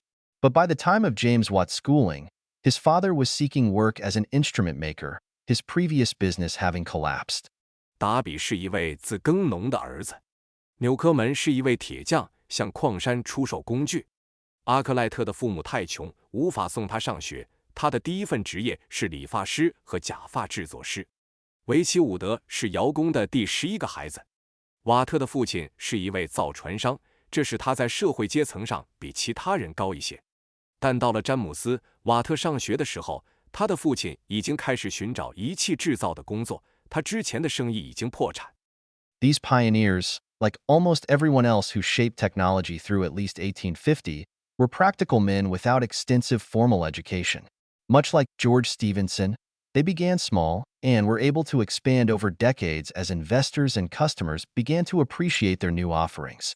这些先驱者就像至少到1850年塑造技术的几乎所有其他人一样，都是没有广泛正规教育的实干家。他们大多像乔治·斯蒂芬森一样，从很小的规模开始，随着投资者和客户的逐渐认可，他们能够在数十年间逐步扩大规模。Of 226 people who founded large industrial enterprises during this period, precisely 2 came from the peerage, and less than 10% had any connection to the upper classes. However, they were not people who started out at the very bottom of society. Most had fathers engaged in small-scale manufacture, some sort of craft work or trade. And most of these industrialists had practical skills and engaged in the same kind of small-scale enterprise before creating what became larger businesses. 在这一时期，创立大型工业企业的226人中，只有2人来自贵族，不到10%的人与上层阶级有任何联系。然而，他们并不是从社会最底层开始的人。大多数人的父亲从事小规模制造、某种手工艺或贸易，而且大多数这些工业家都具备实际技能，并在创建后来成为大型企业的业务之前，从事过类似的小规模企业。These men were all extremely ambitious, not what you'd expect from people born into modest means in a society of orders like the one of medieval Europe. More remarkably, they believed in technology, both as an engine of progress and as a means for their own social elevation. But what was most notable about them was that they succeeded. 这些人都极具野心，这在中世纪欧洲那种等级森严的社会中，出身寒微的人身上是不常见的。更令人称奇的是，他们相信技术，既将其视为进步的引擎，也视为提升自身社会地位的手段。但最引人注目的是，他们成功了。How did they become so emboldened? What gave them the idea that they could do so, using the power of technology?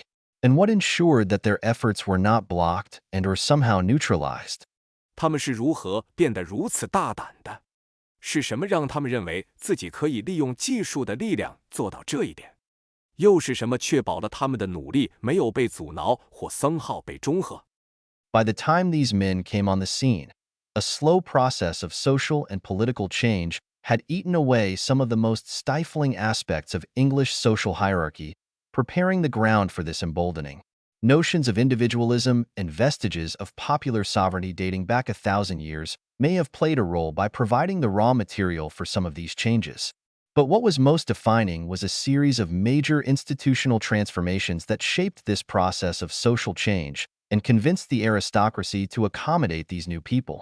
当这些人登上历史舞台时，一个缓慢的社会和政治变革过程已经侵蚀了英国社会等级制度中一些最压抑的方面，为这种大胆行为奠定了基础。追溯到1000年前的个人主义观念和民众主权的残余，可能在提供这些变革的原始材料方面发挥了作用。但最具决定性的是，一系列重大的制度变革塑造了这一社会变革过程，并说服了贵族阶层接纳这些新人。The unraveling. 解体。In 1300, the idea of ascending from nothing to national prominence would not have occurred to most English people, and the notion that this could be done through invention would have seemed preposterous. In 1577, clergyman William Harrison would characterize the defining feature of society in his description of England as, "We in England divide our people commonly into 4 sorts," and he described these as gentlemen, including nobility, citizens in English towns, yeoman farmers, and, at the lowest level, laborers, poor husbandmen, artificers, and servants. More than a century later, When Gregory King drew up his famous ranks, degrees, titles, and qualifications, he used roughly the same categories. Which group one fell into, be it in 1577 or 1688, determined one's status and power. 1300年，从一无所有到国家显赫的想法，对大多数英国人来说是不可想象的，而认为这可以通过发明来实现，则显得荒谬。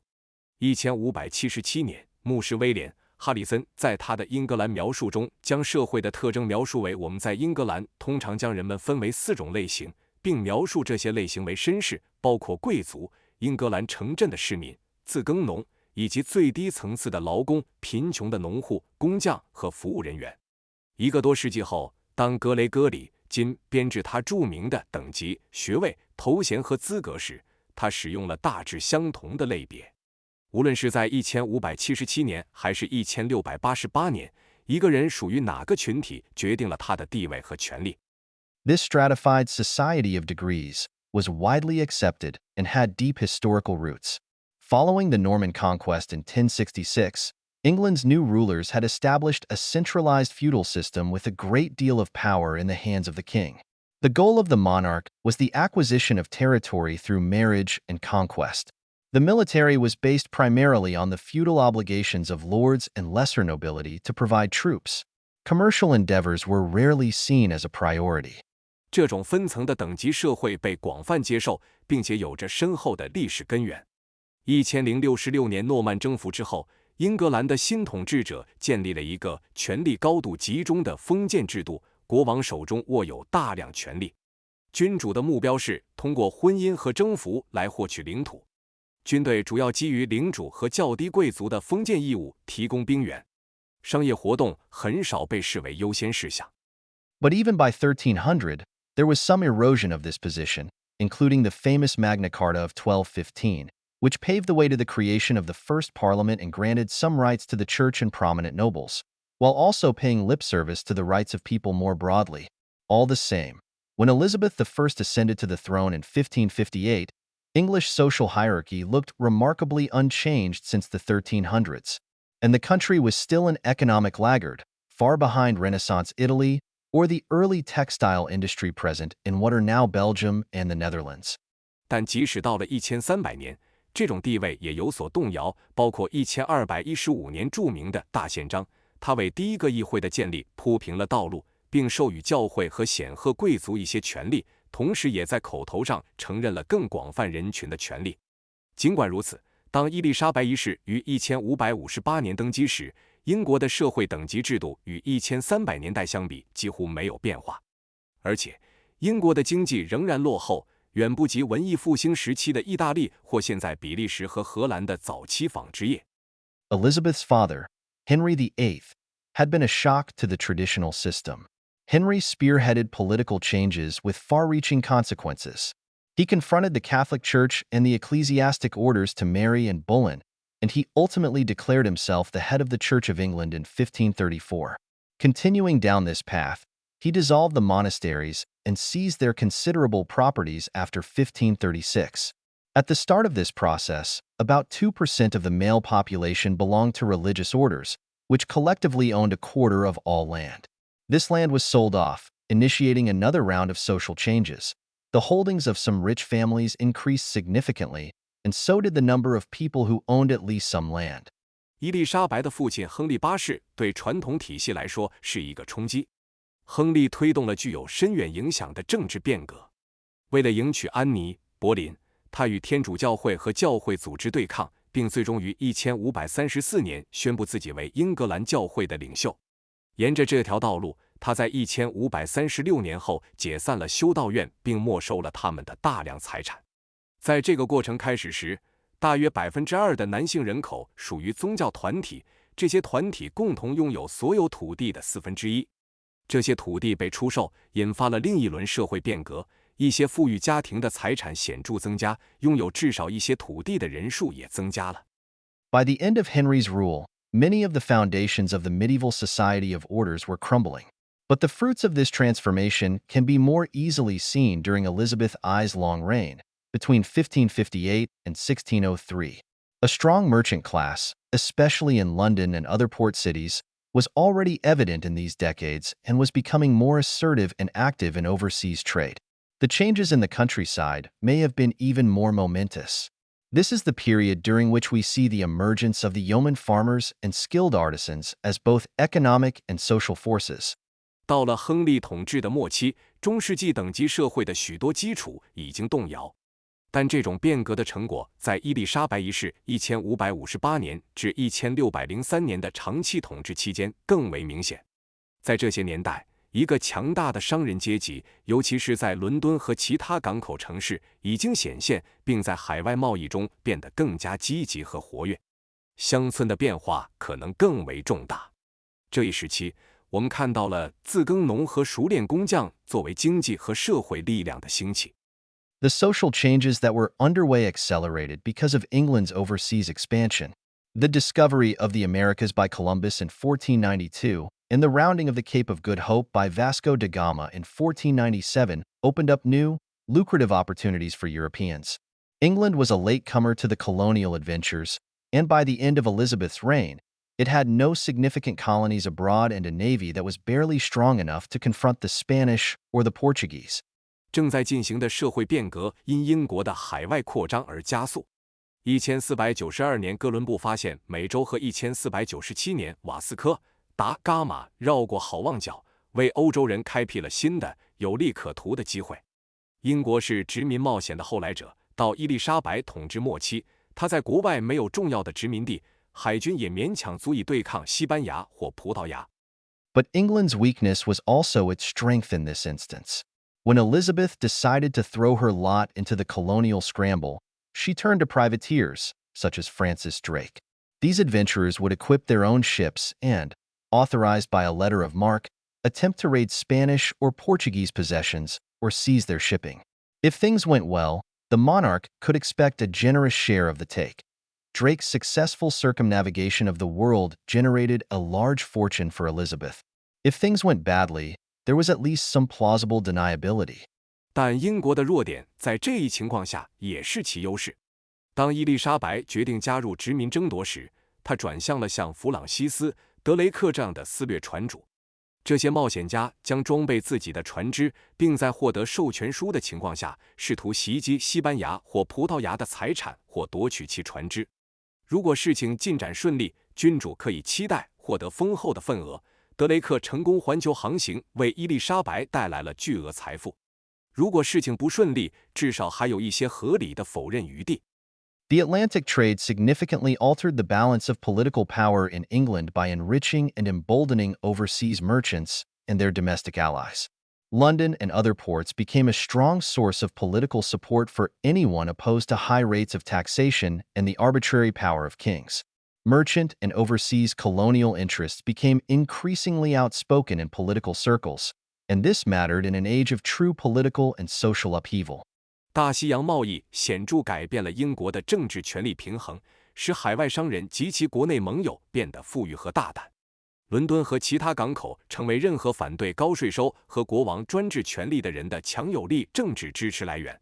商界和海外殖民利益在政治圈中变得越来越直言不讳，这在一个真正的政治和社会动荡时代至关重要。At the start of the 17th century, James I asserted that he had inherited the divine right of kings, implying a view of society that would have been familiar to Norman monarchs or Egyptian pharaohs. The king, representing God on earth, was entitled to rule in the same way that a father would over his family, and society should look up to him and obey him as well-mannered children.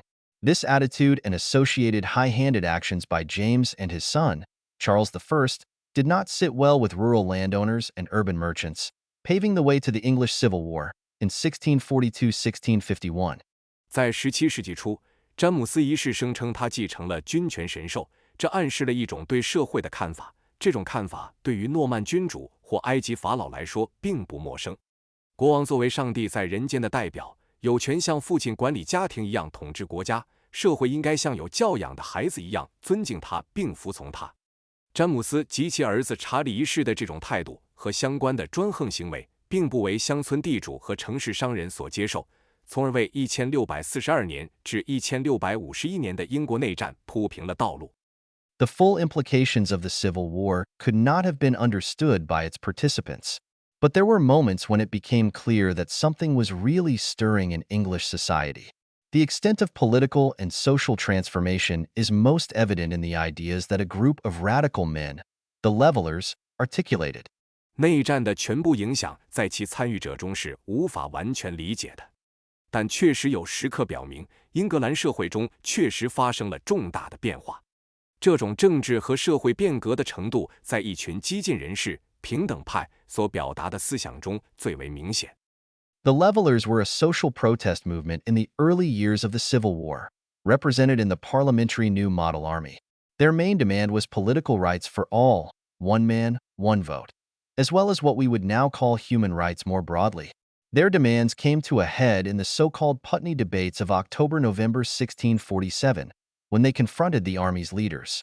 Colonel Thomas Rainsborough, one of the most articulate Levelers, put it this way. 平等派是内战初期的一个社会抗议运动，代表了一会新模范军。他们的主要要求是政治权利的普及、一人一票，以及我们现在所说的更广泛的人权。他们的要求在1647年10月至11月的普特尼辩论中达到了高潮，当时他们与军队的领导人进行了对抗。托马斯·雷恩斯伯勒上校，平等派中最能言善辩的一位，这样说道。For really I think that the poorest he that is in England has a life to live as the greatest he, and therefore truly, sir, I think it's clear that every man that is to live under a government ought first by his own consent to put himself under that government. And I do think that the poorest man in England is not at all bound in a strict sense to that government that he has not had a voice to put himself under. 因为我真的认为，在英格兰，最贫穷的人也有和最富有的人一样的生活权利。因此，先生，我认为很明显，每个生活在政府统治下的人，首先应该通过自己的同意将自己置于该政府之下。而且我认为，英格兰最贫穷的人在没有投票权的情况下，并不受该政府的严格约束。Rainsborough's vision was based on universal suffrage. 莱恩斯伯勒的愿景基于普选权。I do not find anything in the law of God that a lord shall choose 20 burgesses, and a gentleman but 2, or a poor man shall choose none. I find no such thing in the law of nature, nor in the law of nations. But I do find that all Englishmen must be subject to English laws, and I do verily believe that there is no man but will say that the foundation of all law lies in the people, and if it lie in the people, I am to seek for this exemption. Italics in original.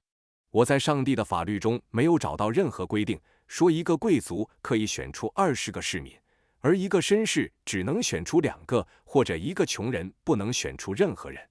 我在自然法或国际法中也没有找到这样的规定，但我确实发现，所有英格兰人都必须遵守英格兰法律。我确实相信，所有法律的基础都在于人民。如果法律的基础在于人民，那么我就要寻找这种豁免的理由。原文写体 Army leaders, including Oliver Cromwell and the then Commander-in-Chief, Lord Fairfax, pushed back. For them, political power had to be kept in the hands of people who owned land and property. After several rounds of vigorous debate, the Levelers lost out, and their ideas faded from the scene. 包括奥利弗·克伦威尔和当时的总司令费尔法克斯勋爵在内的军队领导人进行了抵制。对他们来说，政治权力必须掌握在拥有土地和财产的人手中。经过几轮激烈的辩论，平等派失败了，他们的思想逐渐淡出历史舞台。The Civil War ended in victory for the parliamentarians and was followed by a commonwealth that lasted until 1660. But in retrospect, we should view the next 3 decades as a continuation of the struggle to set limits on royal power, in which social groups would be allowed to fill the vacuum. 内战以议会派的胜利告终，随后建立的共和国一直持续到1660年。但回顾历史，我们应该将接下来的30年视为限制王权斗争的延续，以及哪些社会群体将被允许填补权力真空。This culminated in the Glorious Revolution of 1688, but the word revolution should not deceive us. This was nothing like the French Revolution of 1789. There was no redistribution of property, no assertion of universal rights of the sort the Levelers favored, and no dramatic change in how the country was governed. Most significantly, the people who gained power thought that preserving property, and the rights of property owners, should be the central organizing principle of political life. 这一斗争最终在1688年的光荣革命中达到高潮，但革命这个词不应误导我们，这与1789年的法国大革命完全不同。没有财产的重新分配，没有平等派所主张的普遍权利的声明，也没有国家治理方式的巨变。最重要的是，获得权利的人认为，保护财产和财产权利应该是政治生活的中心原则。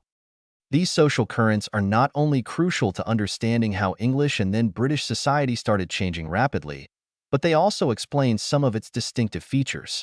这些社会潮流不仅对于理解英语和后来的英国社会如何开始迅速变化至关重要，也解释了其一些独特特征。We have thus arrived at some answers to the questions that we posed earlier. What was critical for the British Industrial Revolution was the entrepreneurship and innovativeness of a cadre of new men from relatively modest backgrounds. These men had practical skills and the ambition to be technologically inventive. 因此，我们已经找到了对先前提出问题的一些答案。对于英国工业革命至关重要的是，一群来自相对卑微背景的新人们的创业精神和创新性。这些人拥有实际技能，并且有志于技术创新。In principle, it could be feudal lords or local strongmen who innovate, but that rarely happens. Lords could order their peasants to innovate, but that is just as unlikely. Abbots could lead the way, applying the resources of their monasteries. This sometimes happened in medieval times, but not often. Hence, the ascent of a new group of people was crucial for industrial innovation. Most importantly, these men had to be resourceful and strive to rise up by becoming wealthy, and society had to let them do it. It was the decline of feudal society in Britain that enabled them to dream and dream big.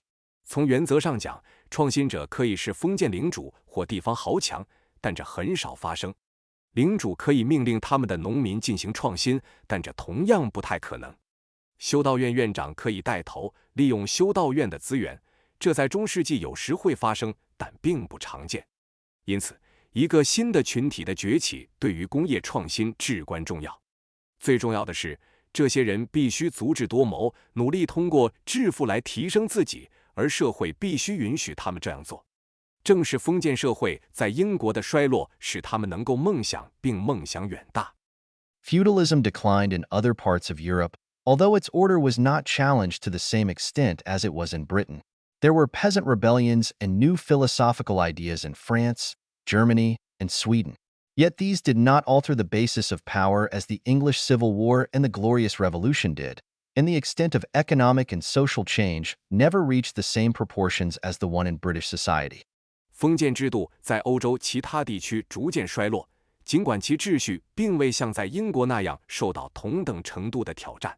法国、德国和瑞典发生了农民起义和新的哲学思想。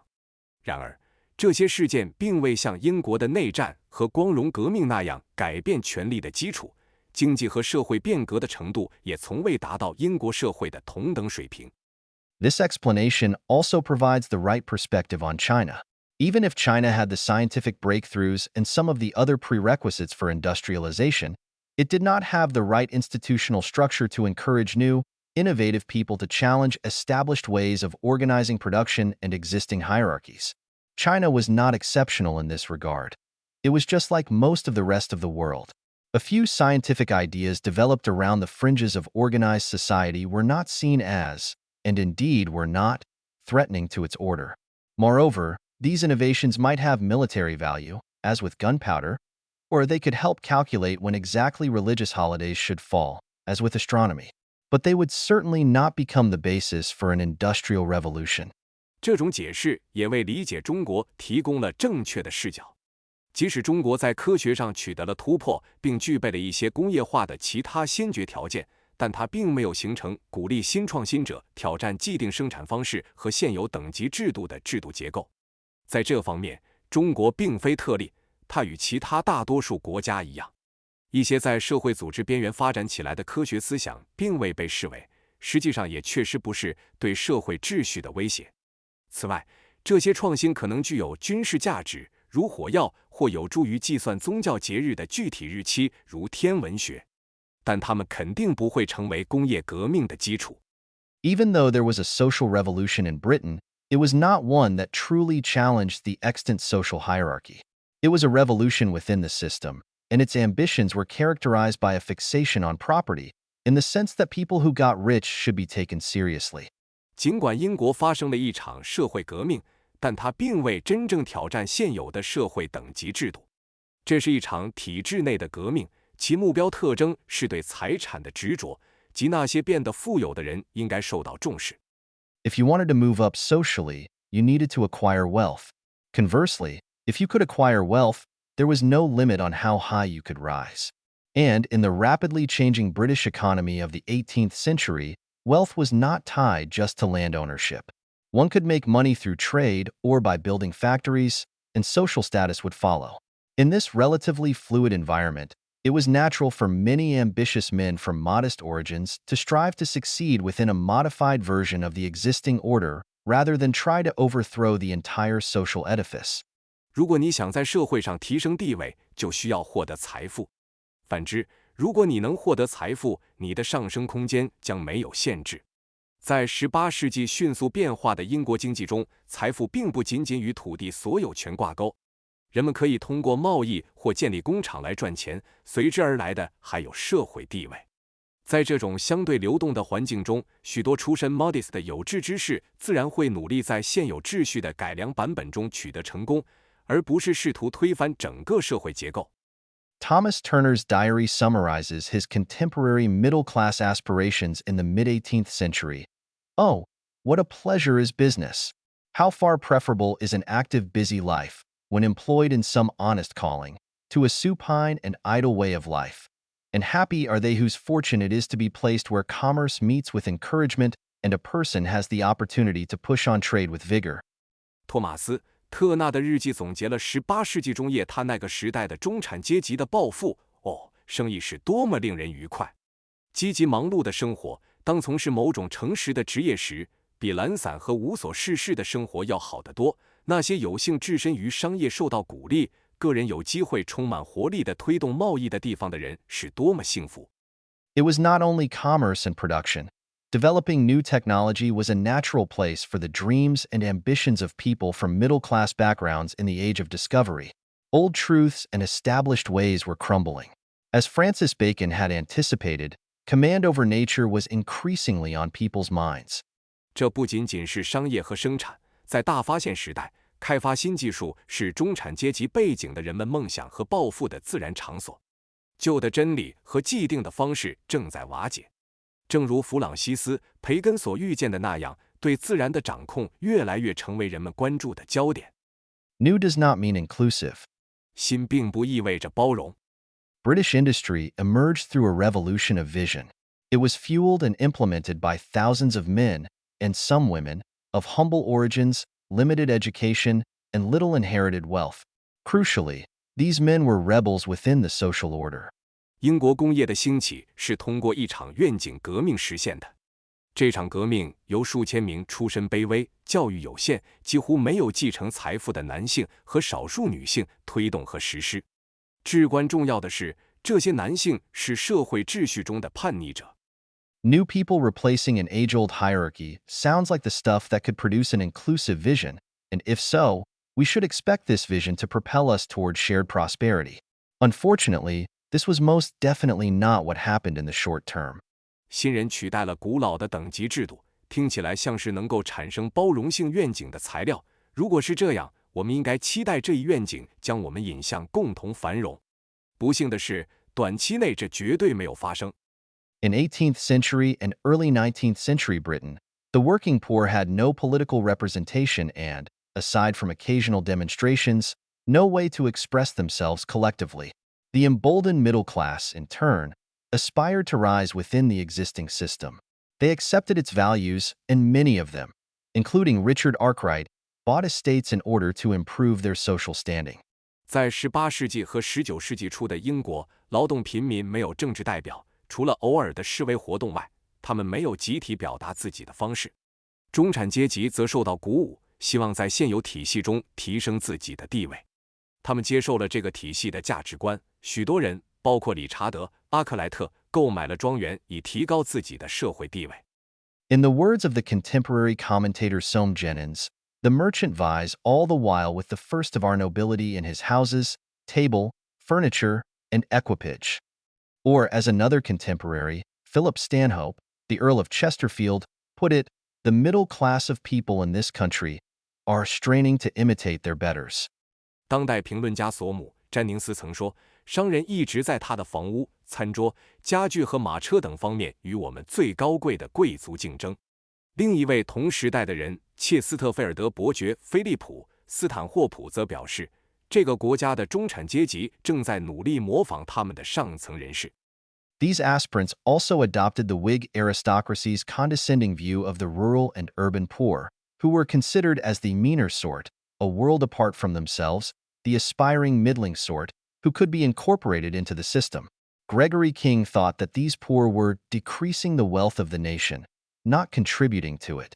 In the words of another contemporary, William Harrison, they had neither voice nor authority in the commonwealth, but are to be ruled and not to rule other. 这些有抱负的人还采纳了辉格党贵族对农村和城市贫民的轻视观点，认为他们是低等阶层，与自己这些有志向的中产阶级截然不同，后者可以被纳入体系。格雷戈里今认为，这些贫民正在减少国家的财富，而不是为国家做出贡献。另一位同时代的人威廉·哈里森则说，他们在公共事务中既没有发言权，也没有权威，只能被统治，而不能统治他人。With this vision, it was entirely natural for this aspirant class to focus on accumulating wealth without worrying about improving the living standards of their employees and their broader community. Consequently, as we will see in Chapter 6, industrial entrepreneurs' choices of technology, organization, growth strategy, and wage policies enrich themselves while denying their workers the benefits of productivity increases, until the workers themselves had enough political and social power to change things. 怀着这样的愿景，这个有志阶层专注于积累财富，而不关心提高其员工和更广泛社区的生活水平，这是完全自然的。因此，正如我们将在第6章中看到的，工业企业家在技术、组织、增长战略和工资政策方面的选择，使他们自己变得富有，却剥夺了工人从生产率提高中受益的机会，直到工人们自己拥有足够的政治和社会力量来改变这一状况。6. Casualties of progress. 进步的牺牲品。 And so muscular force or mere labor becomes daily more and more a drug in the market, shivers at the approach of winter, cringes lower and lower at the glance of a machine lord or landlord, and vainly paces street after street, with weary limbs and sinking heart, in quest of something to do.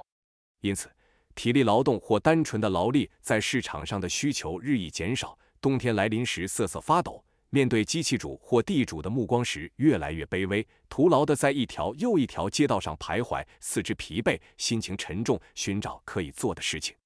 Horace Greeley, The Crystal Palace and Its Lessons. A Lecture, 1851, italics in original. 霍勒斯·格里利《水晶宫及其教训》演讲1851年原文斜体。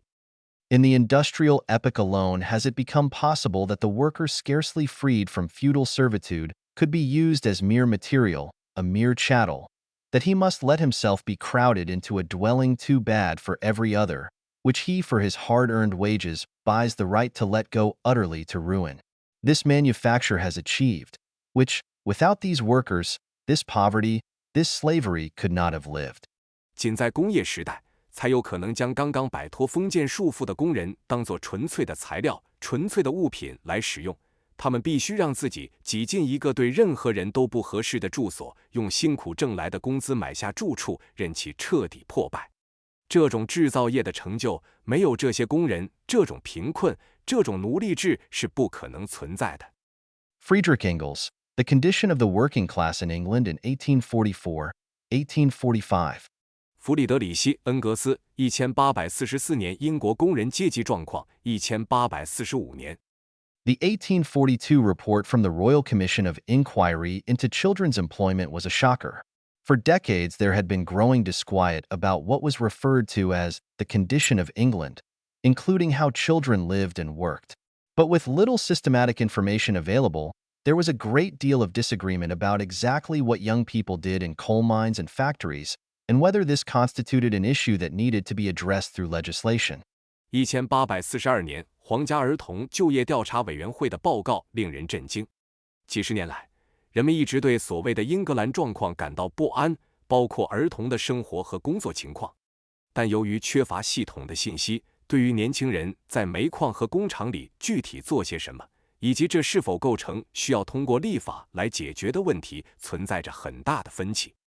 The Royal Commission conducted a careful, 3-year investigation, including interviews with children, their family members, and employers in all parts of the country. The first report focused on mines, and lengthy appendices provided verbatim quotations. 皇家委员会进行了为期3年的仔细调查，包括在全国各地采访儿童、他们的家庭成员和雇主。第一份报告重点关注矿山，附录中提供了大量的逐字引用。Young children were doing hard work for long hours, deep underground. The testimony of David Pyra, from Flockton in West Yorkshire, was typical. 年幼的孩子们在地下深处进行长时间的艰苦劳动。来自西约克郡弗洛克顿的戴维·皮拉赫的证词具有代表性。I am going on 11. I worked at one of Mr. Stansfield's pits. I was lambed at Christmas by a sleeper falling on me, and have been off work since. I went to work usually at 6, but at 4 on odd days. We came out at 6 or 7, sometimes at 3, whenever our work was done. We found it very hard work. The roads, height of the tunnel, were nearly a yard, but at the face it was half a yard. I did not like it because it was very low, and I had to work till night. 我快11岁了，我在斯坦菲尔德先生的一个矿井工作。圣诞节时，一根枕木掉在我身上，我受伤了。从那以后就一直没有工作。我通常6点开始工作，但有时在4点开始。我们通常在6点或7点出来，有时在3点，工作完成时就出来。我们发现这是一项非常艰苦的工作。隧道的高度接近1码，但在工作面只有半码。我不喜欢这项工作，因为太低了，而且我必须工作到晚上。The smallest children would operate trapdoors, trappers. Once they were bigger, they could pull loads of coal along rails, bent over, or even on their hands and knees, hurriers. William Pickard, general steward at the Denby mine, explained that children were valuable underground because they could fit into smaller spaces. 最小的孩子会操作陷阱门、陷阱工。等他们长大一些，就可以弯着腰或甚至四肢着地推煤工，沿着轨道拉煤。丹比矿的总管威廉·皮卡德解释说，孩子们在地下很有价值，因为他们可以进入更小的空间。We used trappers till lately, and they used to go and begin as early as 6 years old. They come at 8 or 9 years old to hurry. The thinnest coal bed we are working is only 10 inches. We cut the gates 26 inches high. The youngest children go there. 我们最近还在使用陷阱工，他们最早从6岁就开始工作，他们8或9岁时开始做推煤工。我们正在开采的最薄的煤层只有10英寸，我们把通道挖到26英寸高。最小的孩子去那里工作。Girls were employed alongside boys. Sarah Gooder, 8 years old, reported that she operated a trapdoor that was used to prevent the spread of dangerous gases. 女孩和男孩一起工作。8岁的莎拉·古德报告说，她操作一个用于防止危险气体扩散的陷阱门。I'm a trapper in the Gobber pit.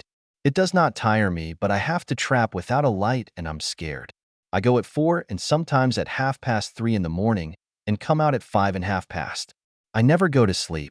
Sometimes I sing when I've light, but not in the dark. I dare not sing then. I don't like being in the pit.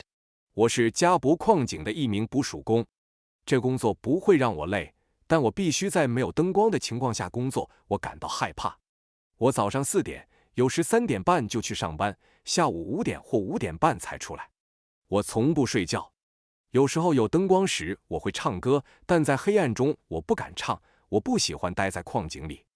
The interview with Fanny Drake, age 15, from Overton, also in West Yorkshire, made the health implications of moving a coal cart underground abundantly clear.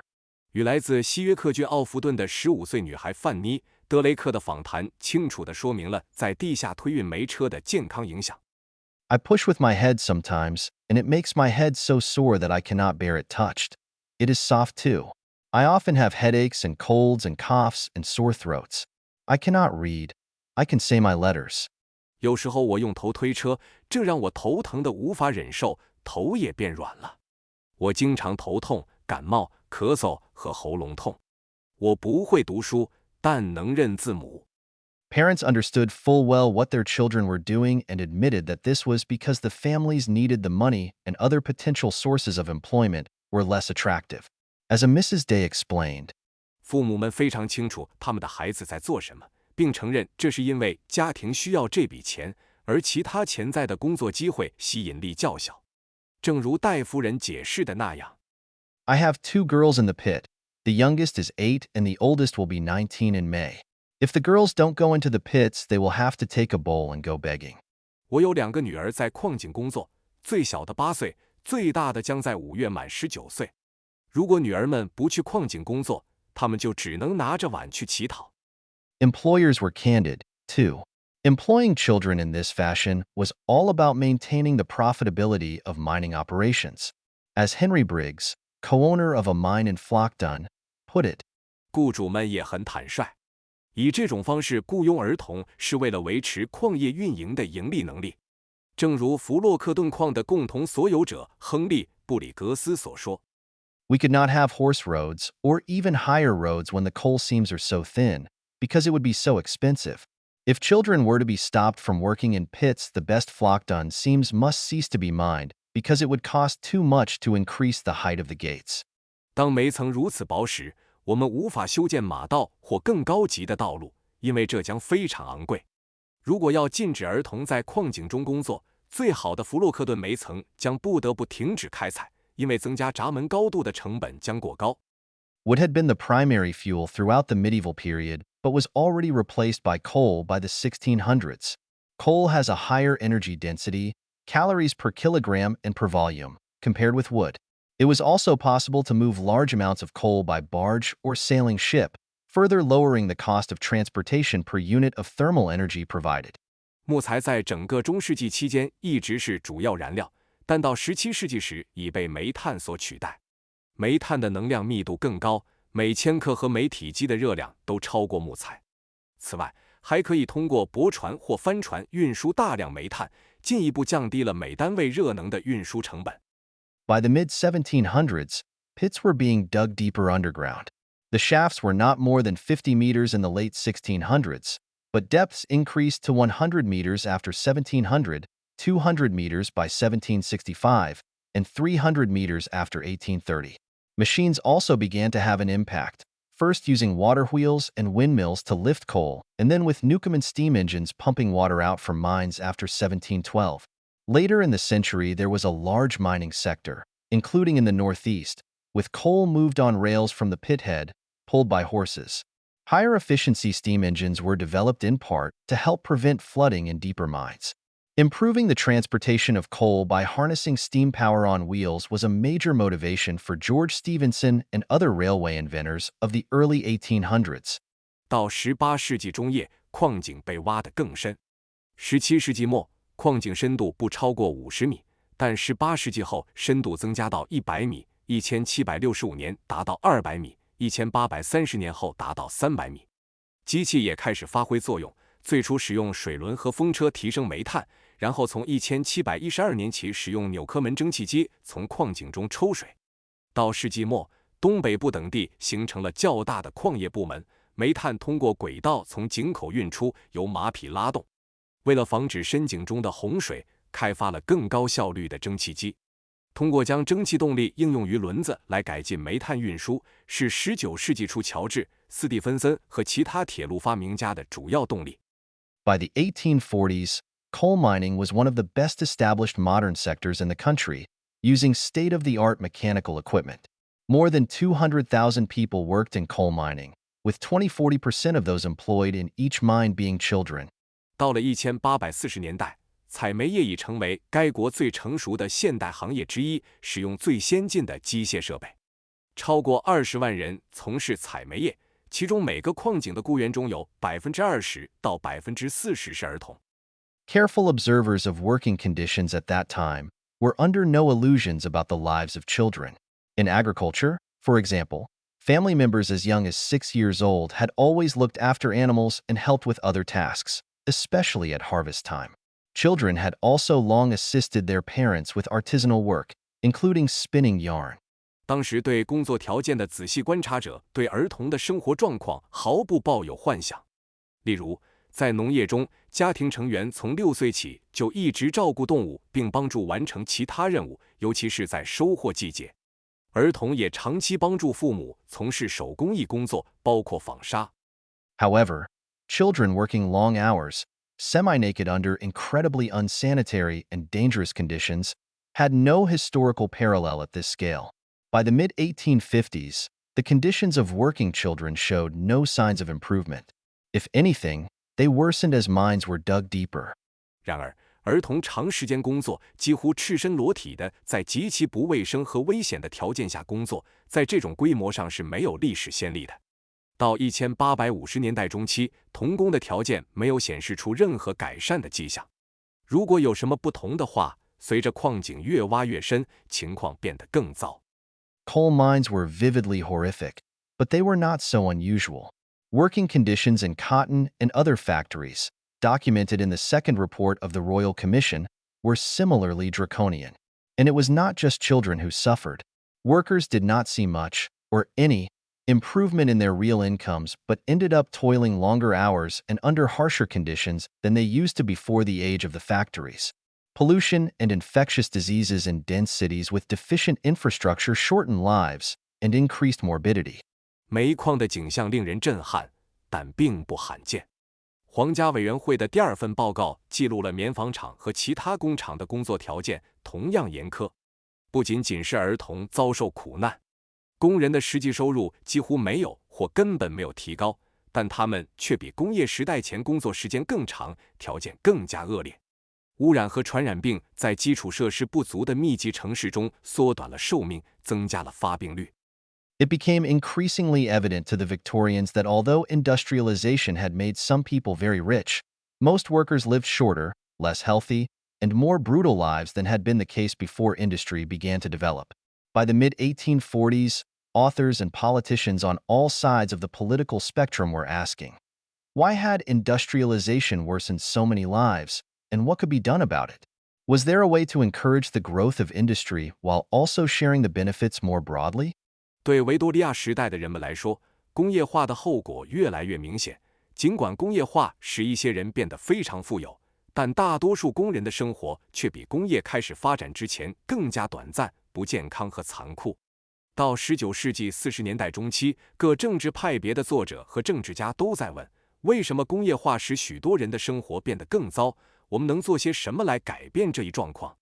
是否有一种方法可以在促进工业增长的同时，更广泛地分享其带来的好处？ There was an alternative way, and we will see in this chapter that Britain in the second half of the 19th century embarked upon it.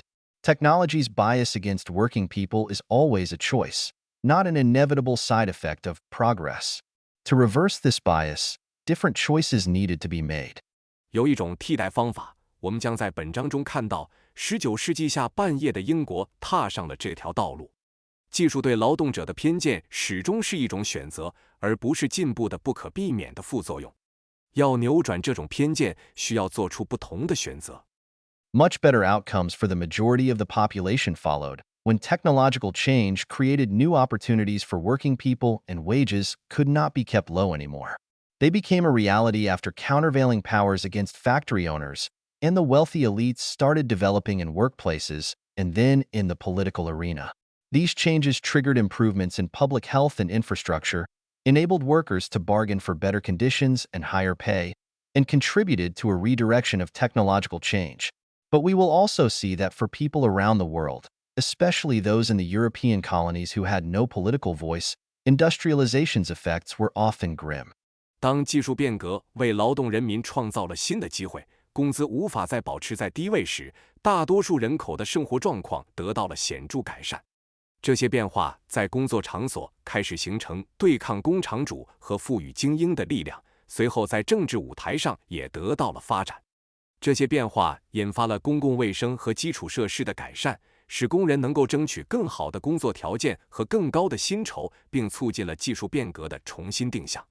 但我们也将会看到，对于世界各地的人们，尤其是那些在欧洲殖民地没有政治发言权的人们来说，工业化的后果往往是悲惨的。Less pay for more work. 更多的工作，更低的报酬。The productivity bandwagon suggests that as technology advanced rapidly during the early phases of the Industrial Revolution, wages should have risen. Instead, real incomes of the majority stagnated. Work hours increased, and conditions significantly deteriorated, amounting to lower hourly wages as more and more labor was extracted from British workers. 生产力的提升表明，在工业革命的早期阶段，随着技术的迅速进步，工资应该会上涨。然而，大多数人的实际收入却停滞不前。工作时间增加，工作条件显著恶化，导致英国工人的小时工资降低，越来越多的劳动力被榨取。Detailed studies have reconstructed the cost of food and other essentials, such as fuel and housing, and the general pattern is reasonably clear. At the end of the 1600s, most English people consumed a subsistence basket that was little different from what was available to rural residents in medieval times. At the center of the working person's diet was grain, both in the form of food, bread, and drink, ale. For the English, the grain was wheat, mostly grown domestically. Some vegetables were available on a seasonal basis, and a small amount of meat might be eaten once or twice per week. Similar consumption baskets can be constructed for other parts of Europe, as well as for India and China. Three broad patterns emerge from these data. 详细的研究重建了食品和其他必需品，如燃料和住房的成本，总体模式相当清晰。1600年代末，大多数英国人的生存篮子与中世纪农村居民可获得的物品几乎没有区别。工人的饮食以谷物为中心，既作为食物、面包，也作为饮料、麦芽酒。对于英国人来说，谷物主要是小麦，大部分在国内种植。一些蔬菜按季节供应，每周可能吃1-2次少量的肉。类似的消费篮子也可以为欧洲其他地区以及印度和中国构建。从这些数据中可以得出3个广泛的模式。First, from around 1650 to 1750, there was a slow improvement in real incomes in England, most likely as a result of productivity growth in agriculture and the expansion of long-distance trade with Asia and the Americas, which raised incomes in London and port cities such as Bristol and Liverpool and modestly increased wages throughout the country. In consequence, by around 1750, wages in England were somewhat higher compared to Southern Europe, India, and China. For example, average calorie consumption for unskilled laborers was about 20–30% higher than it had been in medieval times, and they enjoyed a slightly more nutritious diet and more meat than had people 500 years earlier. Other parts of the world remained mired in the same poor nutrition found in the 1200s. 首先，从大约1650年到1750年，英国的实际收入缓慢增长，这很可能是由于农业生产力的提高以及与亚洲和美洲的远程贸易的扩展。这提高了伦敦和布里斯托尔、利物浦等港口城市的收入，并适度增加了全国的工资。因此，到1750年左右，英国的工资比南欧、印度和中国略高。例如，非熟练工人的平均卡路里摄入量比中世纪高出约20%至30%，他们的饮食比500年前的人们稍微更有营养，肉食也更多。世界其他地区仍然陷入1200年代的贫困营养状况。Second, starting around 1750, there was fairly rapid productivity growth, especially in textiles. The earliest spinning machines increased output per hour of work nearly 400 times. In India at this time, spinning 100 pounds of raw cotton took 50,000 hours of labor. In England, using a spindle mule in 1790, the same amount of output needed just 1,000 hours of labor. By 1825, with improved machinery, the work required was down to 135 hours of labor. 其次，从大约1750年开始，生产力增长相当迅速，尤其是在纺织业。最早的纺纱机使每小时的产量提高了近400倍。当时在印度，纺100磅原棉需要5万小时的劳动，而在英国，1790年使用走锭纺纱机，同样的产量只需要1000小时的劳动。到1825年，随着机器的改进，所需的工作时间减少到135小时。But real incomes move little, if at all.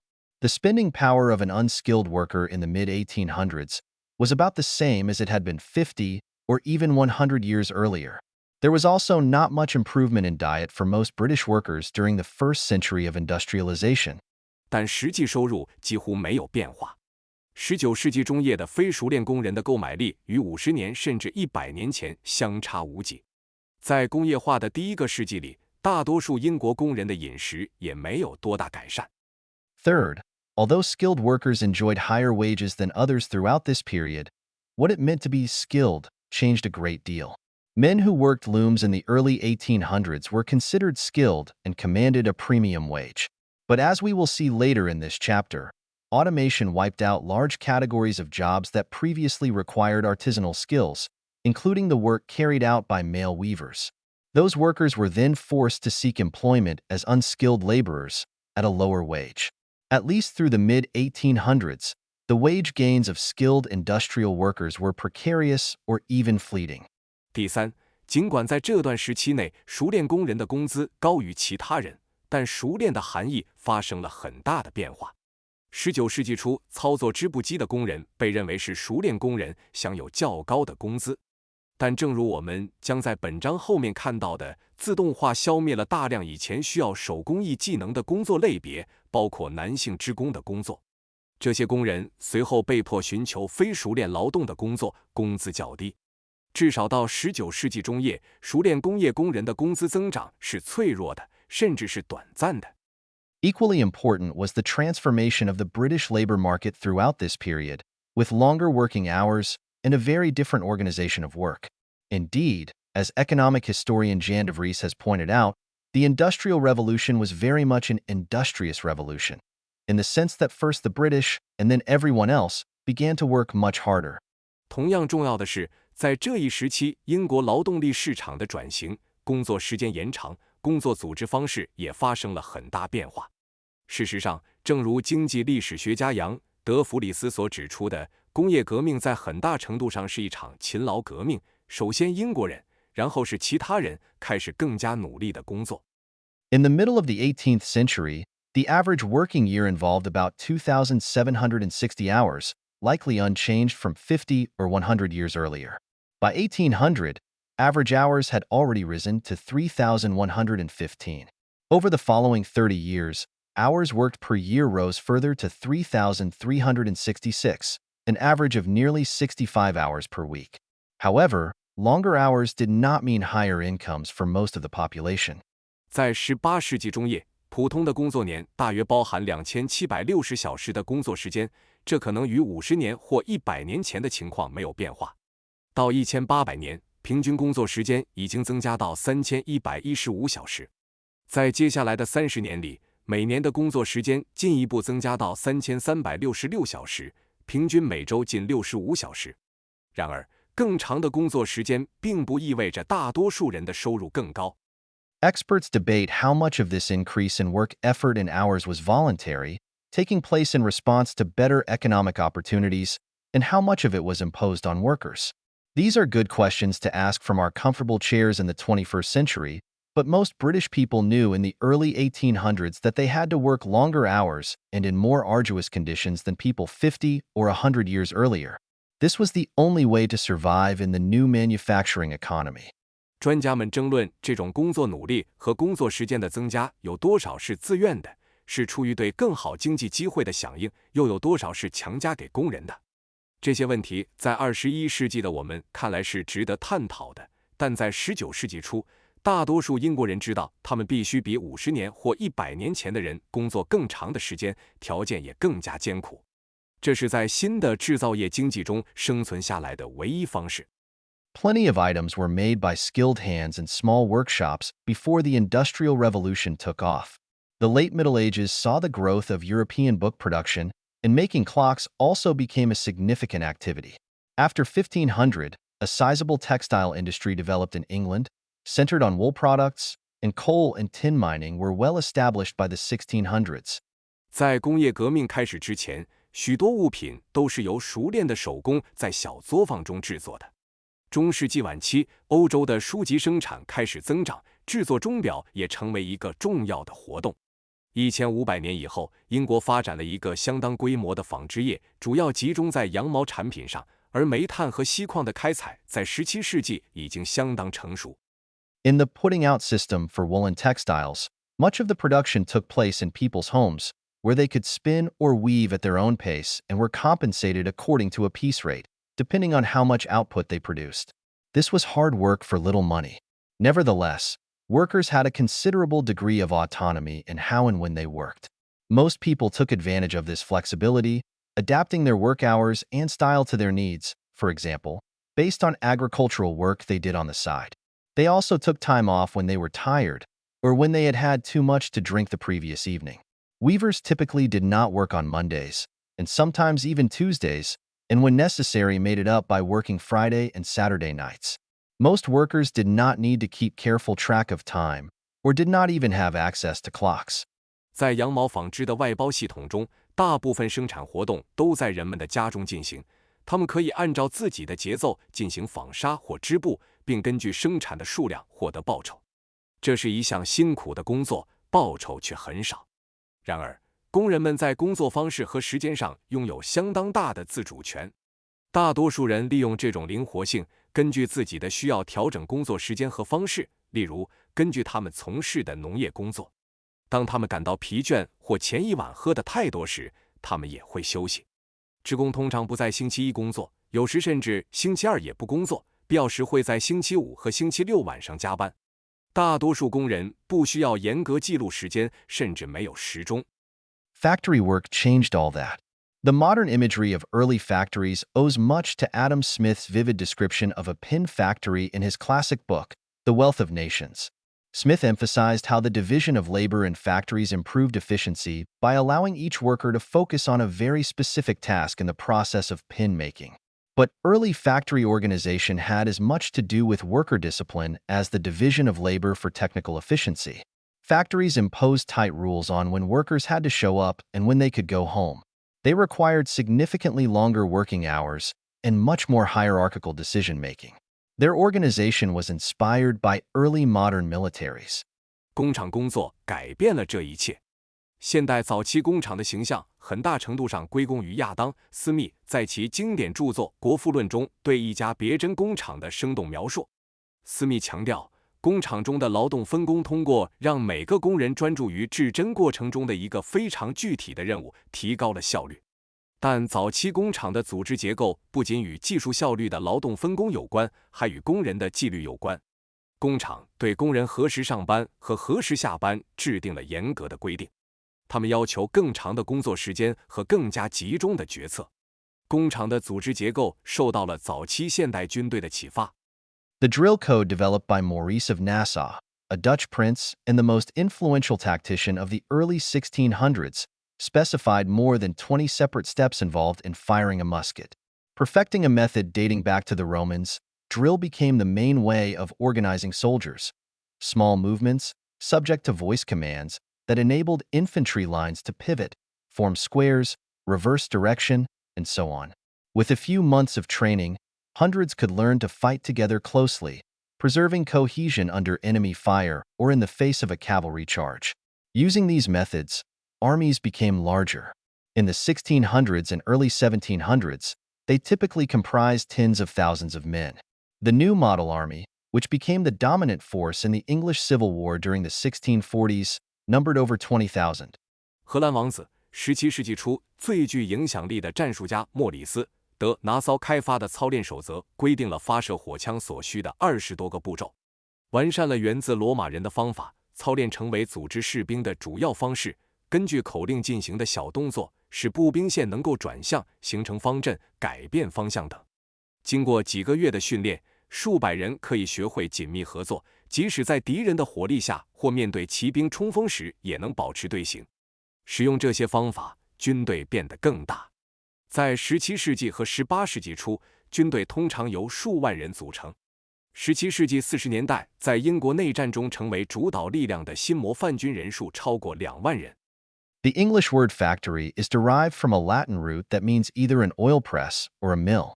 In the 1500s, the term was used to designate an office or trading post that could be quite small. As a building for making goods, the meaning can be traced back to the early 1600s. Starting about 1721, the word came to represent something quite new. A place where large numbers of people, many of them women and children, gathered to work with machines. Early textile factories employed as many as 1,000 people and broke tasks down into simple components, emphasized repetitive motion, used strong discipline to keep everyone working together, and, of course, significantly reduced worker autonomy. 英语单词 factory 源自拉丁词根，意为油压机或磨坊。在16世纪，这个词被用来指代一个可以相当小的办公室或贸易站。作为制造商品的建筑物，这一含义可以追溯到17世纪初。大约从1721年开始，这个词开始代表某种全新的东西，一个大量人员聚集工作的地方，其中许多人是妇女和儿童，他们与机器一起工作。早期的纺织工厂雇用了多达1000人，将任务分解为简单的组成部分，强调重复动作，使用严格的纪律来确保每个人协同工作。当然，这大大减少了工人的自主权。Richard Arkwright, one of the most successful innovators and factory owners of the era, built his first mills near coal mining operations. This location was chosen not for easy access to fuel, for he was relying on water as his source of power. Instead, Arkwright's goal was to hire the family members of mine workers to work in his mills. Women and children were regarded as more dexterous and also more pliant than adult men would be in a highly regimented system. Water flowed all day and night, so the mill could work incessantly. Factories were expensive to build, and once this upfront capital cost was incurred, entrepreneurs wanted to use their equipment as intensely as possible, preferably around the clock and definitely long into the night. 理查德·阿克莱特是那个时代最成功的创新者和工厂主之一，他在煤矿附近建造了他的第一座磨坊。选择这个位置并不是为了方便获取燃料，因为它依赖水作为动力来源。相反，阿克莱特的目标是雇佣矿工的家庭成员在他的磨坊工作。妇女和儿童被认为比成年男性更灵巧，也更顺从，适合高度规范化的系统。水流日夜不息，因此磨坊可以不停地工作。工厂的建设成本高昂，一旦前期资本投入，企业家们希望尽可能频繁地使用他们的设备，最好是昼夜不停地工作，至少也要工作到深夜。The discipline in these new factories would have seemed familiar to Maurice of Nassau, although the extensive use of children would have been an eye-opener. All workers on a shift had to arrive at the same time.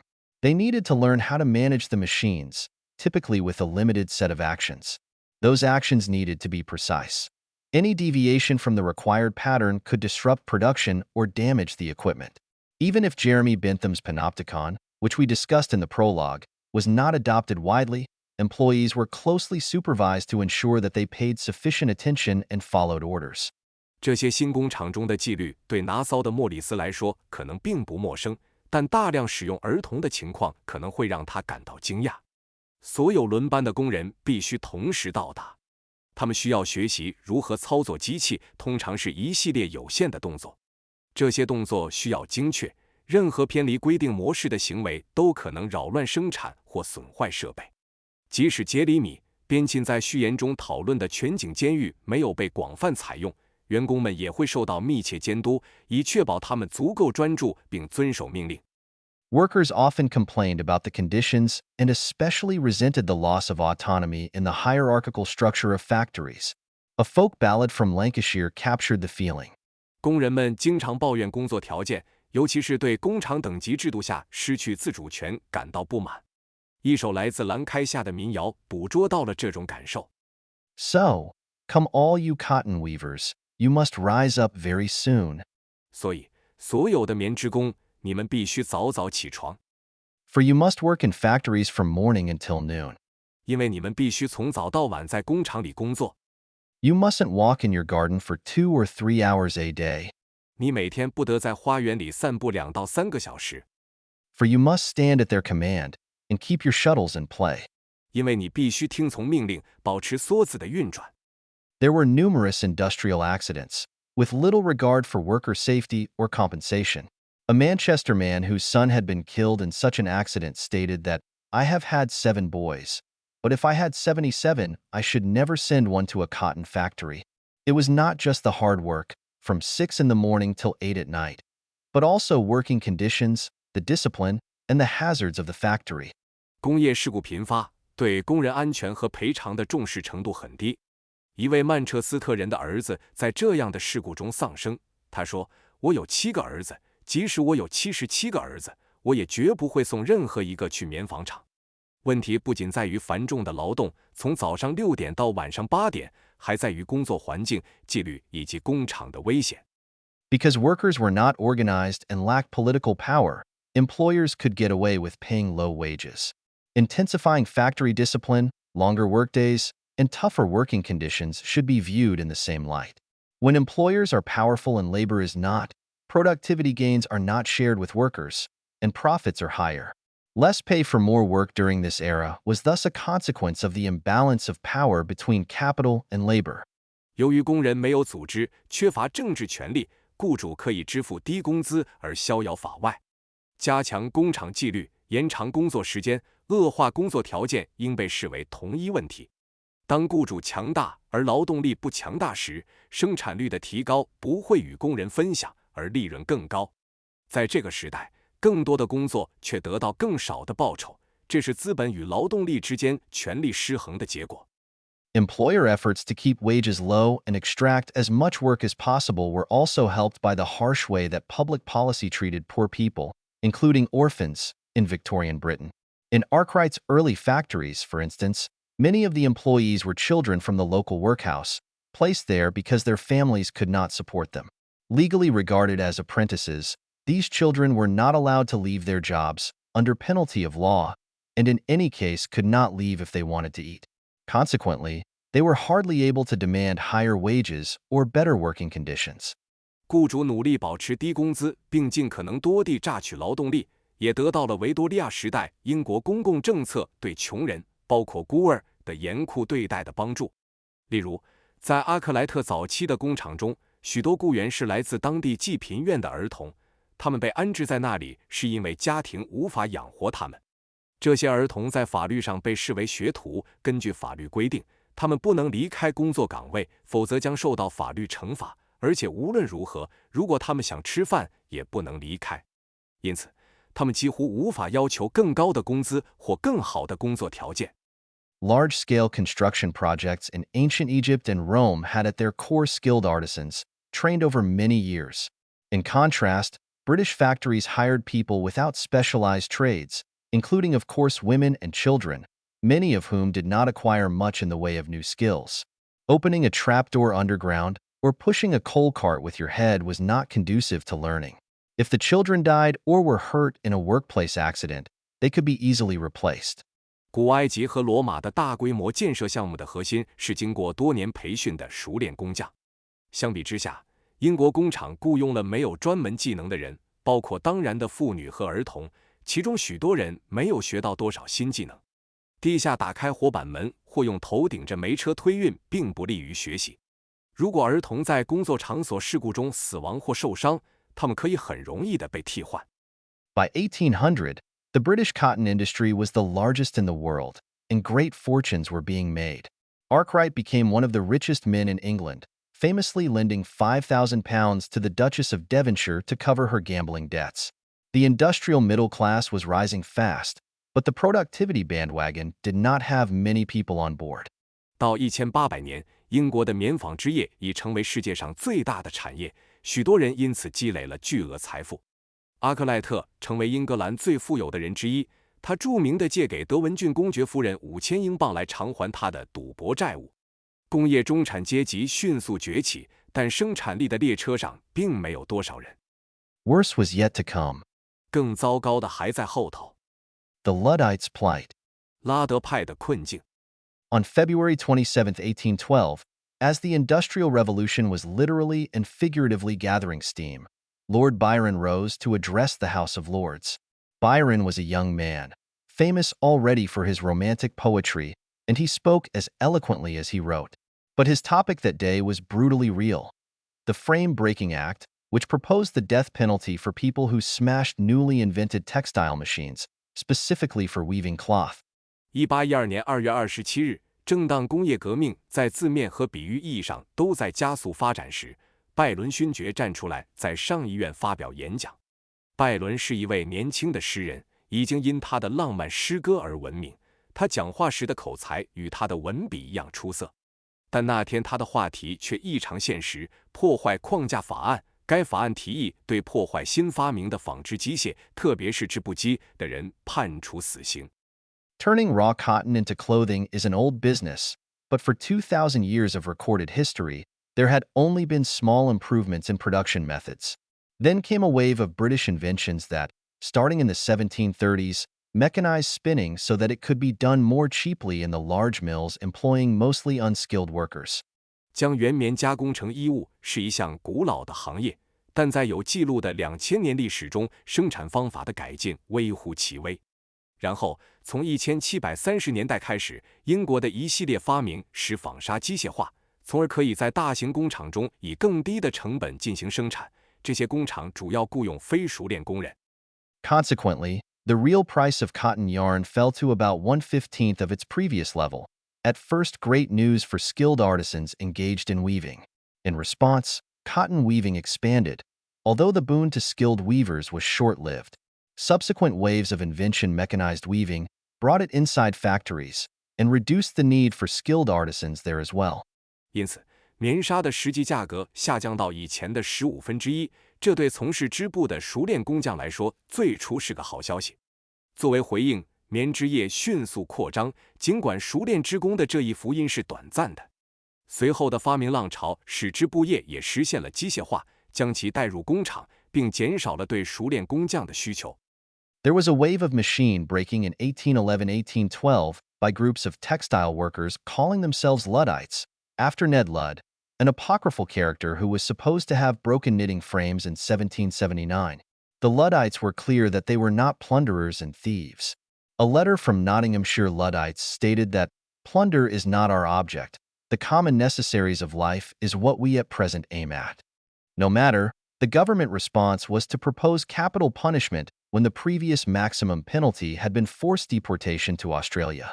1811-1812年间，一群自称卢德派的纺织工人掀起了一股破坏机器的浪潮。卢德派的名字来源于一个传说中的人物内德·卢德。据说他在1779年破坏了针织机。卢德派明确表示，他们不是掠夺者和盗贼。诺丁汉郡卢德派的一封信中写道：“掠夺不是我们的目的，我们目前的目标是获得生活的基本必需品。”然而，政府的回应是提议判处死刑，而此前的最高刑罚是强制流放到澳大利亚。Byron spoke with passion, anticipating 2 centuries of subsequent debate about technology and jobs. 拜伦充满激情的发言，预示了随后2个世纪关于技术和就业的辩论。The rejected workmen, in the blindness of their ignorance, instead of rejoicing at these improvements in arts so beneficial to mankind, conceived themselves to be sacrificed to improvements in mechanism. In the foolishness of their hearts, they imagined that the maintenance and well-doing of the industrious poor were objects of greater consequence than the enrichment of a few individuals by any improvement in the implements of trade which threw the workman out of employment and rendered the laborer unworthy of his hire. 被解雇的工人由于他们的无知而盲目，没有为这些对人类如此有益的艺术的进步而感到高兴，反而认为自己被牺牲给了机械的进步。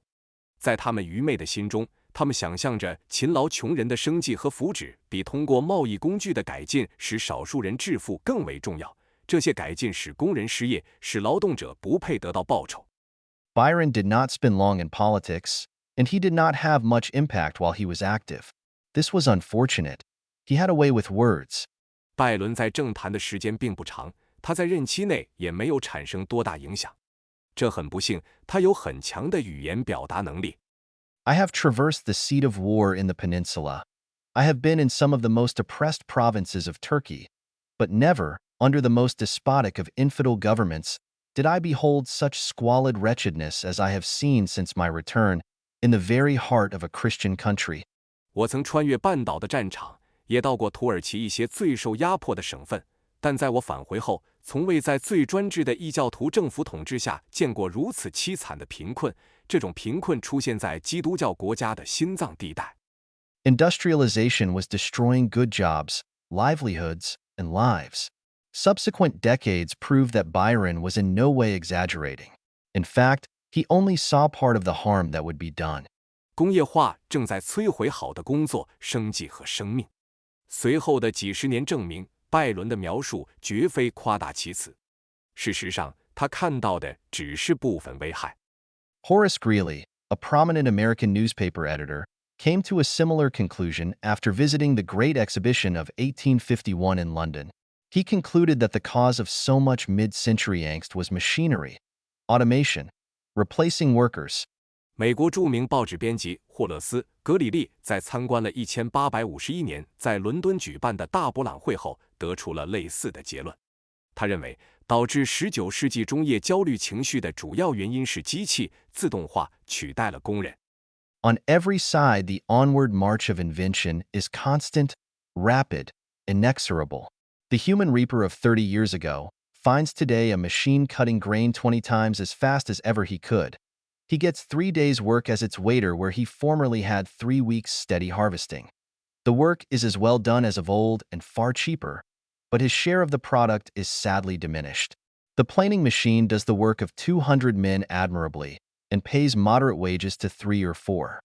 The sewing machine, of moderate cost, performs easily and cheaply the labors of 40 seamstresses, but all the seamstresses in the world probably do not own the first machine. 无论在何处，发明的前进步伐都是持续的、快速的、不可阻挡的。30年前的人类收割者今天发现，一台机器割麦子的速度是他自己速度的20倍。他现在作为机器的操作员，3天的工作量相当于以前3周的稳定收割工作，工作质量与过去一样好，而且成本低得多，但他在产品中的份额却大大减少了。刨床可以出色地完成200人的工作，并支付给3到4人适度的工资。一台成本适中的缝纫机可以轻松且廉价地完成40名女裁缝的工作，但全世界的女裁缝可能都没有拥有第一台机器。As we explained in Chapter 1, machines can be used either to replace workers through automation or to increase worker marginal productivity. Examples of the latter include watermills and windmills, which took over some tasks previously done by hand, but also increased the need for labor to process and handle the consequently cheaper grain and wool, including through the creation of new tasks. 正如我们在第1章中解释的那样，机器既可以用于通过自动化替代工人，也可以用于提高工人的边际生产率。后者的例子包括水磨和风车，它们接管了一些以前手工完成的任务，同时也增加了处理和加工，因此变得更便宜的谷物和羊毛所需的劳动力，包括通过创造新的任务。Pure automation is different because it does not increase workers' contribution to output and hence does not create the need for additional workers. For this reason, automation tends to have more acute consequences for the distribution of income, creating big winners, such as owners of the machines, and many losers, including those displaced from their jobs. It is for this reason that the productivity bandwagon effect is weaker when there is a lot of automation going on. 完全自动化与众不同，因为它不会增加工人对产出的贡献，因此不会产生对更多工人的需求。正因为如此，自动化往往对收入分配产生更严重的影响，造就了大赢家，如机器的所有者以及许多输家，包括那些失业的人。这也是为什么在自动化程度很高的情况下，生产率的乘数效应较弱的原因。Pervasive automation, especially in the textile industry, was one reason why the productivity bandwagon did not operate and wages did not increase, even as the British economy mechanized in the late 18th and early 19th centuries. As an early chronicler of the British factory system, Andrew Ure observed in his 1835 book, The Philosophy of Manufactures, 广泛的自动化，尤其是在纺织业，是为什么生产率的乘数效应没有发挥作用，工资没有增加的原因之一。即使在18世纪末和19世纪初英国经济机械化的过程中也是如此。正如早期记录英国工厂制度的编年史家安德鲁·尤尔在其1835年的著作《制造业的哲学》中所观察到的。In fact, the division, or rather adaptation of labor to the different talents of men, is little thought of in factory employment. On the contrary, wherever a process requires peculiar dexterity and steadiness of hand, it is withdrawn as soon as possible from the cunning workman, who is prone to irregularities of many kinds, and it is placed in charge of a peculiar mechanism, so self-regulating, that a child may superintend it. Italics in original.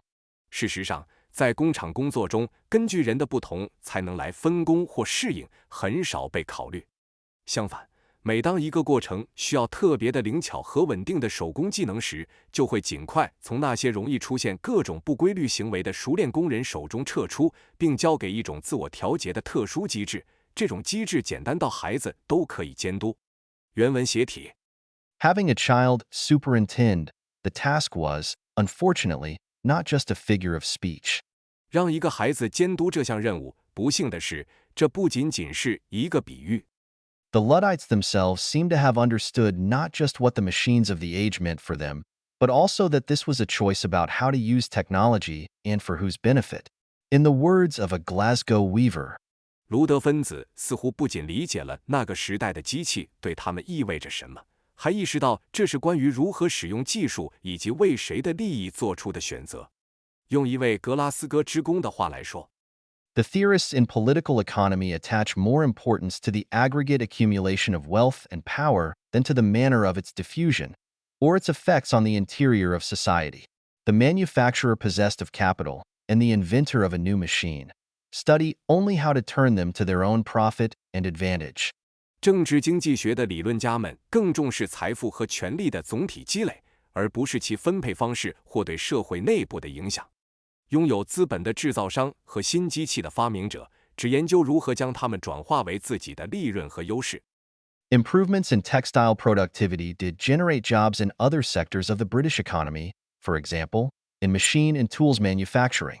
Nevertheless, for decades this additional demand for labor was not enough to fuel wage growth. Moreover, any new job that skilled weavers could obtain was not commensurate with their skills and previous earnings. Luddites were right to worry about knitting frames, decimating their livelihoods.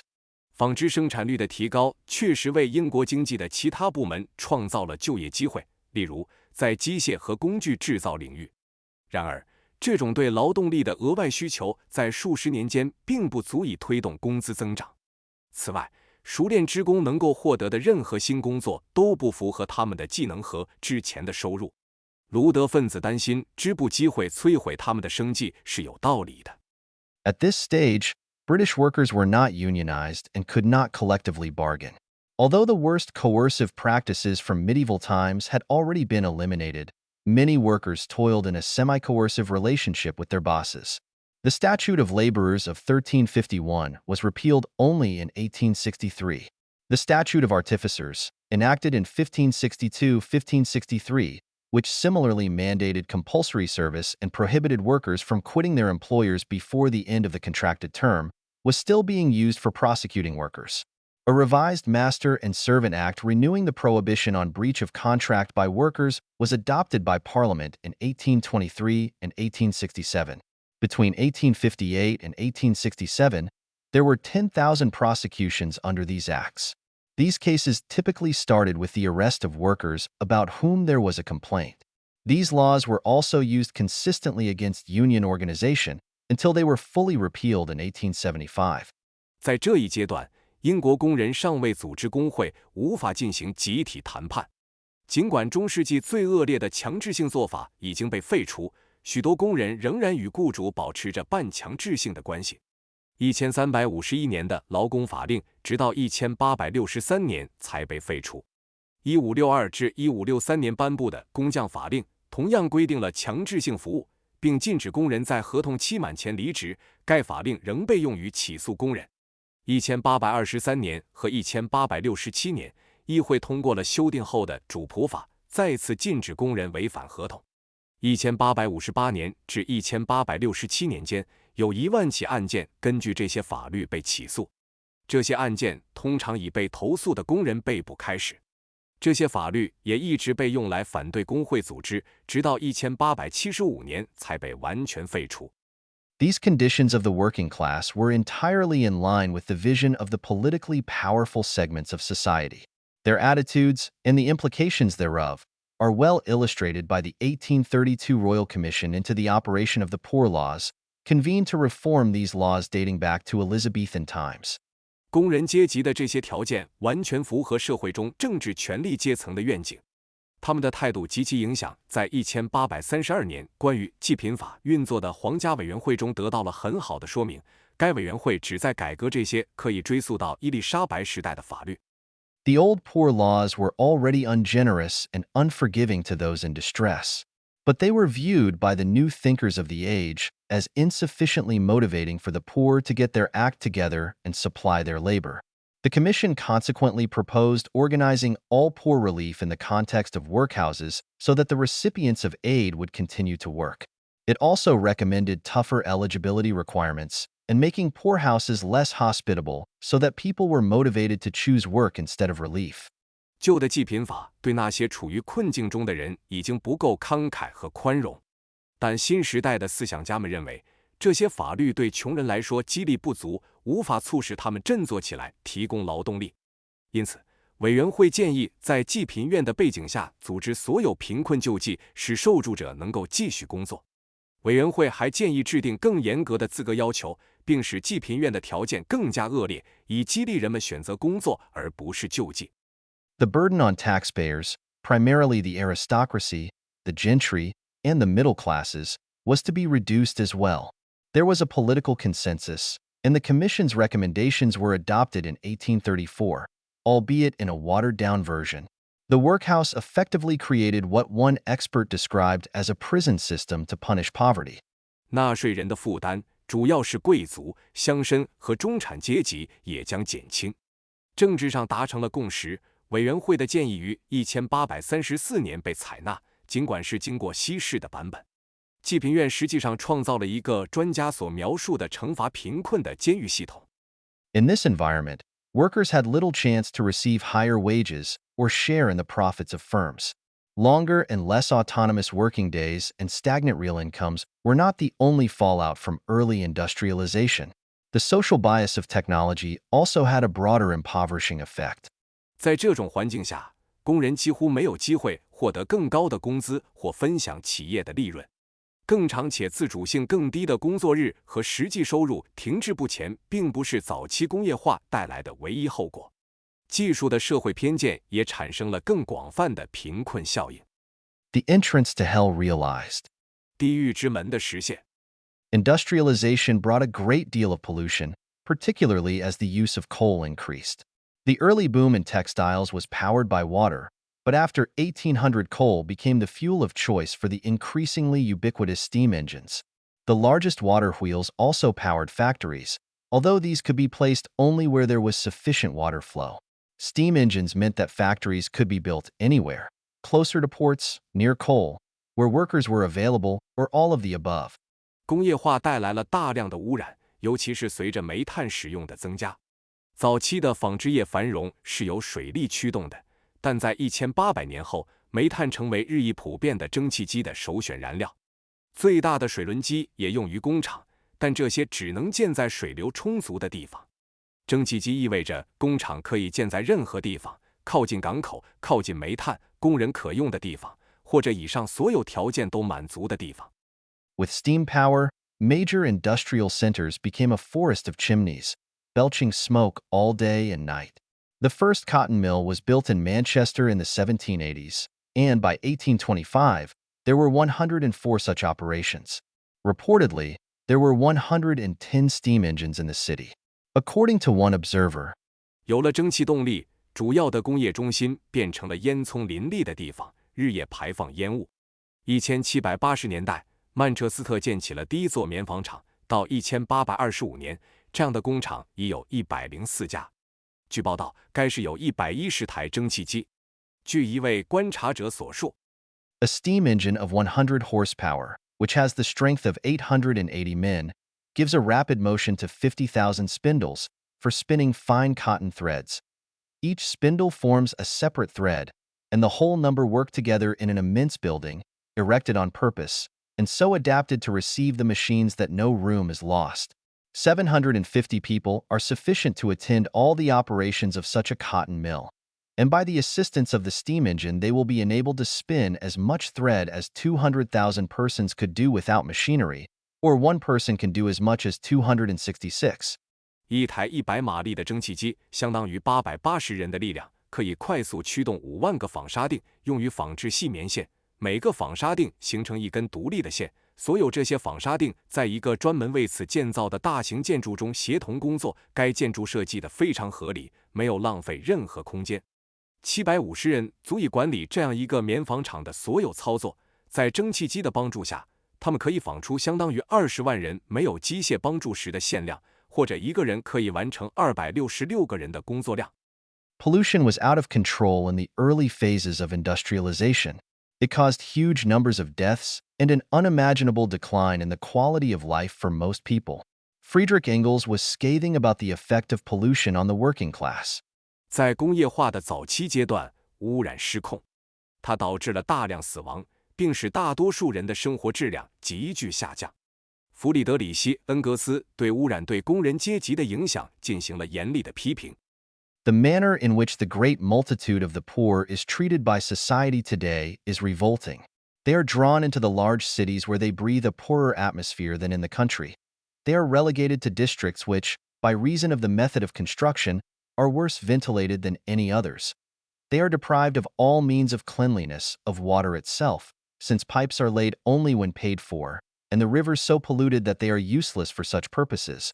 They are obliged to throw all offal and garbage, all dirty water, often all disgusting drainage and excrement, into the streets, being without other means of disposing of them. They are thus compelled to infect the region of their own dwellings. 当今社会对待广大贫困人群的方式令人愤慨。他们被吸引到大城市，在那里呼吸的空气比农村更差。他们被安置在通风条件比其他地方更差的区域，因为建筑方式的原因。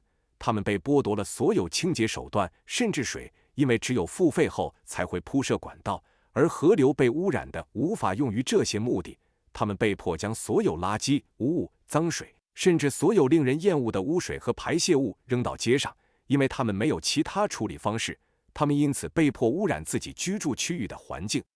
Sir Charles Napier, an experienced general, was posted to Manchester in 1839, commanding forces that were intended to keep the peace. Though not a radical like Engels, Napier was still appalled by the city's conditions, referring to it in his journal as the entrance to hell realized. 查尔斯·纳皮尔爵士是一位经验丰富的将军，1839年被派往曼彻斯特，指挥旨在维持和平的部队。尽管不像恩格斯那样激进，纳皮尔仍然对城市的状况感到震惊。他在日记中称其为地狱的入口。London's notorious fog, primarily caused by burning coal, created episodes of acute pollution exposure that were bad enough to account for 1 out of every 200 deaths for more than a century. 伦敦臭名昭著的雾，主要是由于燃烧煤炭造成的，导致了急性污染暴露事件。这些事件在1个多世纪里导致了每200人死亡中就有1例。Pollution was not the only reason lives became shorter and nastier in 19th century Britain. Infectious diseases created an increasingly deadly threat for city dwellers.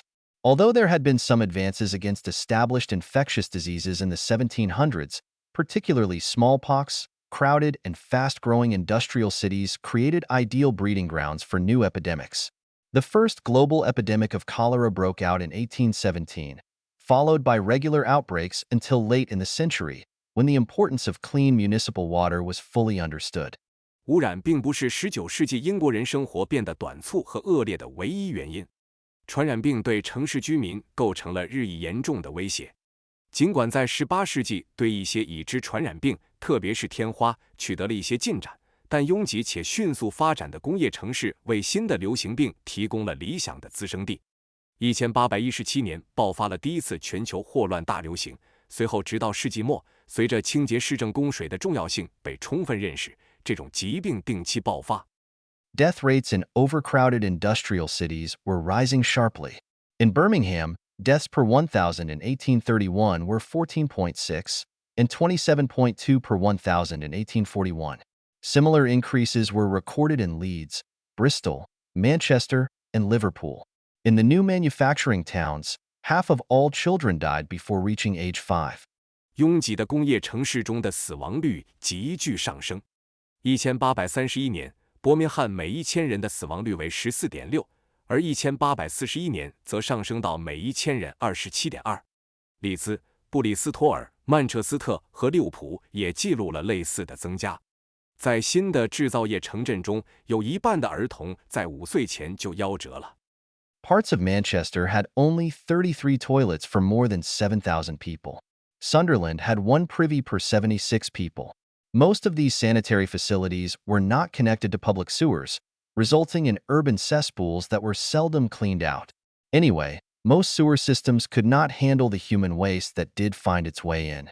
曼彻斯特的部分地区只有33个厕所供7000多人使用，桑德兰每76人共用1个厕所。这些卫生设施中的大多数没有连接到公共下水道，导致城市中形成了很少清理的污水池。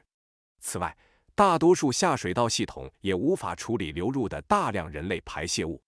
In this environment, a very old disease, tuberculosis, re-emerged as a scourge.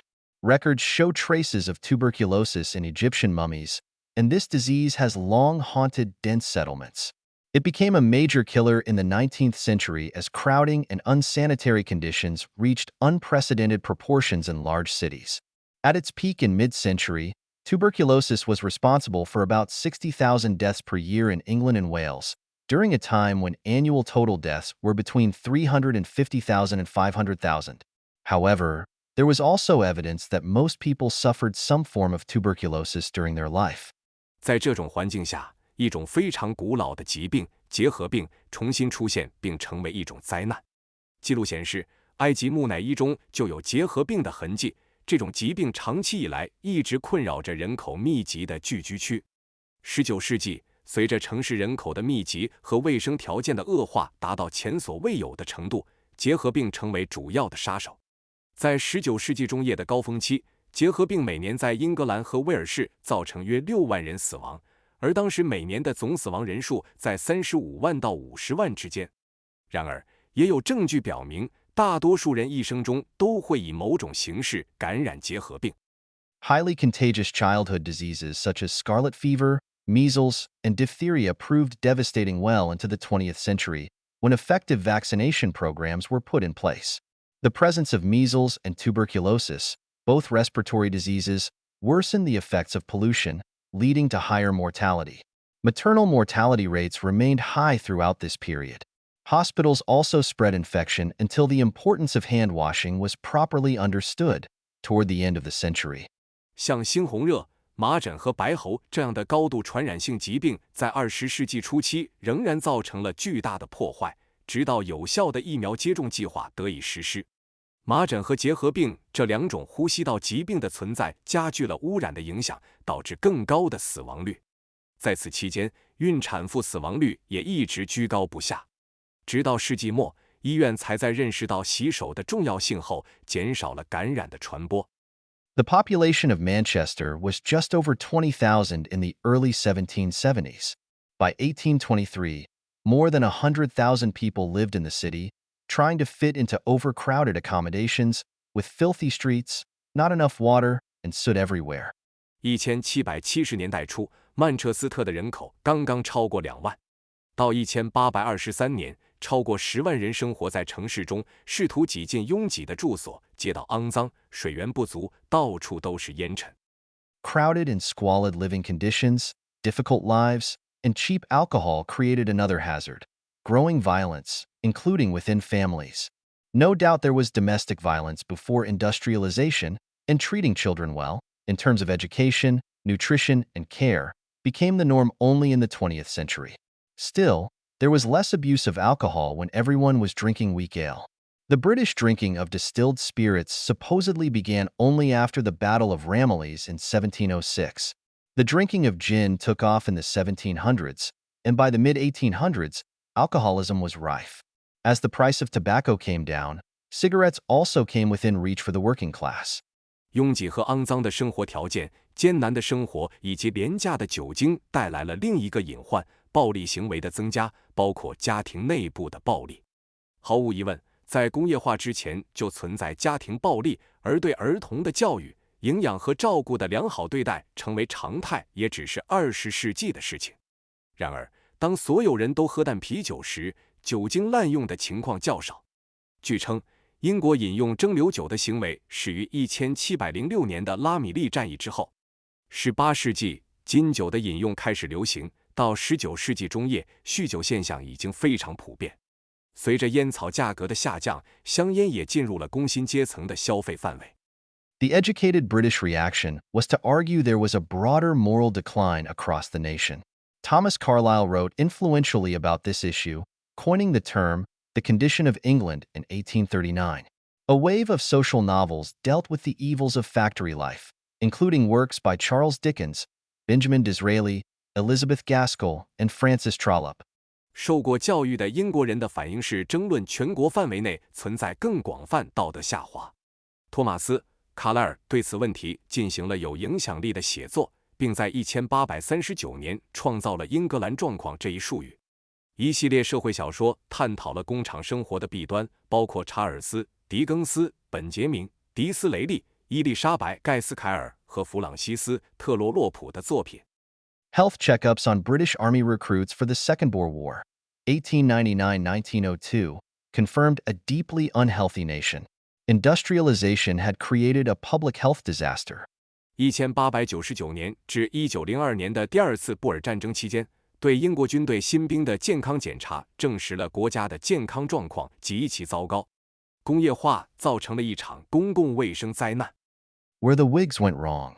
自由党出错的地方。Thomas Macaulay's History of England, first published in 1848, sums up recent British history this way. 托马斯·麦考利的《英格兰史》首次出版于1848年，对最近的英国历史总结如下。For the history of our country during the last 160 years is eminently the history of physical, of moral, and of intellectual improvement. Those who compare the age on which their lot has fallen with the golden age which exists only in their imagination may talk of degeneracy and decay, but no man who is correctly informed as to the past will be disposed to take a morose or desponding view of the present. 在过去的160年里，我们国家的历史，尤其是一部物质、道德和智力进步的历史。那些将自己的时代与只存在于他们想象中的黄金时代相比较的人，可能会谈论退化和衰落。但任何对过去有正确认识的人都不会对现状持悲观或沮丧的态度。This rosy view reflects what is known more broadly as the Whig interpretation of history and is related to the more modern economic assumption of a self-acting productivity bandwagon. Both perspectives are based on the idea that progress eventually brings good things to most people. 这种乐观的观点反映了更广泛意义上的辉格党历史观，并与现代经济学中自我驱动的生产率增长假设有关。这两种观点都基于一个理念，即进步最终会为大多数人带来好的结果。Andrew Year's account of the spread of factories in Britain articulated the optimism of the 1830s and anticipated the rhetoric of tech visionaries today. Even as he was describing skilled artisans losing their jobs, Ure wrote confidently that, such is the factory system, replete with prodigies in mechanics and political economy, which promises, in its future growth, to become the great minister of civilization to the terraqueous globe, enabling this country, as its heart, to diffuse along with its commerce, the lifeblood of science and religion to myriads of people. 安德鲁·尤尔对英国工厂扩散的描述体现了1830年代的乐观情绪，并预示了当今科技梦想家的修辞。即使在描述熟练工匠失业的同时，尤尔仍然自信地写道：工厂制度充满了机械和政治经济学的奇迹。他承诺在未来的发展中成为地球文明的伟大推动者，使这个国家作为心脏，通过其商业将科学和宗教的生命血液传播给成千上万的人。Alas, the world is more complicated than these accounts suggest, precisely because social and economic improvements are far from automatic, even as institutions change and new technologies are introduced.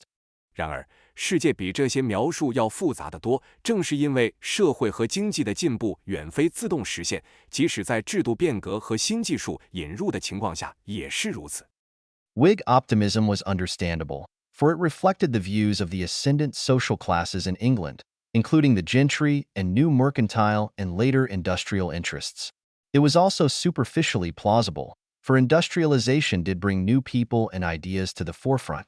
Yet this form of social change did not inexorably lift up most of the population, as we have seen in this chapter. 威格党的乐观是可以理解的，因为它反映了当时英国上升社会阶层的观点，包括乡绅、新兴的商人和后来的工业利益。这种观点表面上也是合理的，因为工业化确实将新人核心思想推向了前沿。然而，这种形式的社会变革并没有必然地提升大多数人口的生活水平，正如我们在本章中所看到的。Industrialists such as Arkwright pried open existing hierarchies in the early 1800s, not because they wanted to bring down social barriers or create true equality of opportunity, certainly not for the meaner sort of people. Rather, the rising middling sort entrepreneurs wanted to pursue their own opportunities, move up, and become part of the upper crust of society. The vision they developed reflected and legitimized this drive. Efficiency was key, as the prevailing argument went, and it was in the national interest. New technological, economic, and political leaders were the vanguards of progress, and everybody would benefit from this progress, even if they did not fully understand it. 像阿克赖特这样的工业家在19世纪初打破了现有的等级制度，并不是因为他们想打破社会障碍或创造真正的机会平等，当然也不是为了低等的人们。相反，这些新兴的中产阶级企业家希望追求自己的机会，向上爬升，成为社会上层的一部分。他们所发展的愿景反映了并合法化了这种驱动力。效率是关键，正如当时的主流观点所言，这是符合国家利益的。新的技术、经济和政治领导者是进步的先锋，每个人都会从这种进步中受益，即使他们并不完全理解这一点。The views of Jeremy Bentham, like those of Saint Simon, and Fantin, and Lesseps in France, are emblematic of this vision. In addition to a firm belief in technology and progress, Benthamites had two central ideas. The first was the government had no business interfering in contracts between consenting adults. If people agreed to work long hours under unhealthy conditions, that was their business. There was legitimate public concern for the lives of children, but adults were on their own. 杰里米·边沁的观点，就像法国的圣西门、安凡丹和莱塞普斯的观点一样，是这种愿景的象征。除了对技术和进步的坚定信念外，边沁主义者还有两个核心观点。第一个是政府不应干涉成年人之间的合同。如果人们同意在不健康的条件下长时间工作，那是他们自己的事。对儿童的生活有合法的公共关注，但成年人则自生自灭。The second was that the value of any policy could be assessed by adding up how much was gained or lost by the individuals involved. Hence, if the reform of working conditions for children would result in gains for them, this could and should be weighed against what the losses would be for their employers. In other words, even if the gains for the children from a new policy were substantial, for example, because of improved health or schooling, this policy should not be adopted if the losses for the employer, primarily in terms of profits, were larger. 第二个观点是，任何政策的价值都可以通过计算涉及的个人所获得或失去的总和来评估。因此，如果改善儿童工作条件的改革会给他们带来好处，这些好处可以与雇主因此而遭受的损失进行权衡。换句话说，即使新政策对儿童的好处很大，例如因为健康或教育的改善，如果雇主的损失主要是利润上的损失更大，这项政策就不应该被采纳。To those with political voice, including the upwardly mobile middling sort of people, this seemed modern and efficient, and it justified their belief that the inevitable march of progress should not be halted, even if it created casualties along the way. 对那些有政治发言权的人，包括那些向上流动的中产阶级来说，这显得现代而高效。这证明了他们的信念及进步的必然进程不应被阻止，即使它会沿途造成一些牺牲。Through the early decades of the 19th century, such was the path of progress, warts and all. Anybody questioning it or standing in its way was regarded as a fool or worse. 在19世纪的早期几十年里，这就是进步的道路，尽管它有缺点。任何质疑它或阻碍它的人都被视为傻瓜或更糟。Progress and its engines. 进步及其引擎。50 years later, things looked very different. 50年后，情况看起来大不相同。In the second half of the 19th century, wages started growing steadily. From 1840 to 1900, output per worker rose by 90%, while real wages increased by 123%. This included substantial income growth and improvements in diet and living conditions for unskilled laborers. For the first time in the modern era, productivity and wages rose at roughly the same rate. 在19世纪下半叶，工资开始稳步增长。从1840年到1900年，每个工人的产出增加了90%，而实际工资增长了123%。这包括了非熟练工人的收入大幅增长以及饮食和生活条件的改善。现代史上首次，生产率和工资以大致相同的速度增长。Working conditions also improved. The average working day was down to 9 hours for many workers, 54 hours per week for builders and engineers, 56.5 hours per week in textiles, and 72 hours per week on the railways were standard, and almost no one worked on Sunday. Corporal punishment in the workplace had become rare, and as we noted, the Master and Servant Acts were finally repealed in 1875. Child labor laws greatly reduced the factory work of children, and there was a movement to make free elementary education available to most children. 工作条件也得到了改善，许多工人的平均工作日缩短到了9小时，建筑工人和工程师每周工作54小时，纺织工人每周工作56.5小时，铁路工人每周工作72小时是标准，几乎没有人周日工作。工作场所的体罚变得罕见，正如我们所提到的，1875年终于废除了主仆法。童工法大大减少了儿童在工厂的工作，还有一项运动旨在为大多数儿童提供免费的小学教育。Public health improved dramatically as well, although it took another half-century to bring the London fog fully under control. Sanitary conditions in large cities improved, and there was broader progress on preventing epidemics. Life expectancy at birth began to creep up, from around 40 years at mid-century to nearly 45 years at the start of the 1900s. None of these improvements were confined to Britain. We see similar progress across most of Europe and other industrializing countries. Is this, then, a vindication of the Whig interpretation of history? 公共卫生也得到了显著改善，尽管又过了半个世纪才完全控制住伦敦的雾。大城市的卫生条件得到了改善，预防流行病方面也取得了更广泛的进展。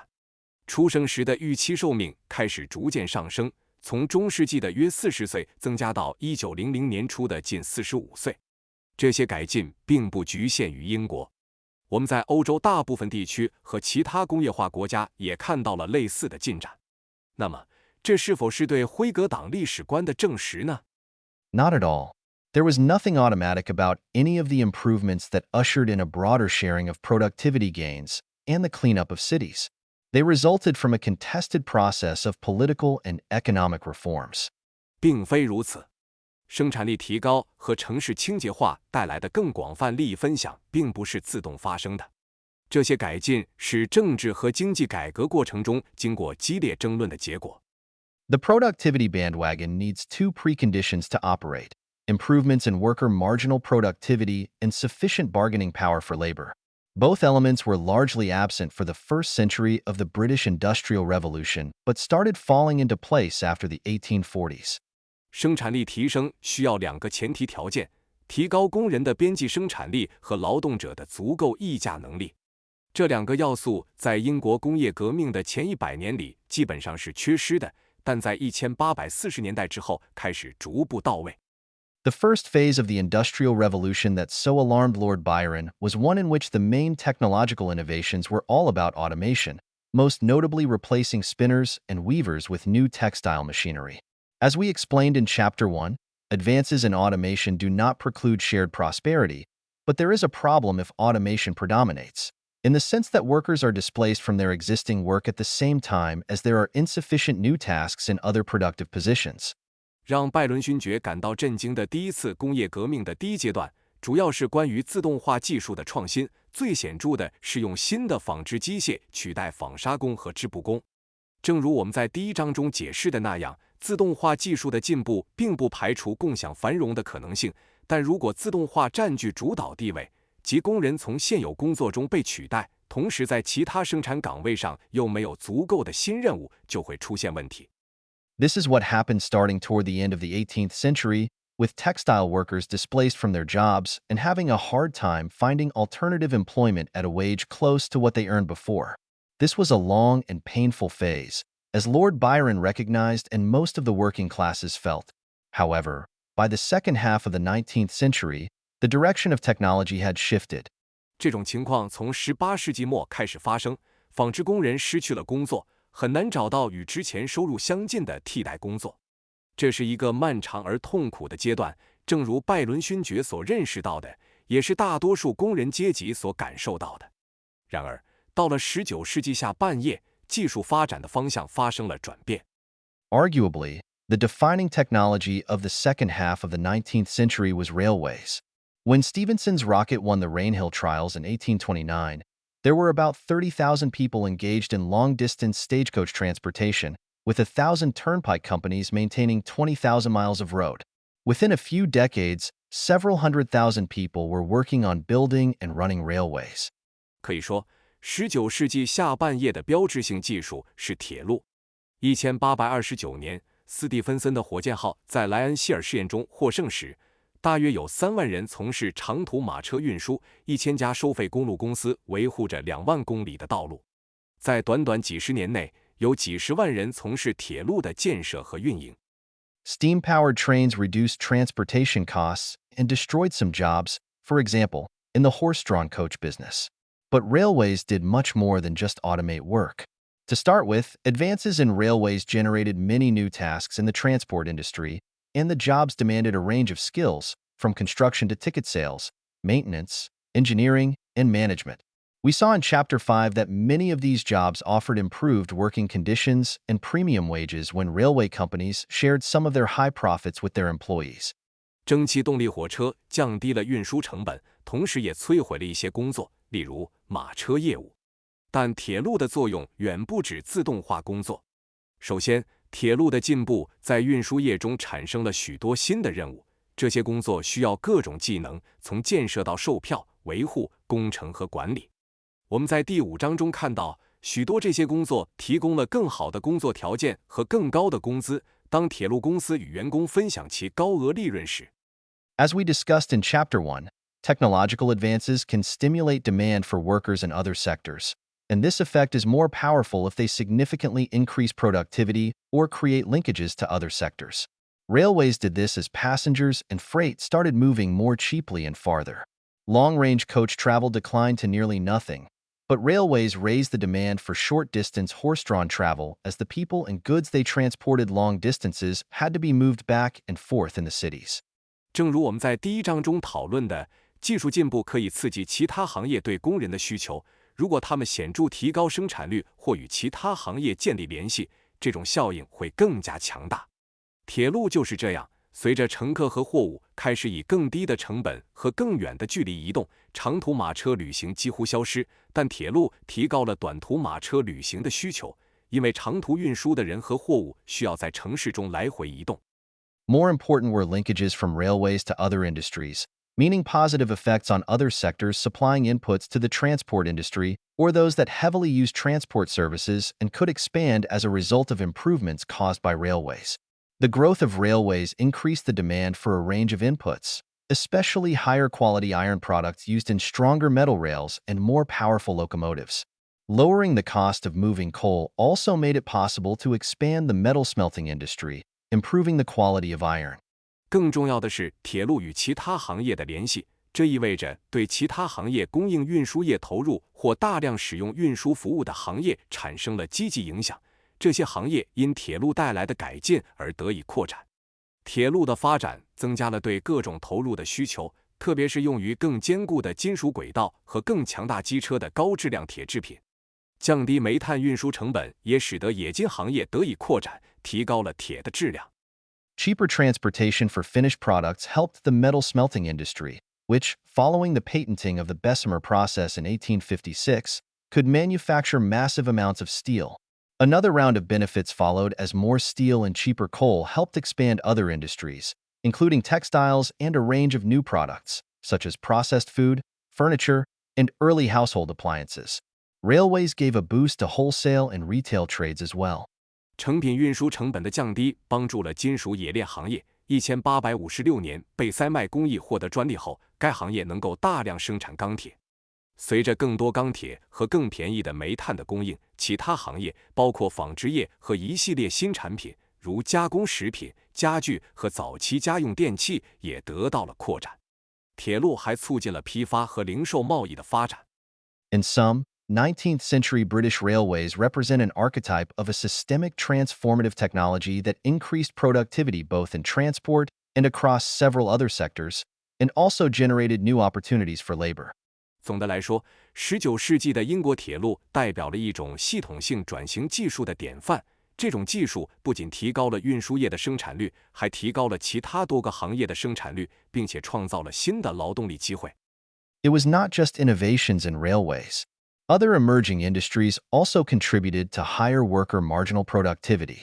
The new suite of manufacturing technologies generated demand for both skilled and unskilled workers. Metals, especially with advances in iron and steel, were at the forefront of this process. In the words of the president of the Institute of Civil Engineers in 1848, 不仅仅是铁路的创新，其他新兴行业也提高了工人的边际生产率。新的制造技术套件产生了对熟练和非熟练工人的需求，特别是金属行业，随着铁和钢技术的进步，处于这一过程的前沿。正如1848年土木工程师学会会长所说 The rapid introduction of cast iron, together with the invention of new machines and new processes, called for more workmen than the millwrights class could supply, and men trained more in the working of iron were brought into the field. A new class of workmen was formed, and manufacturing establishments arose, to which were attached iron and brass foundries, with tools and machines for constructing machinery of every description. 铸铁的快速引入，加上新机器和新工艺的发明，需要比磨坊工所能提供的更多的工人，因此引入了更多受过铁工作业培训的工人。一个新的工人阶级形成了，制造企业也随之兴起。这些企业附设油铁铸造厂和黄铜铸造厂，拥有制造各种机械的工具和机器。These new industries received a further boost from new communication tools, such as the telegraph in the 1840s and the telephone in the 1870s. They created many jobs in communications and manufacturing. They also generated novel synergies with the transport sector as they improved the efficiency of railways and logistics. Although the telegraph did replace other forms of long-distance communication, such as mail and special courier, the number of displaced workers did not compare to the new jobs in the communications industry. 这些新产业在19世纪40年代的电报和19世纪70年代的电话等新通信工具的推动下得到了进一步的发展。他们在通信和制造业创造了大量就业机会。他们还与运输部门产生了新的协同效应，提高了铁路和物流的效率。尽管电报确实取代了其他长途通信方式，如邮件和特快专递，但被取代的工人数量与通信行业创造的新工作岗位相比微不足道。Similarly, telephones replaced telegraphs, initially within cities and then for long-distance messages. But just like the telegraph and the railways, they were not pure automation technologies. Building and operating telephone systems was labor-intensive and critically relied on a range of new tasks and occupations, such as switchboard operation, maintenance, and various new engineering tasks. Soon, telephone exchanges were employing large numbers of women both in public switchboards and in all organizations. Initially, all phone calls were connected by an operator. The first automatic dialing system in the United Kingdom did not open until 1912. The last manual switchboard in London continued to operate until 1960.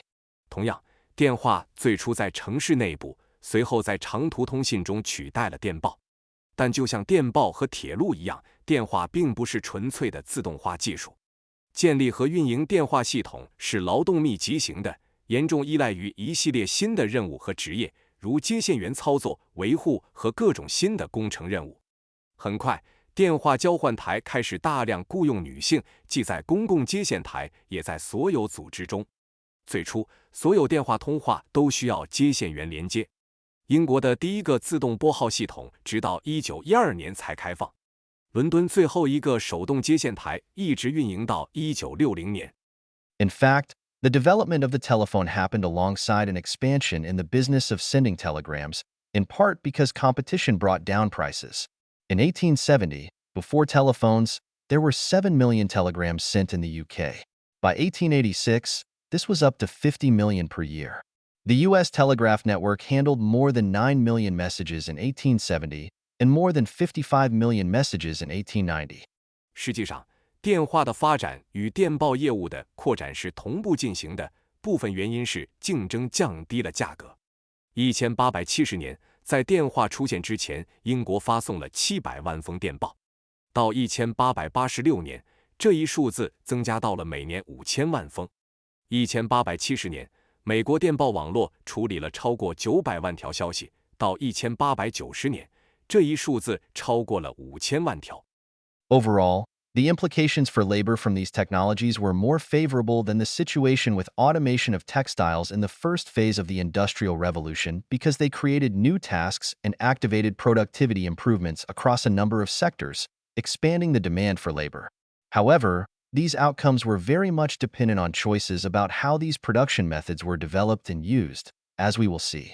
总体而言，这些技术对劳动力的影响比第一次工业革命中纺织业自动化的影响更为有利，因为它们创造了新的任务，并在多个行业中提高了生产率，从而扩大了对劳动力的需求。然而，这些结果在很大程度上取决于这些生产方法的开发和使用方式，正如我们将看到的。Gifts from across the Atlantic. 来自大西洋彼岸的礼物。Something else greatly helped Britain move toward shared prosperity, new innovations from the other side of the Atlantic. Even though Americans were latecomers to industrial growth compared to their British counterparts, U.S. industry surged in the second half of the 19th century. The American path of technology was targeted at increasing efficiency and contributed to higher worker marginal productivity. As this technology spread in Britain and Europe, it further raised labor demand in these economies. 另一件大事帮助英国走向共同繁荣，来自大西洋彼岸的新创新。尽管美国人相对于英国同行在工业增长方面起步较晚，但美国工业在19世纪下半叶迅速崛起。美国的技术路径旨在提高效率，从而提高了工人的边际生产率。随着这些技术在英国和欧洲的传播，这些经济体的劳动力需求进一步提高。The United States was abundant in land and capital, but scarce in labor, especially skilled labor. The small number of artisans who immigrated to America enjoyed higher wages and bargaining power than they did back at home. This high cost of skilled labor meant that American inventions often prioritized not just automation but also finding ways to boost the productivity of lower-skilled workers. In the words of Joseph Whitworth, a future president of the Institution of Mechanical Engineers, who visited American industry in 1851, the laboring classes are comparatively few in number, but this is counterbalanced by, and indeed may be regarded as one of the chief causes of, the eagerness with which they call in the aid of machinery in almost every department of industry. And as Élie Vasseur, a Frenchman visiting American steel mills, silk factories, and packing houses, put it in 1897, the inventive genius of the American is perhaps a